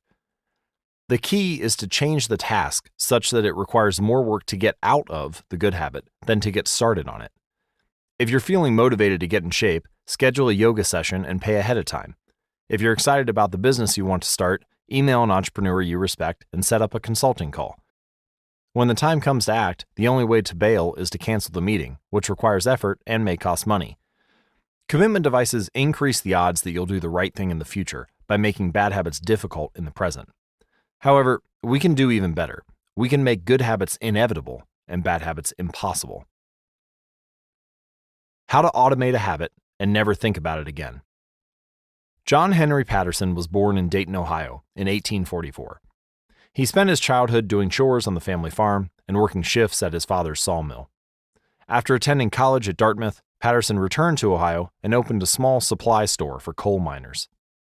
It seemed like a good opportunity. The store faced little competition and enjoyed a steady stream of customers, but it still struggled to make money. That was when Patterson discovered his employees were stealing from him. In the mid-1800s, employee theft was a common problem. Receipts were kept in an open drawer and could easily be altered or discarded. There were no video cameras to review behavior and no software to track transactions.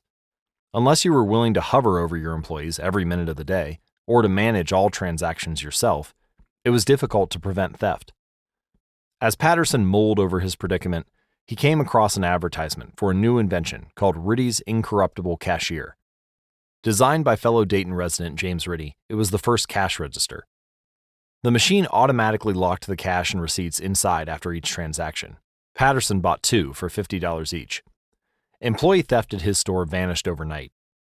In the next 6 months, Patterson's business went from losing money to making $5,000 in profit, the equivalent of more than $100,000 today. Patterson was so impressed with the machine that he changed businesses. He bought the rights to Ritty's invention and opened the National Cash Register Company. 10 years later, National Cash Register had over 1,000 employees and was on its way to becoming one of the most successful businesses of its time. The best way to break a bad habit is to make it impractical to do. Increase the friction until you don't even have the option to act. The brilliance of the cash register was that it automated ethical behavior by making stealing practically impossible. Rather than trying to change the motivations of the employees, it made the preferred behavior automatic. Some actions, like installing a cash register, pay off again and again. These one-time choices require a little bit of effort up front, but create increasing value over time. I'm fascinated by the idea that a single choice can deliver returns again and again, and I surveyed my readers on their favorite one-time actions that lead to better long-term habits. Here are a few examples. One-time actions that lock in good habits. Nutrition. Buy a water filter to clean your drinking water. Use smaller plates to reduce caloric intake. Sleep. Buy a good mattress. Get blackout curtains. Remove your television from your bedroom. Productivity. Unsubscribe from emails. Turn off notifications and mute group chats. Set your phone to silent. Use email filters to clear up your inbox. Delete games and social media apps from your phone. Happiness. Get a dog. Move to a friendly social neighborhood. General health. Get vaccinated. Buy good shoes to avoid back pain. Buy a supportive chair or a standing desk. Finance. Enroll in an automatic savings plan.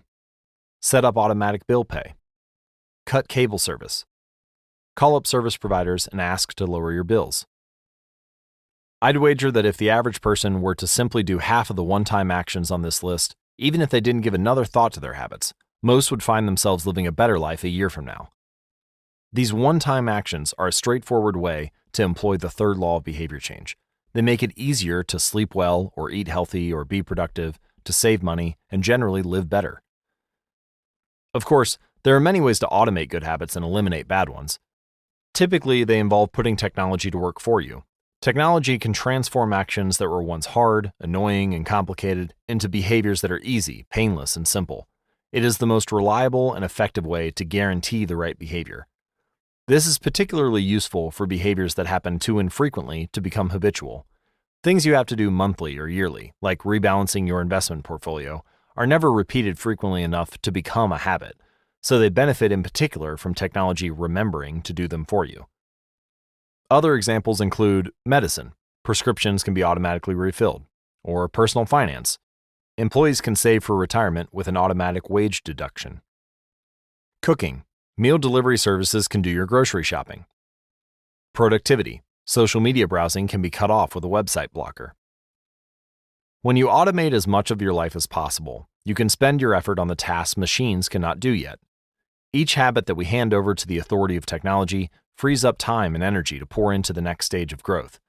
As mathematician and philosopher Alfred North Whitehead wrote, Civilization advances by extending the number of operations we can perform without thinking about them.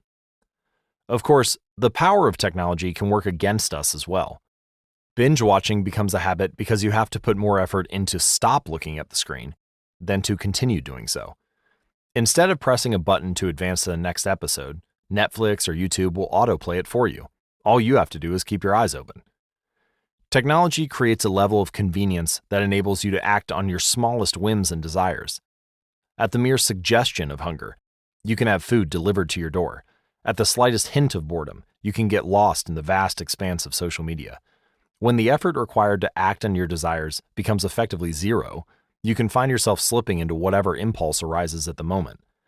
The downside of automation is that we can find ourselves jumping from easy task to easy task without making time for more difficult, but ultimately more rewarding work. I often find myself gravitating towards social media during any downtime. If I feel bored for just a fraction of a second, I reach for my phone. It's easy to write off these minor distractions as just taking a break, but over time they can accumulate into a serious issue. The constant tug of just one more minute can prevent me from doing anything of consequence.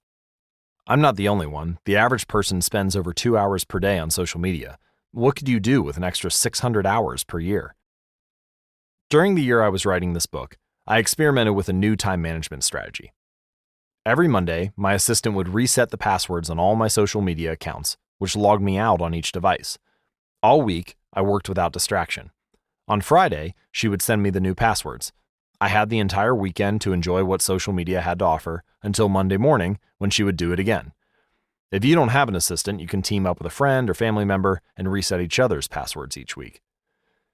One of the biggest surprises was how quickly I adapted. Within the first week of locking myself out of social media, I realized that I didn't need to check it nearly as often as I had been, and I certainly didn't need it each day. It had simply been so easy that it had become the default. Once my bad habit became impossible, I discovered that I did actually have the motivation to work on more meaningful tasks. After I removed the mental candy from my environment, it became much easier to eat the healthy stuff. When working in your favor, automation can make your good habits inevitable and your bad habits impossible. It is the ultimate way to lock in future behavior rather than relying on willpower in the moment. By utilizing commitment devices, strategic one-time decisions, and technology, you can create an environment of inevitability, a space where good habits are not just an outcome you hope for, but an outcome that is virtually guaranteed. Chapter Summary. The inversion of the third law of behavior change is make it difficult. A commitment device is a choice you make in the present that locks in better behavior in the future. The ultimate way to lock in future behavior is to automate your habits. One-time choices, like buying a better mattress or enrolling in an automatic savings plan, are single actions that automate your future habits and deliver increasing returns over time. Using technology to automate your habits is the most reliable and effective way to guarantee the right behavior. Now that we have concluded our discussion of the third law of behavior change, let me summarize how to create a good habit and how to create a bad one. The third law of behavior change is make it easy. Application 3.1, reduce friction. Decrease the number of steps between you and your good habits. Application 3.2, prime the environment. Prepare your environment to make future actions easier. Application 3.3, master the decisive moment. Optimize the small choices that deliver outsized impact. Application 3.4, use the 2-minute rule. Downscale your habits until they can be done in 2 minutes or less. Application 3.5, automate your habits. Invest in technology and one-time purchases that lock in future behavior. And we can invert the third law of behavior change to discuss how to break a bad habit. The inversion of the third law is make it difficult. Application 3.6, increase friction. Increase the number of steps between you and your bad habits. Application 3.7, use a commitment device. Restrict your future choices to the ones that benefit you. You can download a complete version of this cheat sheet on how to create a good habit and how to break a bad habit at atomichabits.com/cheat sheet. The fourth law, make it satisfying. Chapter 15, the cardinal rule of behavior change. In the late 1990s, a public health worker named Stephen Luby left his hometown of Omaha, Nebraska, and bought a one-way ticket to Karachi, Pakistan. Karachi was one of the most populous cities in the world. By 1998, over 9 million people called it home. It was the economic center of Pakistan and a transportation hub, with some of the most active airports and seaports in the region. In the commercial parts of town, you could find all of the standard urban amenities and bustling downtown streets. But Karachi was also one of the least livable cities in the world. Over 60% of Karachi's residents lived in squatter settlements and slums. These densely packed neighborhoods were filled with makeshift houses, cobbled together with old boards, cinder blocks, and other discarded materials. There was no waste removal system, no electricity grid, no clean water supply. When dry, the streets were a combination of dust and trash. When wet, they became a muddy pit of sewage. Mosquito colonies thrived in pools of stagnant water, and children played among the garbage. The unsanitary conditions led to widespread illness and disease. Contaminated water sources caused epidemics of diarrhea, vomiting, and abdominal pain. Nearly 1/3 of the children living there were malnourished. With so many people crammed into such a small space, viruses and bacterial infections spread rapidly. It was this public health crisis that had brought Stephen Luby to Pakistan.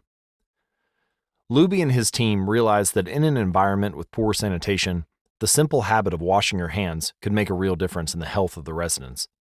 But they soon discovered that many people were already aware that hand washing was important. And yet, despite this knowledge, many residents were washing their hands in a haphazard fashion. Some people would just run their hands under the water quickly, others would only wash one hand, many would simply forget to wash their hands before preparing food. Everyone said hand washing was important, but few people made a habit out of it. The problem wasn't knowledge, the problem was consistency. That was when Luby and his team partnered with Procter & Gamble to supply the neighborhood with Safeguard soap. Compared to your standard bar of soap, using Safeguard was a much more enjoyable experience. In Pakistan, Safeguard was a premium soap, Luby told me. The study participants commonly mentioned how much they liked it. The soap foamed easily and people were able to lather their hands with suds. It smelled great. Instantly, hand washing became slightly more pleasurable. I see the goal of hand washing promotion not as behavior change, but as habit adoption, Luby said. It is a lot easier for people to adopt a product that provides a strong positive sensory signal, for example, the mint of toothpaste, than it is to adopt a habit that does not provide pleasurable sensory feedback, like flossing one's teeth. The marketing team at Procter & Gamble talked about trying to create a positive hand-washing experience. Within months, the researchers saw a rapid shift in the health of children in the neighborhood. The rate of diarrhea fell by 52%, pneumonia by 48%, and impetigo, a bacterial skin infection, by 35%. The long-term effects were even better. We went back to some of the households in Karachi 6 years after, Luby told me. Over 95% of households who had been given the soap for free and encouraged to wash their hands had a hand-washing station with soap and water available when our study team visited. We had not given any soap to the intervention group for over 5 years, but during the trial, they had become so habituated to wash their hands that they had maintained the practice. It was a powerful example of the fourth and final law of behavior change: make it satisfying. We are more likely to repeat a behavior when the experience is satisfying. This is entirely logical. Feelings of pleasure, even minor ones like washing your hands with soap that smells nice and lathers well, are signals that tell the brain, "This feels good, do this again next time." Pleasure teaches your brain that a behavior is worth remembering and repeating. Take the story of chewing gum.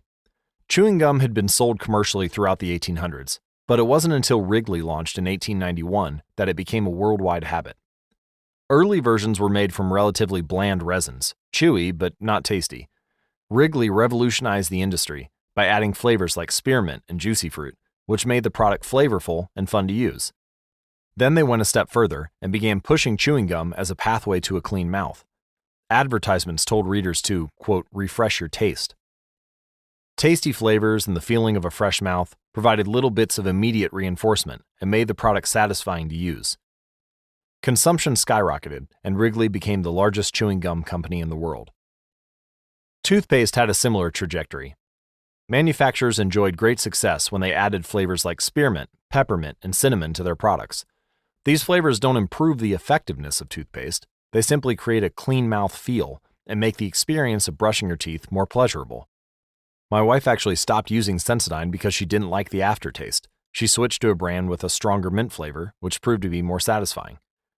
Conversely, if an experience is not satisfying, we have little reason to repeat it. In my research, I came across the story of a woman who had a narcissistic relative that drove her nuts. In an attempt to spend less time with this egomaniac, she acted as dull and as boring as possible whenever he was around. Within a few encounters, he started avoiding her because he found her so uninteresting. Stories like these are evidence of the cardinal rule of behavior change. What is rewarded is repeated. What is punished is avoided. You learn what to do in the future based on what you were rewarded for doing or punished for doing in the past. Positive emotions cultivate habits, negative emotions destroy them.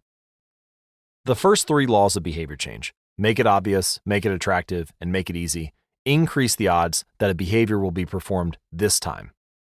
The 4th law of behavior change, make it satisfying, increases the odds that a behavior will be repeated next time. It completes the habit loop. However, there is a trick. We are not looking just for any type of satisfaction. We are looking for immediate satisfaction. The mismatch between immediate and delayed rewards. Imagine you're an animal roaming the plains of Africa, a giraffe or an elephant or a lion. On any given day, most of your decisions have an immediate impact. You are always thinking about what to eat or where to sleep or how to avoid a predator. You are constantly focused on the present or the very near future. You live in what scientists call an immediate return environment because your actions instantly deliver clear and immediate outcomes. Now, switch back to your human self. In modern society, many of the choices you make today will not benefit you immediately. If you do a good job at work, you'll get a paycheck in a few weeks. If you exercise today, perhaps you won't be overweight next year. If you save money now, maybe you'll have enough for retirement decades from now. You live in what scientists call a delayed return environment because you can work for years before your actions deliver the intended payoff. The human brain did not evolve for life in a delayed return environment. The earliest remains of modern humans, known as Homo sapiens sapiens, are approximately 200,000 years old. These were the first humans to have a brain relatively similar to ours.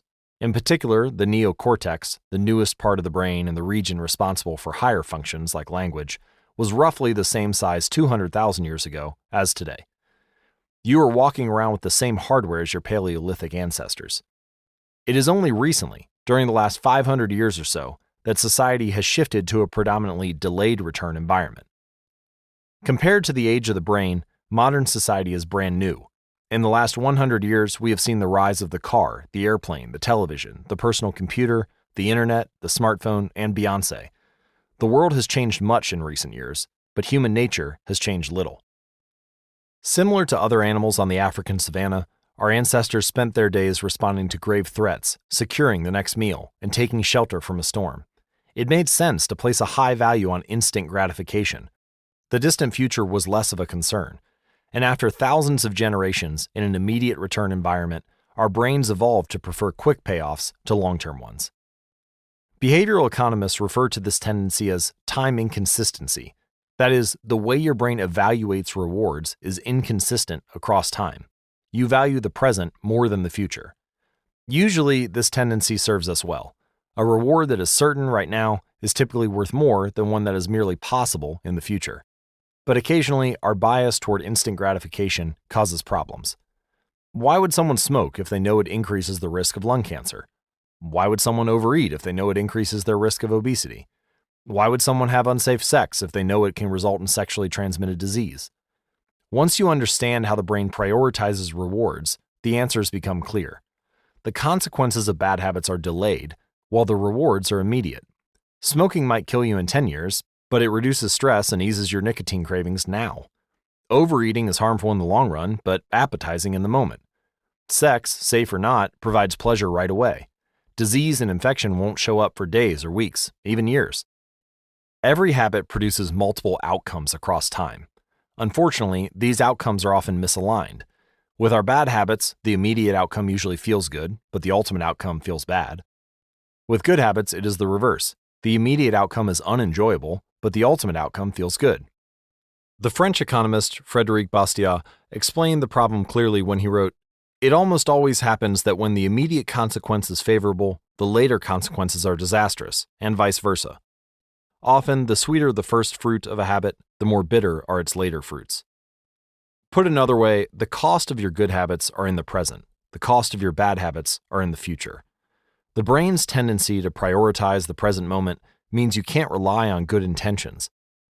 When you make a plan to lose weight, write a book, or learn a language, you are actually making plans for your future self. And when you envision what you want your life to be like, it is easy to see the value in taking actions with long-term benefits. We all want better lives for our future selves. However, when the moment of decision arrives, instant gratification usually wins. You are no longer making a choice for future you, who dreams of being fitter or wealthier or happier. You are choosing for present you, who wants to be full or pampered or entertained. As a general rule, the more immediate pleasure you get from an action, the more strongly you should question whether it aligns with your long-term goals. This mental setup can derail our decision-making as well. The brain overestimates the danger of anything that seems like an immediate threat, but has almost no likelihood of actually occurring. Your plane crashing during a bit of turbulence, a burglar breaking in while you're home alone, a terrorist blowing up the bus you're on. Meanwhile, it underestimates what appears to be a distant threat, but is actually very likely: the steady accumulation of fat from eating unhealthy food, the gradual decay of your muscles from sitting at a desk all day, the slow creep of clutter when you fail to tidy up. With a fuller understanding of what causes our brain to repeat some behaviors and avoid others, let's update the cardinal rule of behavior change. What is immediately rewarded is repeated. What is immediately punished is avoided. Our preference for instant gratification reveals an important truth about success. Because of how we are wired, most people will spend all day chasing quick hits of satisfaction. The road less traveled is the road of delayed gratification. If you're willing to wait for the rewards, you'll face less competition and often get a bigger payoff. As the saying goes, the last mile is always the least crowded. This is precisely what research has shown. People who are better at delaying gratification have higher SAT scores, lower levels of substance abuse, lower likelihood of obesity, better responses to stress, and superior social skills. We've all seen this play out in our own lives. If you delay watching television and get your homework done, you'll generally learn more and get better grades. If you don't buy desserts and chips at the store, you'll often eat healthier food when you get home. At some point, success in nearly every field requires you to ignore the immediate reward in favor of a delayed reward. Here's the problem. Most people know that delaying gratification is the wise approach. They want the benefits of good habits, to be healthy, productive, and at peace, but these outcomes are seldom top of mind at the decisive moment. Thankfully, it's possible to train yourself to delay gratification, but you need to work with the grain of human nature, not against it. The best way to do this is to add a little bit of immediate pleasure to the habits that pay off in the long run, and a little bit of immediate pain to the ones that don't. How to turn instant gratification to your advantage.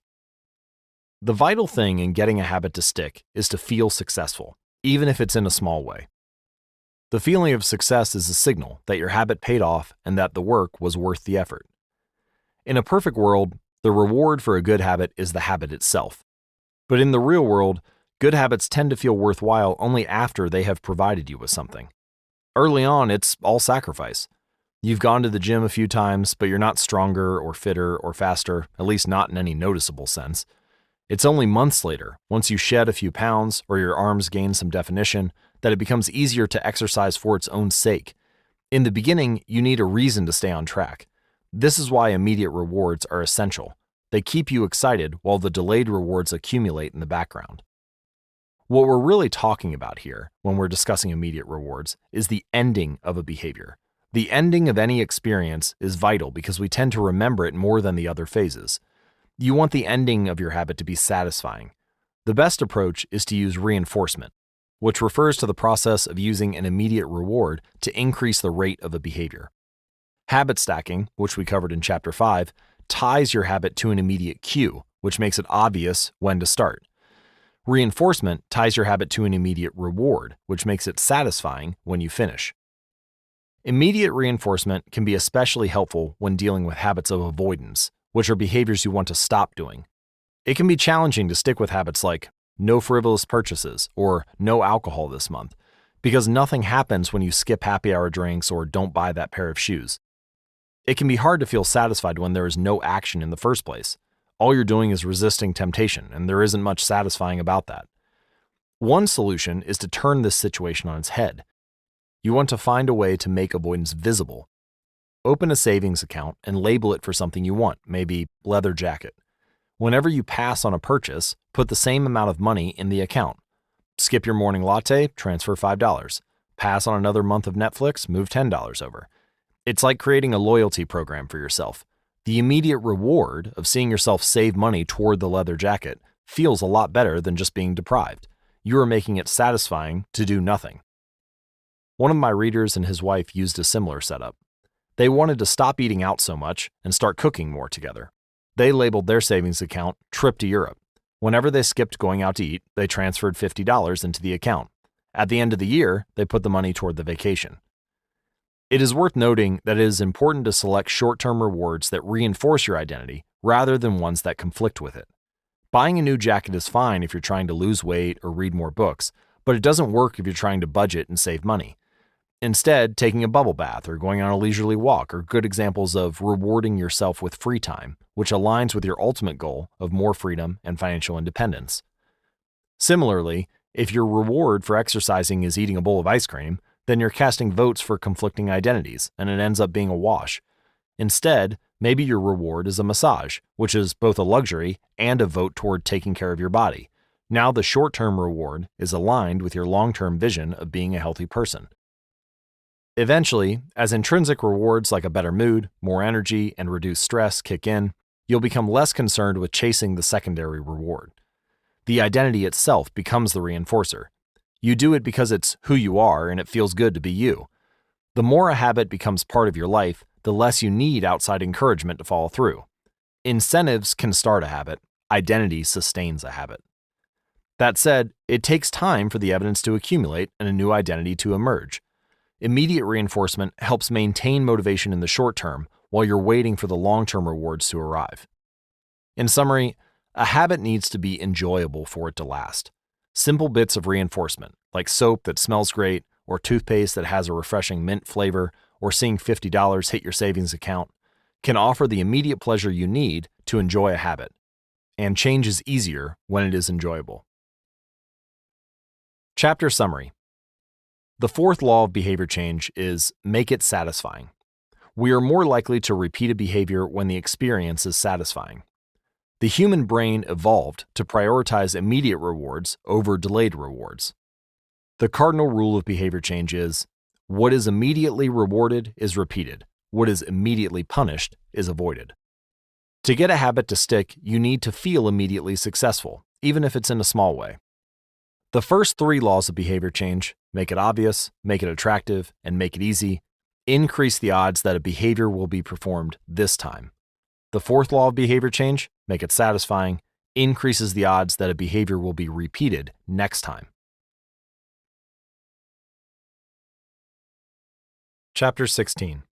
How to stick with good habits every day. In 1993, a bank in Abbotsford, Canada, hired a 23-year-old stockbroker named Trent Dursmid.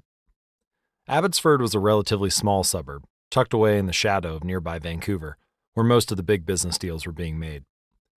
Given the location, and the fact that Dursmid was a rookie, nobody expected too much of him. But he made brisk progress thanks to a simple daily habit.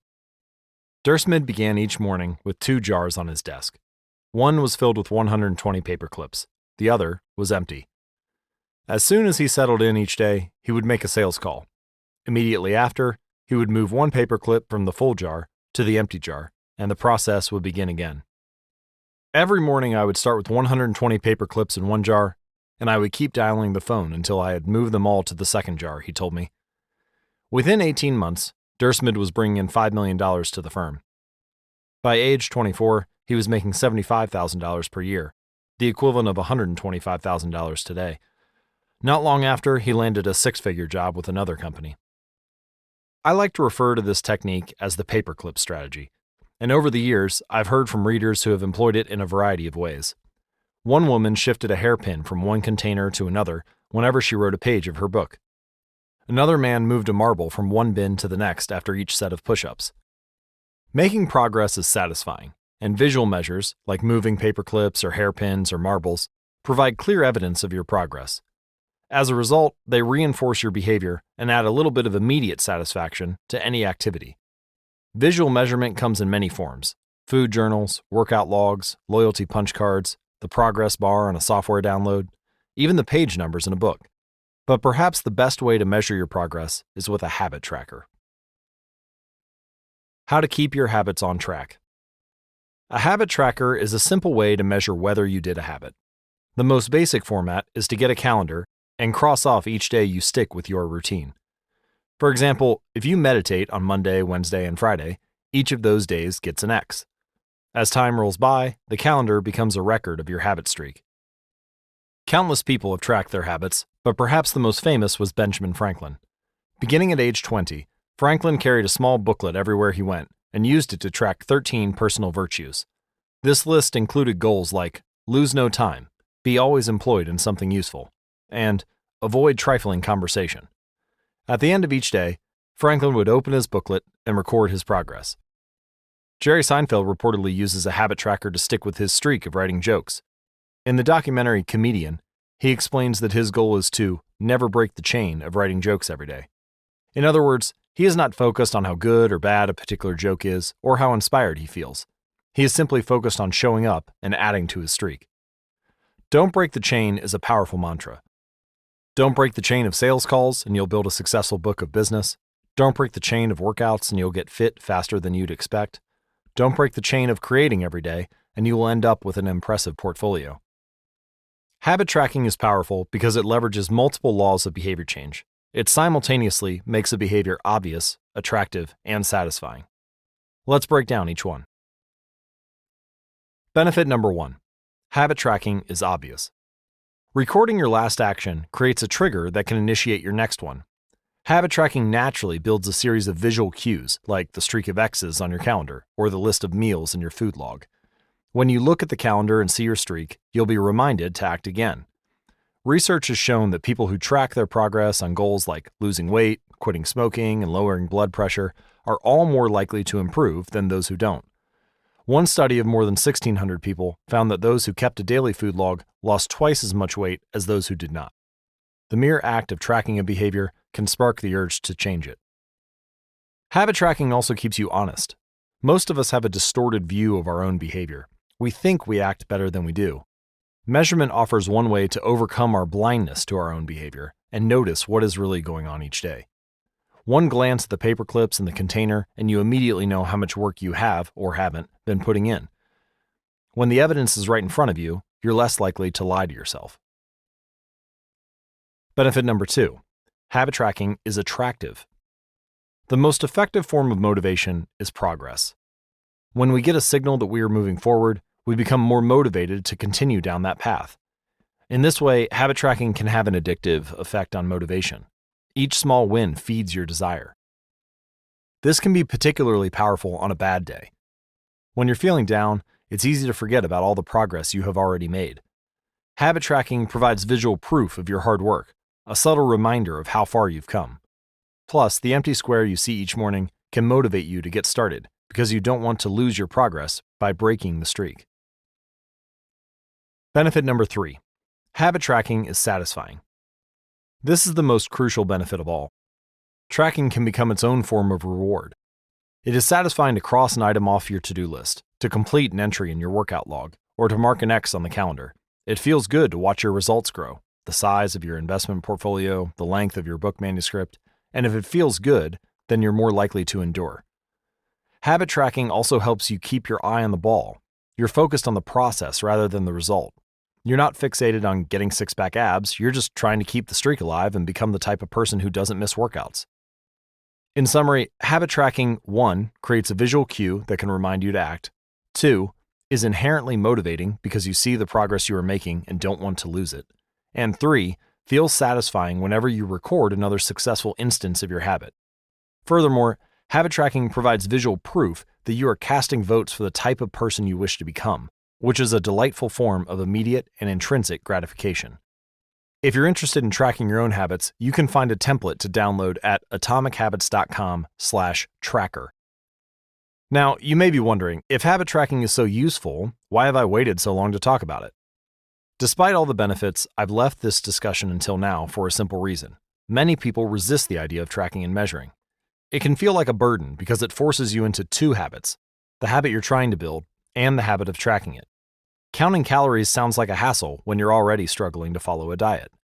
Writing down every sales call seems tedious when you've got work to do. It feels easier to say, I'll just eat less, or I'll try harder, or I'll remember to do it. People inevitably tell me things like, I have a decision journal, but I wish I used it more, or I recorded my workouts for a week, but then quit. I get it, I've been there myself. I once made a food log to track my calories. I managed to do it for one meal and then gave up. Tracking isn't for everyone, and there's no need to measure your entire life, but nearly anyone can benefit from it in some form, even if it's only temporary. So what can we do to make tracking easier? Well, first, whenever possible, measurement should be automated. You'll probably be surprised by how much you're already tracking without knowing it. Your credit card statement tracks how often you go out to eat. Your Fitbit registers how many steps you take and how long you sleep. Your calendar records how many new places you travel to each year. Once you know where to get the data, add a note to your calendar to review it each week or each month, which is more practical than having to track it every day. Second, manual tracking should be limited to your most important habits. It's better to consistently track one habit than to sporadically track 10. And finally, record each measurement immediately after the habit occurs. The completion of the behavior is the cue to write it down. This approach allows you to combine the habit stacking method mentioned in Chapter 5 with the action of habit tracking. So the habit stacking plus habit tracking formula is, after current habit, I will track my habit.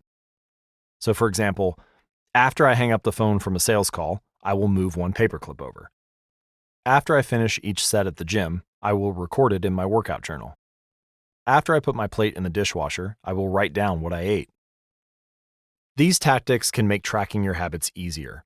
Even if you aren't the type of person who enjoys recording your behavior, I think you'll find a few weeks of measurements to be insightful. It's always interesting to see how you've actually been spending your time. That said, every habit streak ends at some point, and more important than any single measurement is having a good plan for when your habits slide off track. How to recover quickly when your habits break down. No matter how consistent you are with your habits, it is inevitable that life will interrupt you at some point. Perfection is not possible. Before long, an emergency will pop up, you will get sick, or you have to travel for work, or your family needs a little more of your time.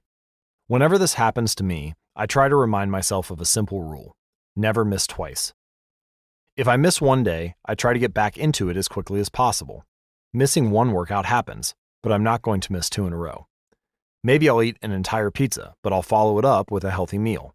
I can't be perfect, but I can avoid a second lapse. As soon as one streak ends, I get started on the next one. The first mistake is never the one that ruins you. It's the spiral of repeated mistakes that follows. Missing once is an accident. Missing twice is the start of a new habit.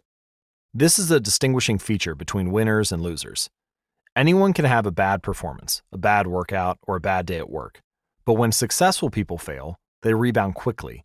The breaking of a habit doesn't matter if the reclaiming of it is fast. I think this principle is so important that I'll stick to it even if I can't do a habit as well or as completely as I would like. Too often, we fall into an all-or-nothing cycle with our habits. The problem is not slipping up. The problem is thinking that if you can't do something perfectly, then you shouldn't do it at all. You don't realize how valuable it is to just show up on your bad or busy days. Lost days hurt you more than successful days help you. If you start with $100, then a 50% gain will take you to $150. But now you only need a 33% loss to take you back down to $100. In other words, a 33% loss is just as meaningful or valuable as achieving a 50% gain. As Charlie Munger says, the first rule of compounding: never interrupt it unnecessarily. This is why bad workouts are often the most important ones. Sluggish days and bad workouts maintain the compound gains you have accrued from previous days. Simply doing something, 10 squats, 5 sprints, a push-up, anything really, is huge. Don't put up a 0. Don't let losses eat into your compounding. Furthermore, it's not always about what happens during the workout. It's about being the type of person who doesn't miss workouts. It's easy to train when you feel good, but it's crucial to show up when you don't feel like it, even if you do less than you hope. Going to the gym for 5 minutes may not improve your physical performance, but it reaffirms your identity. The all-or-nothing cycle of behavior change is just one pitfall that can derail your habits. Another potential danger, especially if you are using a habit tracker, is measuring the wrong thing. Knowing when, and when not, to track a habit. Say you're running a restaurant, and you want to know if your chef is doing a good job. One way to measure success is to track how many customers pay for a meal each day. If more customers come in, the food must be good. If fewer customers come in, something must be wrong. However, this one measurement, daily revenue, only gives a limited picture of what's really going on. Just because someone pays for a meal doesn't mean they enjoy the meal. Even dissatisfied customers are unlikely to dine and dash. In fact, if you're only measuring revenue, the food might be getting worse, but you're making up for it with marketing or discounts or some other method. Instead, it may be more effective to track how many customers finish their meal, or perhaps the percentage of customers who leave a generous tip. The dark side of tracking a particular behavior is that we become driven by the number rather than the purpose behind it. If your success is measured by quarterly earnings, you will optimize sales, revenue, and accounting for quarterly earnings. If your success is measured by a lower number on the scale, you will optimize for a lower number on the scale, even if that means embracing crash diets, juice cleanses, and fat loss pills. The human mind wants to win whatever game is being played. This pitfall is evident in many areas of life. We focus on working long hours instead of getting meaningful work done. We care more about getting 10,000 steps than we do about being healthy. We teach for standardized tests instead of emphasizing learning, curiosity, and critical thinking. In short, we optimize for what we measure, and when we choose the wrong measurement, we get the wrong behavior. This is sometimes referred to as Goodhart's Law. Named after the economist Charles Goodhart, the principle states, when a measure becomes a target, it ceases to be a good measure. Measurement is only useful when it guides you and adds context to a larger picture, not when it consumes you. Each number is simply one piece of feedback in the overall system. In our data-driven world, we tend to overvalue numbers and undervalue anything ephemeral, soft, or difficult to quantify. We mistakenly think the factors we can measure are the only factors that exist. But just because you can measure something doesn't mean it's the most important thing. And just because you can't measure something doesn't mean it's not important at all. All of this to say, it's crucial to keep habit tracking in its proper place. It can feel satisfying to record a habit and track your progress, but the measurement is not the only thing that matters. Furthermore, there are many ways to measure progress, and sometimes it helps to shift your focus to something entirely different. This is why non-scale victories can be effective for weight loss. The number on the scale may be stubborn, so if you focus solely on the number, your motivation will sag. But you may notice that your skin looks better, or you wake up earlier, or your sex drive gets a boost. All of these are valid ways to track your improvement. If you're not feeling motivated by the number on the scale, perhaps it's time to focus on a different measurement, one that gives you more signals of progress. No matter how you measure your improvement, habit tracking offers a simple way to make your habits more satisfying. Each measurement provides a little bit of evidence that you're moving in the right direction, and a brief moment of immediate pleasure for a job well done. Chapter Summary. One of the most satisfying feelings is the feeling of making progress. A habit tracker is a simple way to measure whether you did a habit, like marking an X on a calendar. Habit trackers and other visual forms of measurement can make your habits satisfying by providing clear evidence of your progress. Don't break the chain.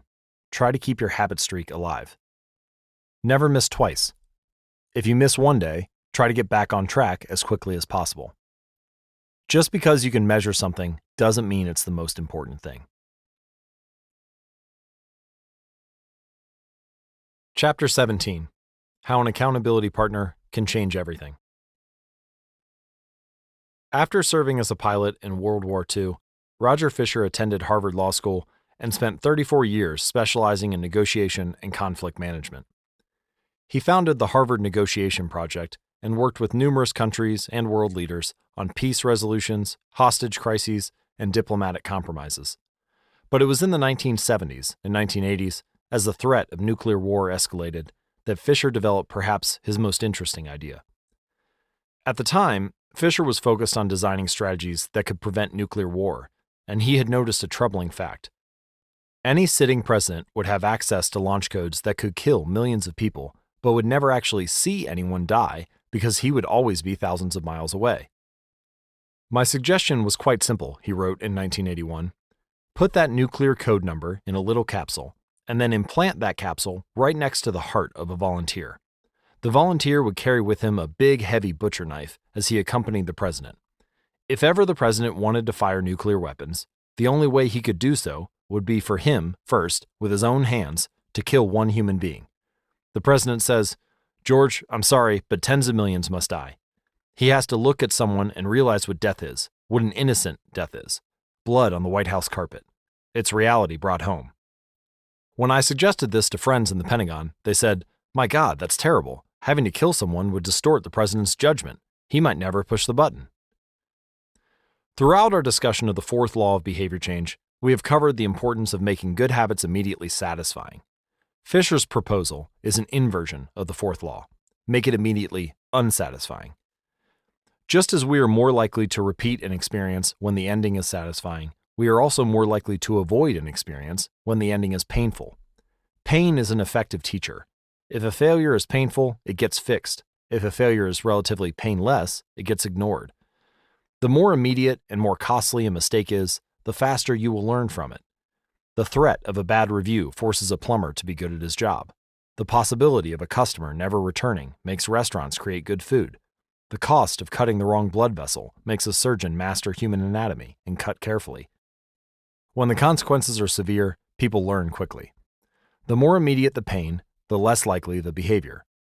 If you want to prevent bad habits and eliminate unhealthy behaviors, then adding an instant cost to the action is a great way to reduce their odds. We repeat bad habits because they serve us in some way, and that makes them hard to abandon. The best way I know to overcome this predicament is to increase the speed of the punishment associated with the behavior. There can't be a gap between the action and the consequences. As soon as actions incur an immediate consequence, behavior begins to change. Customers pay their bills on time when they are charged a late fee. Students show up to class when their grade is linked to attendance. We will jump through a lot of hoops to avoid a little bit of immediate pain.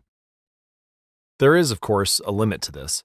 If you're going to rely on punishment to change behavior, then the strength of the punishment must match the relative strength of the behavior it is trying to correct. To be productive, the cost of procrastination must be greater than the cost of action. To be healthy, the cost of laziness must be greater than the cost of exercise.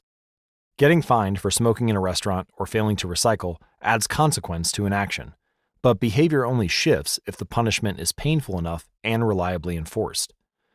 In general, the more local, tangible, concrete, and immediate the consequence, the more likely it is to influence individual behavior. The more global, intangible, vague, and delayed the consequence, the less likely it is to influence individual behavior. Thankfully, there is a straightforward way to add an immediate cost to any bad habit. Create a habit contract. The habit contract. The first seatbelt law was passed in New York on December 1st, 1984.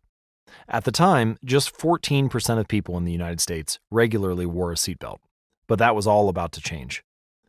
Within 5 years, over half of the nation had seatbelt laws. Today, wearing a seatbelt is enforceable by law in 49 of the 50 states. And it's not just the legislation. The number of people wearing seatbelts has changed dramatically as well. In 2016, over 88% of Americans buckled up each time they got in a car. In just over 30 years, there was a complete reversal in the habits of millions of people. Laws and regulations are an example of how government can change our habits by creating a social contract. As a society, we collectively agree to abide by certain rules and then enforce them as a group. Whenever a new piece of legislation impacts behavior, seatbelt laws, banning smoking inside restaurants, mandatory recycling, it is an example of a social contract shaping our habits. The group agrees to act in a certain way, and if you don't follow along, you'll be punished. Just as governments use laws to hold citizens accountable, you can create a habit contract to hold yourself accountable. A habit contract is a verbal or written agreement in which you state your commitment to a particular habit and the punishment that will occur if you don't follow through. Then, you find 1 or 2 people to act as your accountability partners and sign off on the contract with you. Brian Harris, an entrepreneur from Nashville, Tennessee, was the first person I saw put this strategy into action. Shortly after the birth of his son, Harris realized he wanted to shed a few pounds. He wrote up a habit contract between himself, his wife, and his personal trainer. The first version read, Brian's #1 objective for Q1 of 2017 is to start eating correctly again so he feels better, looks better, and is able to hit his long-term goal of 200 pounds at 10% body fat. Below that statement, Harris laid out a roadmap for achieving his ideal outcome. Phase 1. Get back to a strict, slow-carb diet in Q1. Phase 2. Start a strict macronutrient tracking program in Q2. Phase 3. Refine and maintain the details of his diet and workout program in Q3. Finally, he wrote out each of the daily habits that would get him to his goal. For example, write down all food that he consumes each day and weigh himself each day. Then he listed the punishment he would suffer if he failed. For example, if Brian doesn't do these 2 items, then the following consequence will be enforced. He will have to dress up each workday and each Sunday morning for the rest of the quarter. Dress up is defined as not wearing jeans, t-shirts, hoodies, or shorts. He will also give Joey, his trainer, $200 to use as he sees fit if he misses 1 day of logging food. Finally, at the bottom of the page, Harris, his wife, and his trainer all signed the contract. My initial reaction was that a contract like this seemed overly formal and unnecessary, especially the signatures. But Harris convinced me that signing the contract was an indication of seriousness. Anytime I skip this part, he said, I start slacking almost immediately. 3 months later, after hitting his targets for Q1, Harris upgraded his goals. The consequences escalated too. If he missed his carbohydrate and protein targets, he had to pay his trainer $100. If he failed to weigh himself, he had to give his wife $500 to use as she saw fit. Perhaps most painfully, if he forgot to run sprints, he had to dress up for work every day and wear an Alabama hat the rest of the quarter, the bitter rival of his beloved Auburn team. The strategy worked, with his wife and trainer acting as accountability partners, and with the habit contract clarifying exactly what to do each day, Harris lost the weight. If you'd like to create your own habit contract or see the actual habit contracts used by Brian Harris, you can download a template and view them at atomichabits.com/contract. To make bad habits unsatisfying, your best option is to make them painful in the moment. Creating a habit contract is a straightforward way to do exactly that. Even if you don't want to create a full-blown habit contract, simply having an accountability partner is useful. The comedian, Margaret Cho, writes a joke or song every day. She does this song-a-day challenge with a friend, which helps them both stay accountable. Knowing that someone is watching can be a powerful motivator. You are less likely to procrastinate or give up because there is an immediate cost. If you don't follow through, perhaps they'll see you as untrustworthy or lazy. Suddenly, you are not only failing to uphold your promises to yourself, but also failing to uphold your promises to others. You can even automate this process. Thomas Frank, an entrepreneur in Boulder, Colorado, wakes up at 5:55 each morning.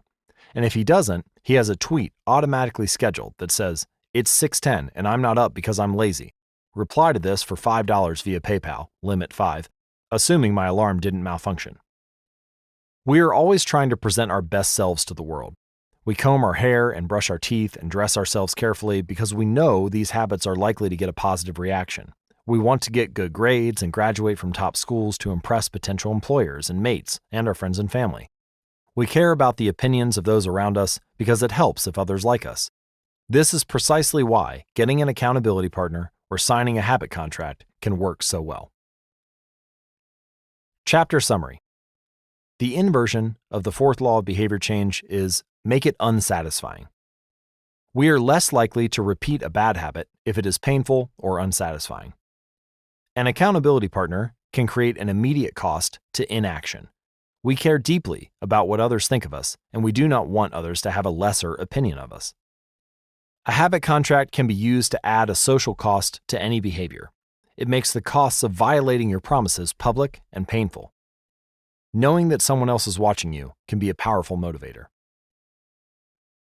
As we wrap up the fourth law of behavior change, allow me to summarize the different applications we have gone over so far. How to create a good habit.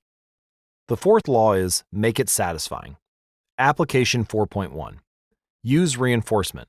Give yourself an immediate reward when you complete your habit. Application 4.2. Make doing nothing enjoyable. When avoiding a bad habit, design a way to see the benefits. Application 4.3.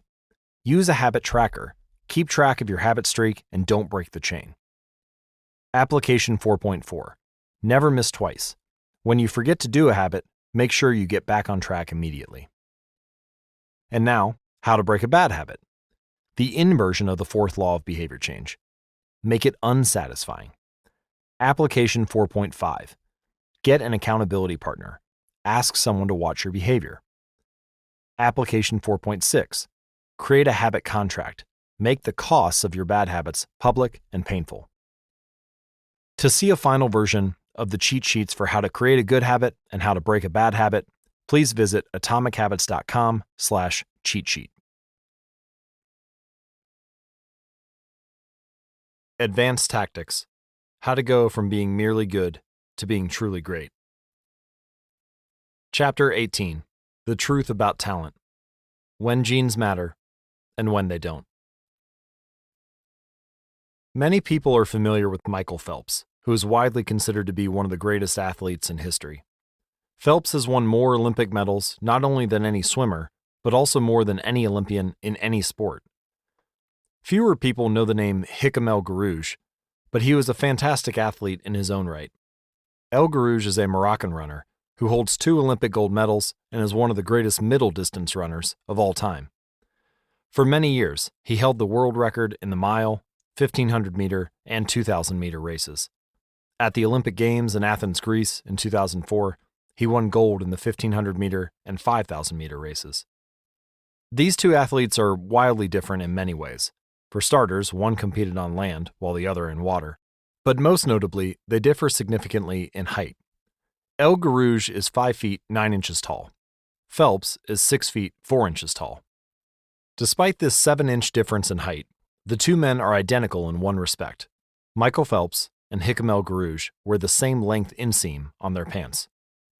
How is this possible? Phelps has relatively short legs for his height and a very long torso, the perfect build for swimming.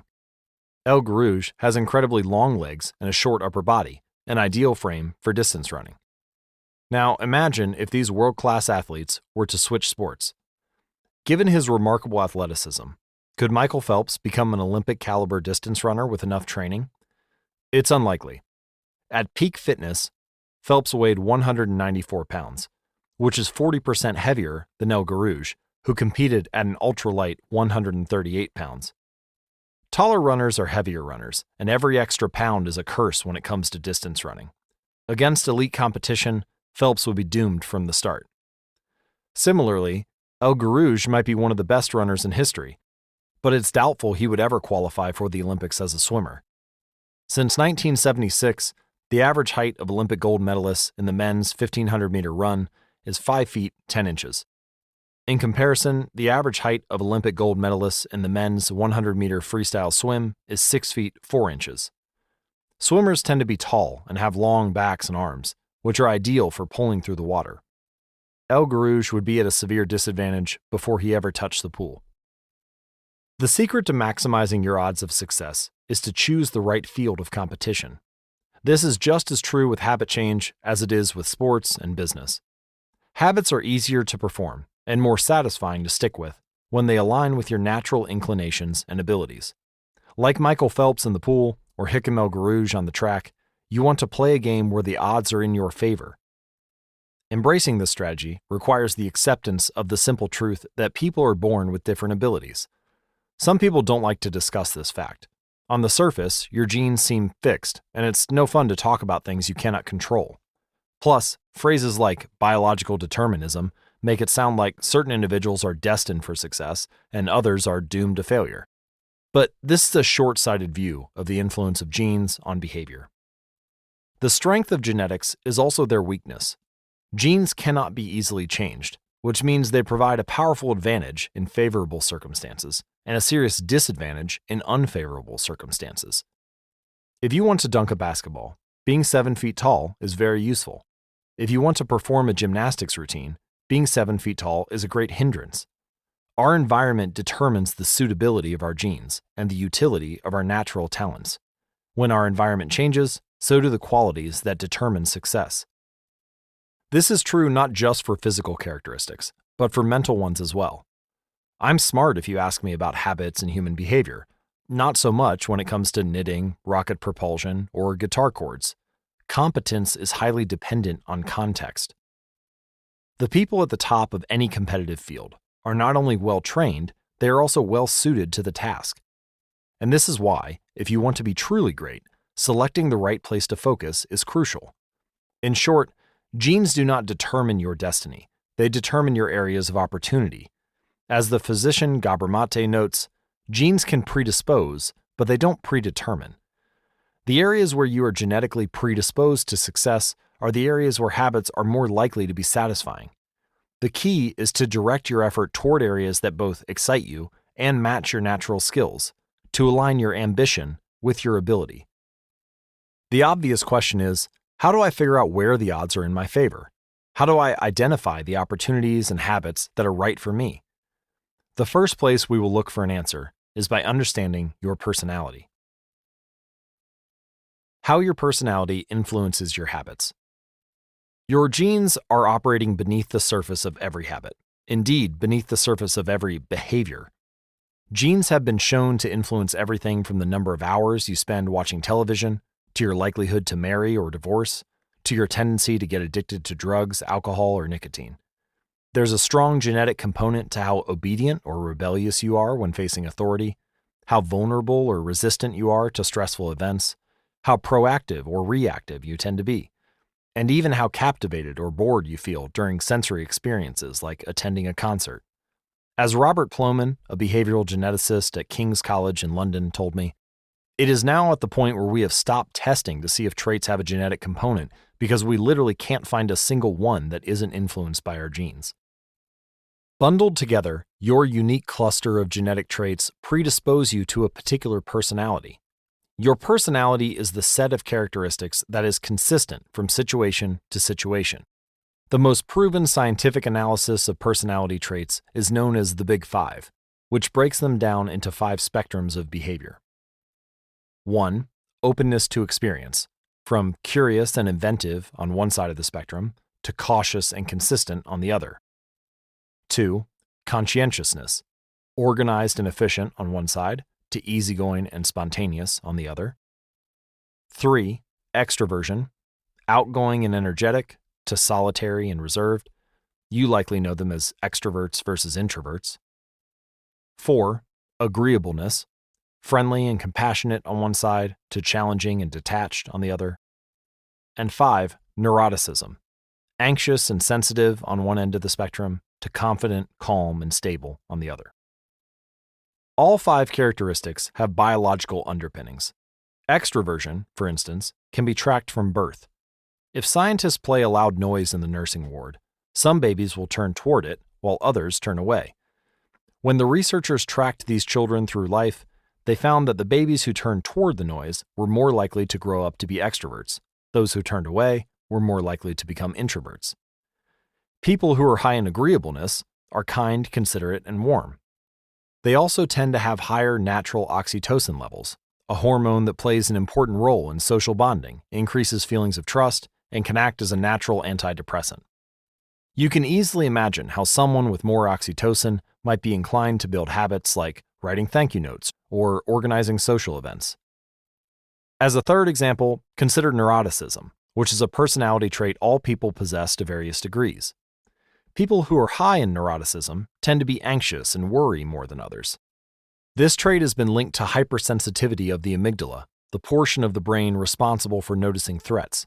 In other words, people who are more sensitive to negative cues in their environment are more likely to score high in neuroticism. Now, our habits are not solely determined by our personalities, but there is no doubt that our genes nudge us in a certain direction. Our deeply rooted preferences make certain behaviors easier for some people than for others. You don't have to apologize for these differences or feel guilty about them, but you do have to work with them.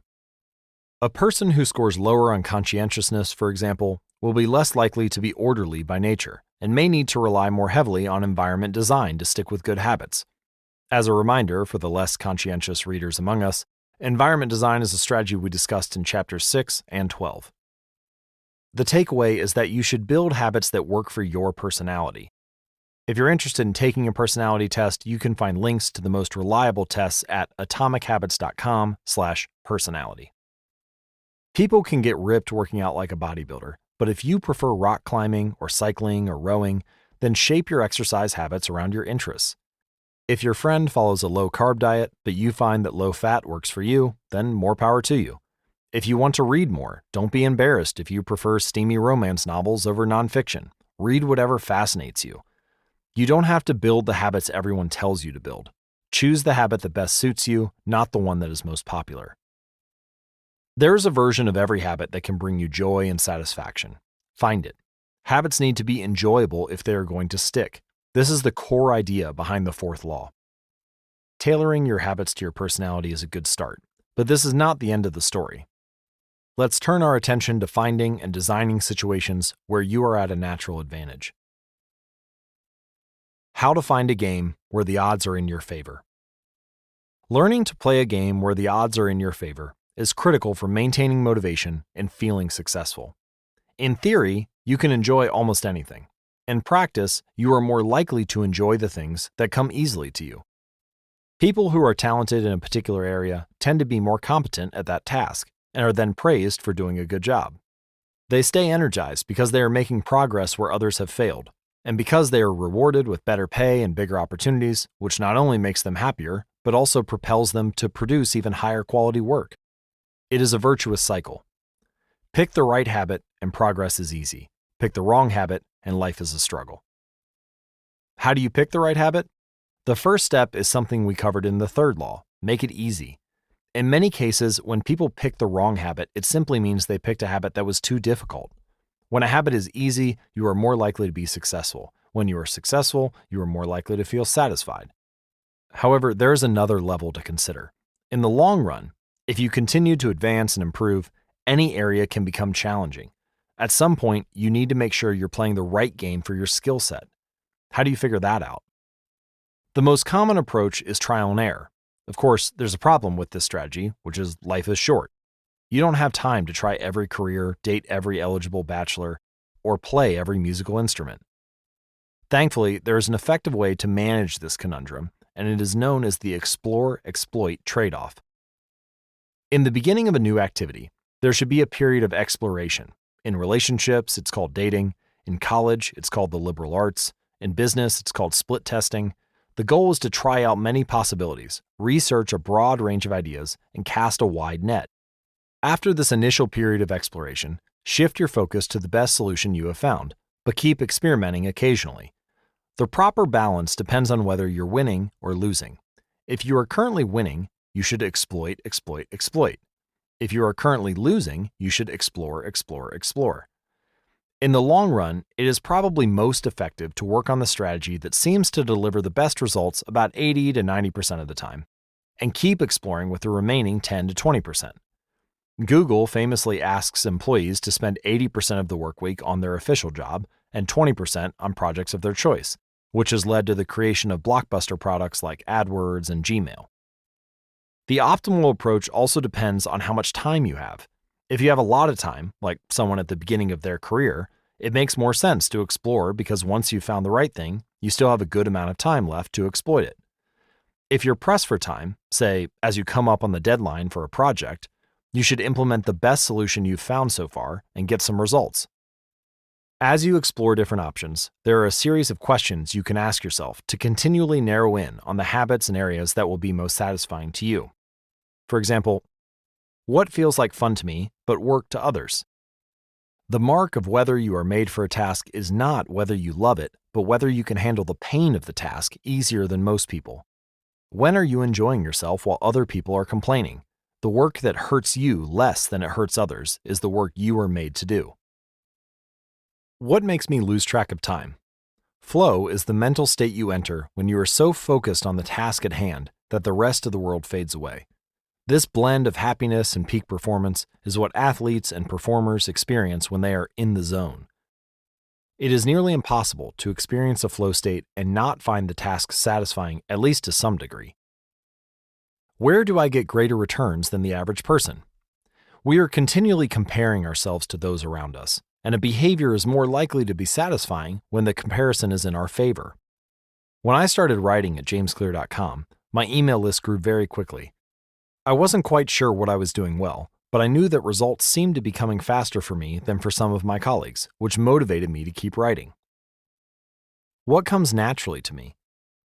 For just a moment, ignore what you have been taught, ignore what society has told you, ignore what others expect of you. Look inside yourself and ask, what feels natural to me? When have I felt alive? When have I felt like the real me? No internal judgments or people-pleasing, no second-guessing or self-criticism, just feelings of engagement and enjoyment. Whenever you feel authentic and genuine, you are headed in the right direction. To be honest, some of this process is just luck. Michael Phelps and Hicham El Guerrouj were lucky to be born with a rare set of abilities that are highly valued by society and to be placed in the ideal environment for those abilities. We all have limited time on this planet, and the truly great among us are the ones who not only work hard, but also have the good fortune to be exposed to opportunities that favor them. But what if you don't want to leave it up to luck? If you can't find a game where the odds are stacked in your favor, you can create one. Scott Adams, the cartoonist behind Dilbert, says, "Everyone has at least a few areas in which they could be in the top 25% with some effort. In my case, I can draw better than most people, but I'm hardly an artist. And I'm not any funnier than the average stand-up comedian who never makes it big, but I'm funnier than most people. The magic is that few people can draw well and write jokes. It's the combination of the two that makes what I do so rare. And when you add in my business background, suddenly I had a topic that few cartoonists could hope to understand without living it." When you can't win by being better, you can win by being different. By combining your skills, you reduce the level of competition, which makes it easier to stand out. You can shortcut the need for a genetic advantage, or for years of practice, by rewriting the rules. A good player works hard to win the game everyone else is playing. A great player creates a new game that favors their strengths and avoids their weaknesses. In college, I designed my own major, biomechanics, which was a combination of physics, chemistry, biology, and anatomy. I wasn't smart enough to stand out among the top physics or biology majors, so I created my own game. And because it suited me, I was only taking the courses I was interested in, studying felt like less of a chore. It was also easier to avoid the trap of comparing myself to everyone else. After all, nobody else was taking the same combination of classes, so who could say if they were better or worse? Specialization is a powerful way to overcome the accident of bad genetics. The more you master a specific skill, the harder it becomes for others to compete with you. Many bodybuilders are stronger than the average arm wrestler, but even a massive bodybuilder may lose at arm wrestling because the arm wrestling champ has a very specific strength. Even if you're not the most naturally gifted, you can often win by being the best in a very narrow category. Boiling water will soften a potato but harden an egg. You can't control whether you're a potato or an egg, but you can decide to play a game where it's better to be hard or soft. If you can find a more favorable environment, you can transform the situation from one where the odds are against you to one where the odds are in your favor. How to get the most out of your genes. Our genes do not eliminate the need for hard work. They clarify it. They tell us what to work hard on. Once we realize our strengths, we know where to spend our time and energy. We know which type of opportunities to look for and which type of challenges to avoid. The better we understand our nature, the better our strategy can be. Look, biological differences matter, but even so, it's more productive to focus on whether you are fulfilling your own potential than comparing yourself to someone else. The fact that you have a natural limit to any specific ability has nothing to do with whether you are reaching the ceiling of your capabilities. People get so caught up in the fact that they have limits that they rarely exert the effort required to get close to them. Furthermore, genes can't make you successful if you're not doing the work. Yes, it's possible that the ripped trainer at the gym has better genes than you, but if you haven't put in the same reps, it's impossible to say if you've been dealt a better or worse genetic hand. Until you work as hard as those you admire, don't explain away their success as luck. In summary, one of the best ways to ensure your habits remain satisfying over the long run is to pick behaviors that align with your personality and skills. Work hard on the things that come easy. Chapter Summary. The secret to maximizing your odds of success is to choose the right field of competition. Pick the right habit and progress is easy. Pick the wrong habit and life is a struggle. Genes cannot be easily changed, which means they provide a powerful advantage in favorable circumstances and a serious disadvantage in unfavorable circumstances. Habits are easier when they align with your natural abilities. Choose the habits that best suit you. Play a game that favors your strengths. If you can't find a game that favors you, create one. Genes do not eliminate the need for hard work. They clarify it. They tell us what to work hard on. Chapter 19. The Goldilocks Rule. How to stay motivated in life and work. In 1955, Disneyland had just opened in Anaheim, California, when a 10-year-old boy walked in and asked for a job. Labor laws were loose back then, and the boy managed to land a position selling guidebooks for 50 cents apiece. Within a year, he had transitioned to Disney's magic shop, where he learned tricks from the older employees. He experimented with jokes and tried out simple routines on visitors. Soon he discovered that what he loved was not performing magic, but performing in general. He set his sights on becoming a comedian. Beginning in his teenage years, he started performing in little clubs around Los Angeles. The crowds were small, and his act was short. He was rarely on stage for more than 5 minutes. Most of the people in the crowd were too busy drinking or talking with friends to pay attention. One night, he literally delivered his stand-up routine to an empty club. It wasn't glamorous work, but there was no doubt he was getting better. His first routines would only last 1 or 2 minutes. By high school, his material had expanded into a 5-minute act, and a few years later, a 10-minute show. At 19, he was performing weekly for 20 minutes at a time. He had to read 3 poems during the show just to make the routine long enough, but his skills continued to progress. He spent another decade experimenting, adjusting, and practicing. He took a job as a television writer, and gradually, he was able to land his own appearances on talk shows. By the mid-1970s, he had worked his way into being a regular guest on The Tonight Show and Saturday Night Live. Finally, after 15 years of work, the young man rose to fame. He toured 60 cities in 63 days, then 72 cities in 80 days, then 85 cities in 90 days. He had 18,695 people attend one show in Ohio. Another 45,000 tickets were sold for his 3-day show in New York.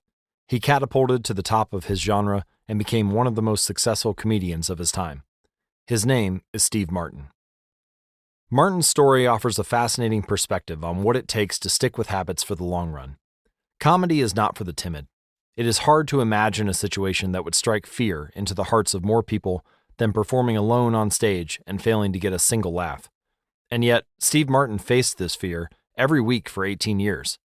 In his words, 10 years spent learning, 4 years spent refining, and 4 years as a wild success.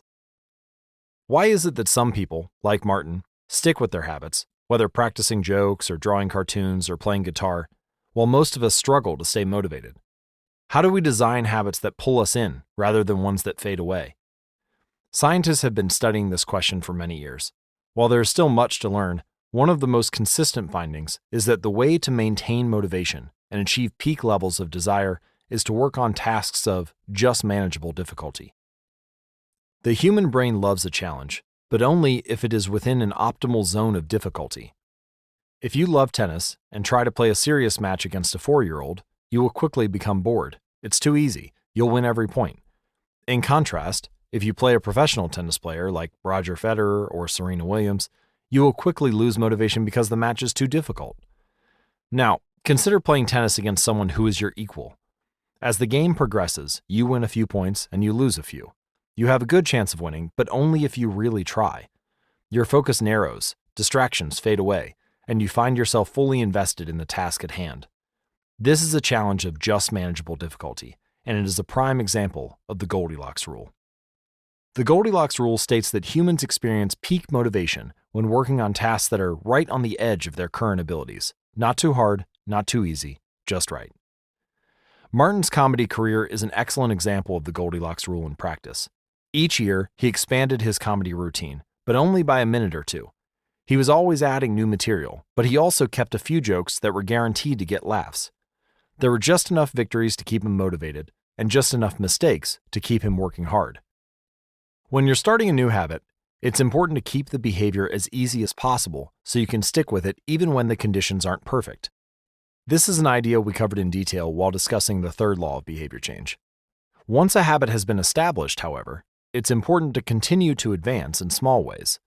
These little improvements and new challenges keep you engaged, and if you hit the Goldilocks zone just right, you can achieve a flow state.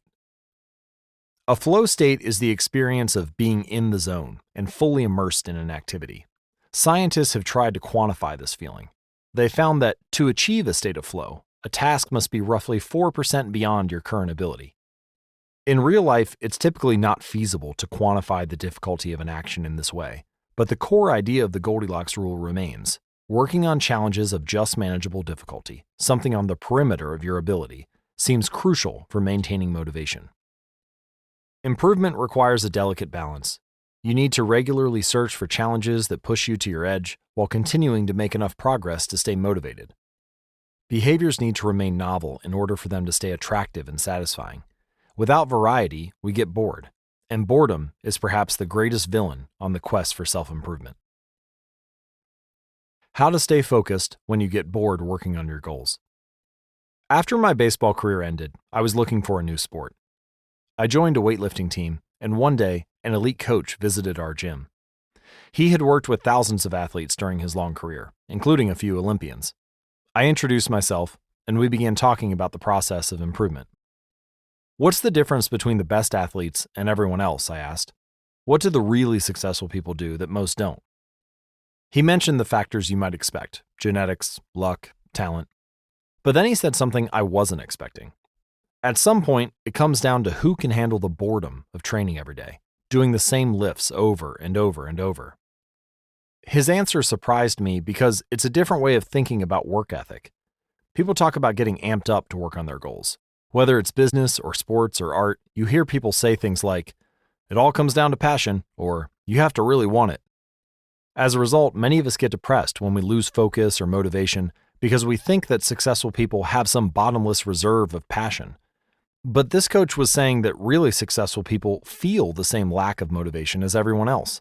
The difference is that they still find a way to show up despite the feelings of boredom. Mastery requires practice, but the more you practice something, the more boring and routine it becomes.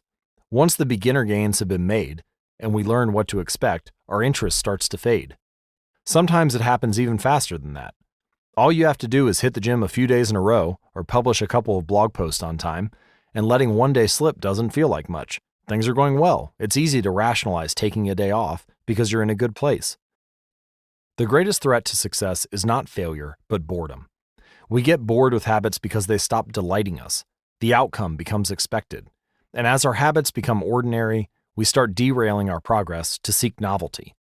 Perhaps this is why we get caught up in a never-ending cycle, jumping from one workout to the next, one diet to the next, one business idea to the next. As soon as we experience the slightest dip in motivation, we begin seeking a new strategy, even if the old one was still working.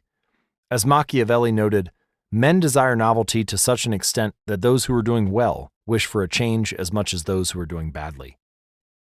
Perhaps this is why many of the most habit-forming products are those that provide continuous forms of novelty. Video games provide visual novelty, porn provides sexual novelty, junk foods provide culinary novelty. Each of these experiences offer continual elements of surprise. In psychology, this is known as a variable reward. Slot machines are the most common real-world example. A gambler hits the jackpot every now and then, but not at any predictable interval. The pace of the reward varies. This variance leads to the greatest spike of dopamine, enhances memory recall, and accelerates habit formation. Variable rewards won't create a craving. That is, you can't take a reward someone is uninterested in, give it to them at a variable interval, and hope it will change their mind. But they are a powerful way to amplify the cravings we already experience because they reduce boredom. The sweet spot of desire occurs at a 50-50 split between success and failure. Half of the time you get what you want, half of the time you don't. You need just enough winning to experience satisfaction and just enough wanting to experience desire. This is one of the benefits of following the Goldilocks rule. If you're already interested in a habit, working on challenges of just manageable difficulty is a good way to keep things interesting. Of course, not all habits have a variable reward component, and you wouldn't want them to. If Google only delivered a useful search result some of the time, I would switch to a competitor pretty quickly. If Uber only picked up half of my trips, I doubt I'd use the service much longer. And if I flossed my teeth each night, but only sometimes ended up with a clean mouth, I think I'd skip it. Variable rewards or not, no habit will stay interesting forever. At some point, everyone faces the same challenge on the journey of self-improvement. You have to fall in love with boredom. We all have goals that we would like to achieve and dreams that we would like to fulfill. But it doesn't matter what you are trying to become better at. If you only do the work when it's convenient or exciting, then you'll never be consistent enough to achieve remarkable results. I can guarantee that if you manage to start a habit and keep sticking to it, there will be days when you feel like quitting. When you start a business, there will be days when you don't feel like showing up. When you're at the gym, there will be sets that you don't feel like finishing. When it's time to write, there will be days when you don't feel like typing. But stepping up when it's annoying or painful or draining or boring, that's what makes the difference between a professional and an amateur. Professionals stick to the schedule. Amateurs let life get in the way. Professionals know what is important to them and work toward it with purpose. Amateurs get pulled off course by the urgencies of life. David Kane, an author and meditation teacher, encourages his students to avoid being fair weather meditators. Similarly, you don't want to be a fair weather athlete or a fair weather writer or a fair weather anything. When a habit is truly important to you, you have to be willing to stick with it in any mood. Professionals take action even when the mood isn't right. They might not enjoy it, but they find a way to put the reps in. There have been a lot of sets I haven't felt like finishing, but I've never regretted doing the workout. There have been a lot of articles I haven't felt like writing, but I've never regretted publishing on schedule. There have been a lot of days I felt like relaxing, but I've never regretted showing up and working on something that was important to me. The only way to become excellent is to be endlessly fascinated by doing the same thing over and over. You have to fall in love with boredom. Chapter Summary. The Goldilocks rule states that humans experience peak motivation when working on tasks that are right on the edge of their current abilities. The greatest threat to success is not failure, but boredom. As habits become routine, they become less interesting and less satisfying. We get bored. Anyone can work hard when they feel motivated. It's the ability to keep going when work isn't exciting that makes the difference. Professionals stick to the schedule. Amateurs let life get in the way. Chapter 20. The downside of creating good habits. Habits create the foundation for mastery. In chess, it is only after the basic movements of the pieces have become automatic that a player can focus on the next level of the game. Each chunk of information that is memorized opens up the mental space for more effortful thinking. This is true for any endeavor. When you know the simple movements so well that you can perform them without thinking, you are free to pay attention to more advanced details. In this way, habits are the backbone of any pursuit of excellence. However, the benefits of habits come at a cost. At first, each repetition develops fluency, speed, and skill. But then, as a habit becomes automatic, you become less sensitive to feedback. You fall into mindless repetition. It becomes easier to let mistakes slide. When you can do it good enough on autopilot, you stop thinking about how to do it better. The upside of habits is that we can do things without thinking. The downside of habits is that you get used to doing things a certain way and stop paying attention to little errors.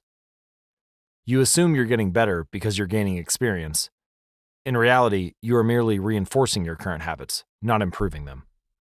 In fact, some research has shown that once a skill has been mastered, there is usually a slight decline in performance. Usually, this minor dip in performance is no cause for worry.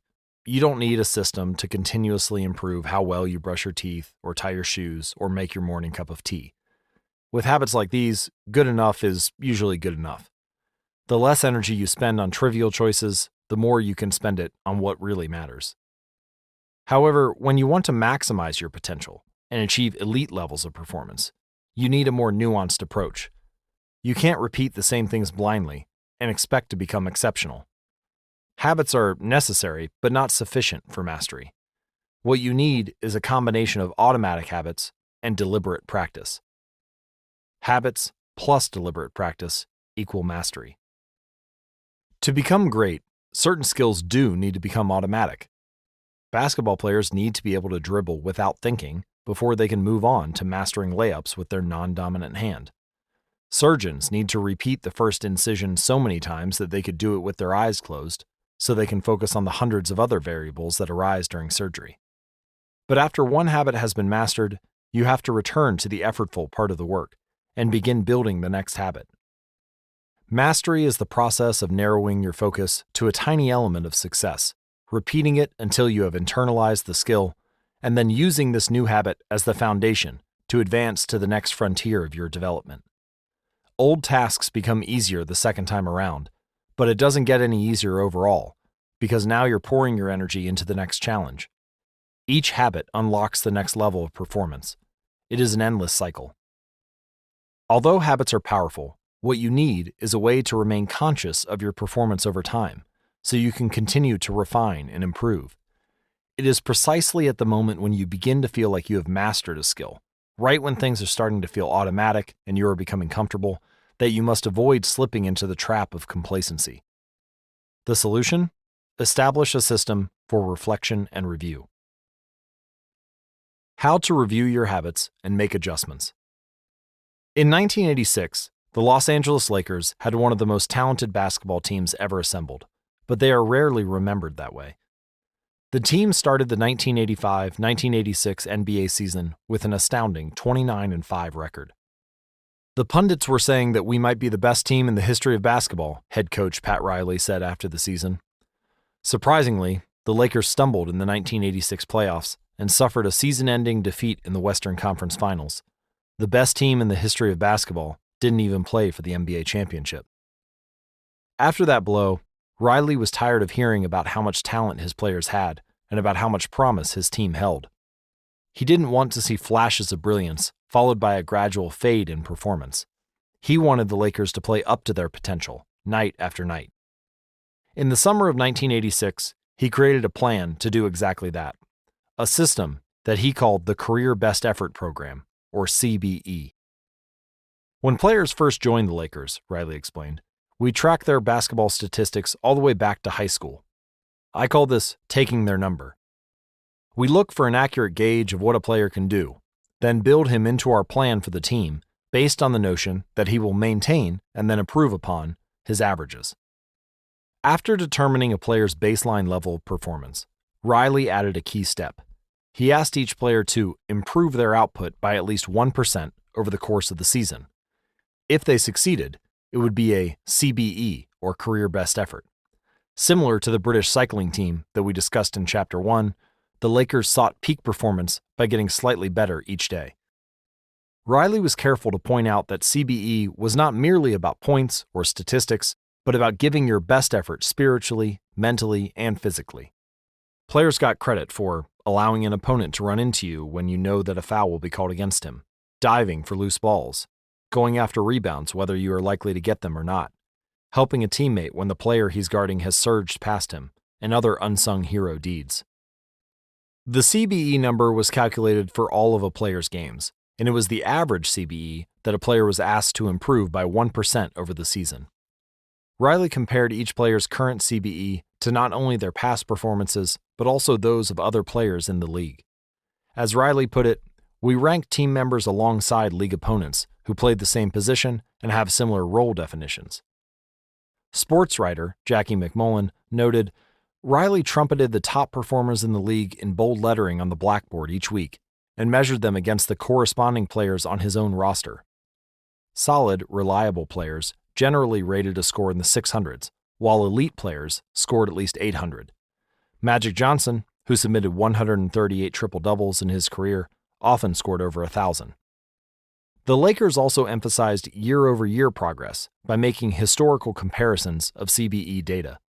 Riley said, we stacked the month of November 1986 next to November 1985 and showed the players whether they were doing better or worse than at the same point last season. Then, we showed them how their performance figures for December 1986 stacked up against November's. The Lakers rolled out the CBE program in October 1986. 8 months later, they were NBA champions. The following year, Pat Riley led his team to another title, as the Lakers became the first team in 20 years to win back-to-back NBA championships. Afterward, he said, "Sustaining an effort is the most important thing for any enterprise. The way to be successful is to learn how to do things right, then do them the same way every time." The CBE program is a prime example of the power of reflection and review. The Lakers were already talented.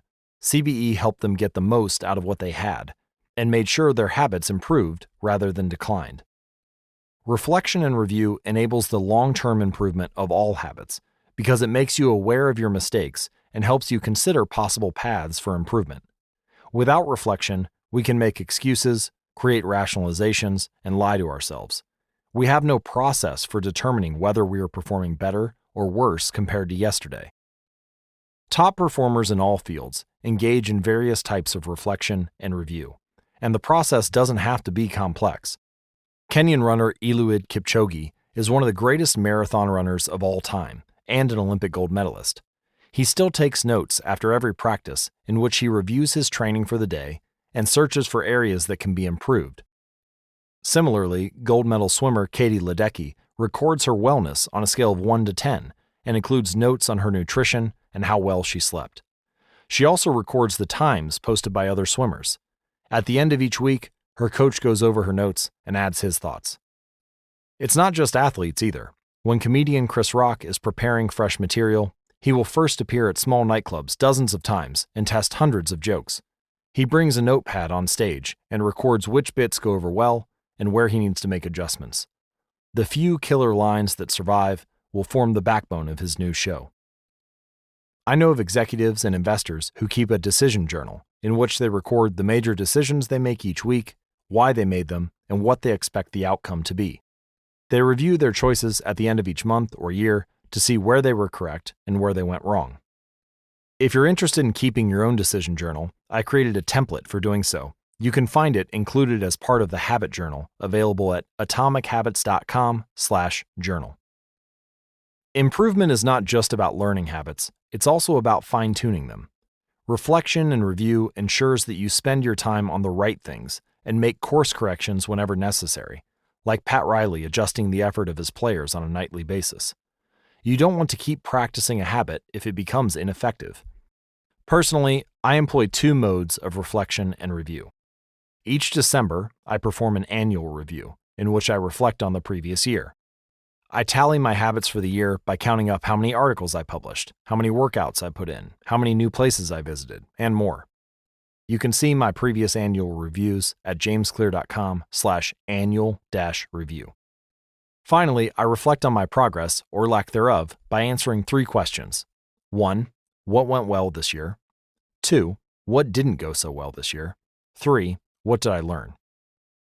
6 months later, when summer rolls around, I conduct an integrity report. Like everyone, I make a lot of mistakes. My integrity report helps me realize where I went wrong and motivates me to get back on course. I use it as a time to revisit my core values and consider whether I have been living in accordance with them. This is when I reflect on my identity and how I can work toward being the type of person I wish to become. You can see my previous integrity reports at jamesclear.com/integrity. My yearly integrity report answers 3 questions. 1. What are the core values that drive my life and work? 2. How am I living and working with integrity right now? 3. How can I set a higher standard in the future? These 2 reports, the annual review and the integrity report, don't take very long. It's just a few hours a year. But they are crucial periods of refinement. They prevent the gradual slide that happens when I don't pay close attention. They provide an annual reminder to revisit my desired identity and consider how my habits are helping me become the type of person I wish to be.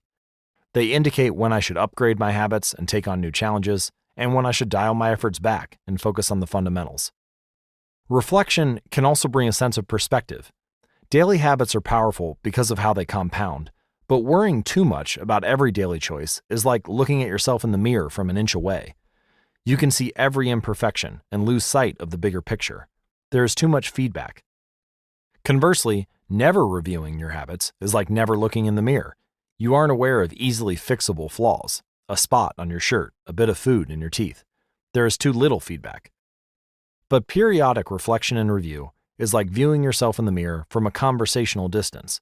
You can see the important changes you should make without losing sight of the bigger picture. You want to view the entire mountain range, not obsess over each peak and valley. Finally, reflection and review offers an ideal time to revisit one of the most important aspects of behavior change: identity. How to break the beliefs that hold you back. In the beginning, repeating a habit is essential to build up evidence of your desired identity. As you latch on to that new identity, however, those same beliefs can hold you back from the next level of growth. When working against you, your identity creates a kind of pride that encourages you to deny your weak spots and prevents you from truly growing. This is one of the greatest downsides of building habits. The more sacred an idea is to us, that is, the more deeply it is tied to our identity, the more strongly we will defend it against criticism. You see this in every industry. The school teacher who ignores innovative teaching methods and sticks with her tried and true lesson plans. The veteran manager who is committed to doing things his way. The surgeon who dismisses the ideas of her younger colleagues. The band who produces a mind-blowing first album and then gets stuck in a rut. The tighter we cling to an identity, the harder it becomes to grow beyond it. One solution is to avoid making any single aspect of your identity an overwhelming portion of who you are. In the words of investor Paul Graham, keep your identity small. The more you let a single belief define you, the less capable you are of adapting when life challenges you. If you tie up everything in being the point guard or the partner at the firm or whatever else, then the loss of that facet of your life will wreck you. If you're a vegan and then develop a health condition that forces you to change your diet, you'll have an identity crisis on your hands. When you cling too tightly to one identity, you become brittle. Lose that one thing, and you lose yourself. For most of my young life, being an athlete was a major part of my identity. After my baseball career ended, I struggled to find myself. When you spend your whole life defining yourself in one way, and that disappears, who are you now? Military veterans and former entrepreneurs report similar feelings. If your identity is wrapped up in a belief like, I'm a great soldier, what happens after your period of service ends? For many business owners, their identity is something along the lines of, I'm the CEO, or I'm the founder. If you have spent every waking moment working on your business, how will you feel after you sell the company? The key to mitigating these losses of identity is to redefine yourself such that you get to keep important aspects of your identity even if your particular role changes. So, I am an athlete becomes, I'm the type of person who is mentally tough and loves a physical challenge. Or, I'm a great soldier transforms into, I'm the type of person who is disciplined, reliable, and great on a team. I'm the CEO translates to, I'm the type of person who builds and creates things. When chosen effectively, an identity can be flexible rather than brittle. Like water flowing around an obstacle, your identity works with the changing circumstances rather than against them. The following quote from the Tao Te Ching encapsulates these ideas perfectly. Men are born soft and supple. Dead, they are stiff and hard. Plants are born tender and pliant. Dead, they are brittle and dry. Thus, whoever is stiff and inflexible is a disciple of death. Whoever is soft and yielding is a disciple of life. The hard and the stiff will be broken. The soft and the supple will prevail. Lao Tzu.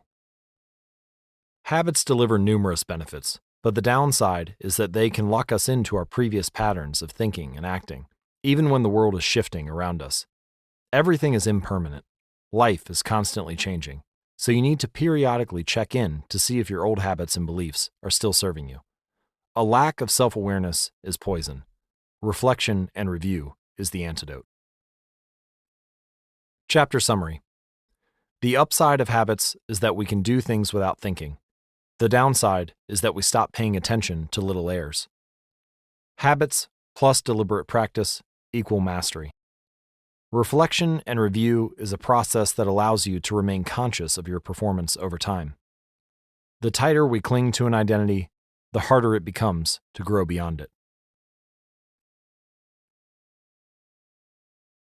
Conclusion: the secret to results that last.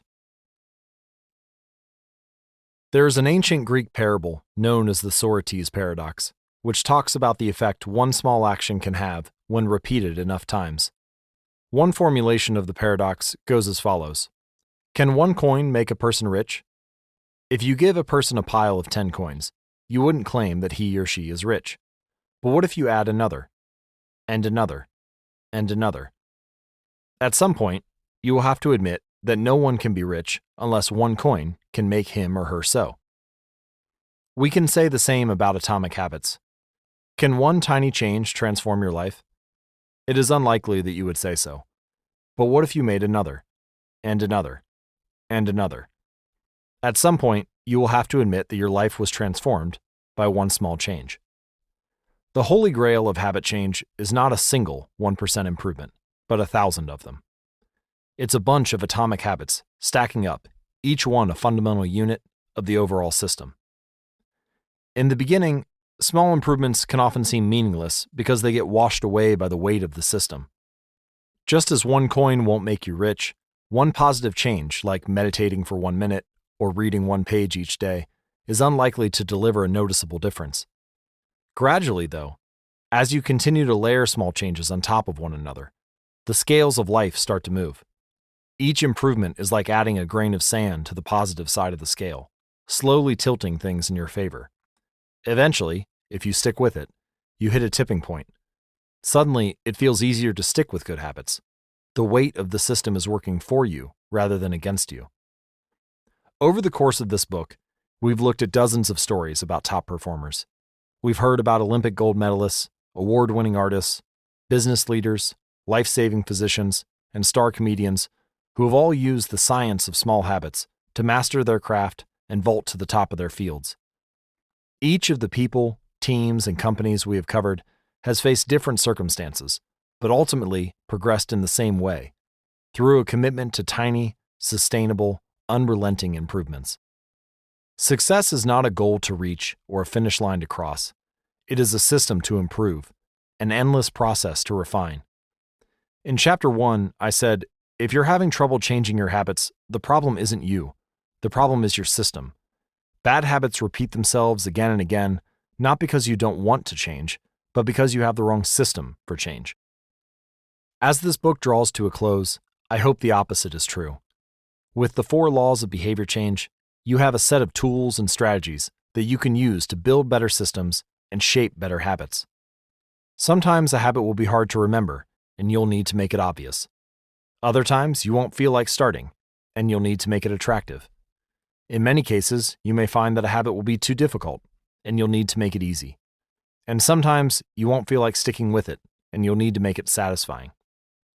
This is a continuous process. There is no finish line. There is no permanent solution. Whenever you're looking to improve, you can rotate through the 4 laws of behavior change until you find the next bottleneck. Make it obvious, make it attractive, make it easy, make it satisfying. Round and round, always looking for the next way to get 1% better. The secret to getting results that last is to never stop making improvements. It's remarkable what you can build if you just don't stop. It's remarkable the business you can build if you don't stop working. It's remarkable the body you can build if you don't stop training. It's remarkable the knowledge you can build if you don't stop learning. It's remarkable the fortune you can build if you don't stop saving. It's remarkable the friendships you can build if you don't stop caring. Small habits don't add up. They compound. That's the power of atomic habits. Tiny changes, remarkable results. Appendix and additional resources.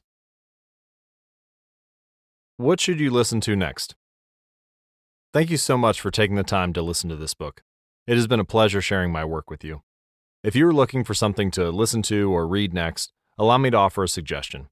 If you enjoyed Atomic Habits, then you may like my other writing as well. My latest articles are sent out in my free weekly newsletter. Subscribers are also the first to hear about my newest books and projects. Finally, in addition to my own work, each year I send out a reading list of my favorite books from other authors on a wide range of subjects. You can sign up at atomichabits.com/newsletter. How to apply these ideas to business. Over the years, I've spoken at Fortune 500 companies and growing startups about how to apply the science of small habits to run more effective businesses and build better products. I've compiled many of the most practical strategies into a short bonus chapter. I think you'll find it to be an incredibly useful addition to the main ideas mentioned in Atomic Habits.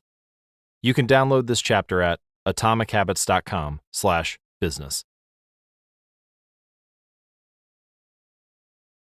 How to apply these ideas to parenting. One of the most common questions I hear from listeners is something along the lines of, how can I get my kids to do this stuff? The ideas in Atomic Habits are intended to apply broadly to all of human behavior. Teenagers are humans too, which means you should find plenty of useful strategies in the main text. That said, parenting does face its own set of challenges. As a bonus chapter, I've put together a brief guide on how to apply these ideas specifically to parenting. You can download this chapter at atomichabits.com/parenting. This is James Clear. We hope you have enjoyed this unabridged production of Atomic Habits, an easy and proven way to build good habits and break bad ones. Tiny changes, remarkable results. This program was produced by Robert Kessler, executive producer Laura Wilson. Text copyright 2018 by James Clear. Production copyright 2018 Penguin Random House LLC. All rights reserved.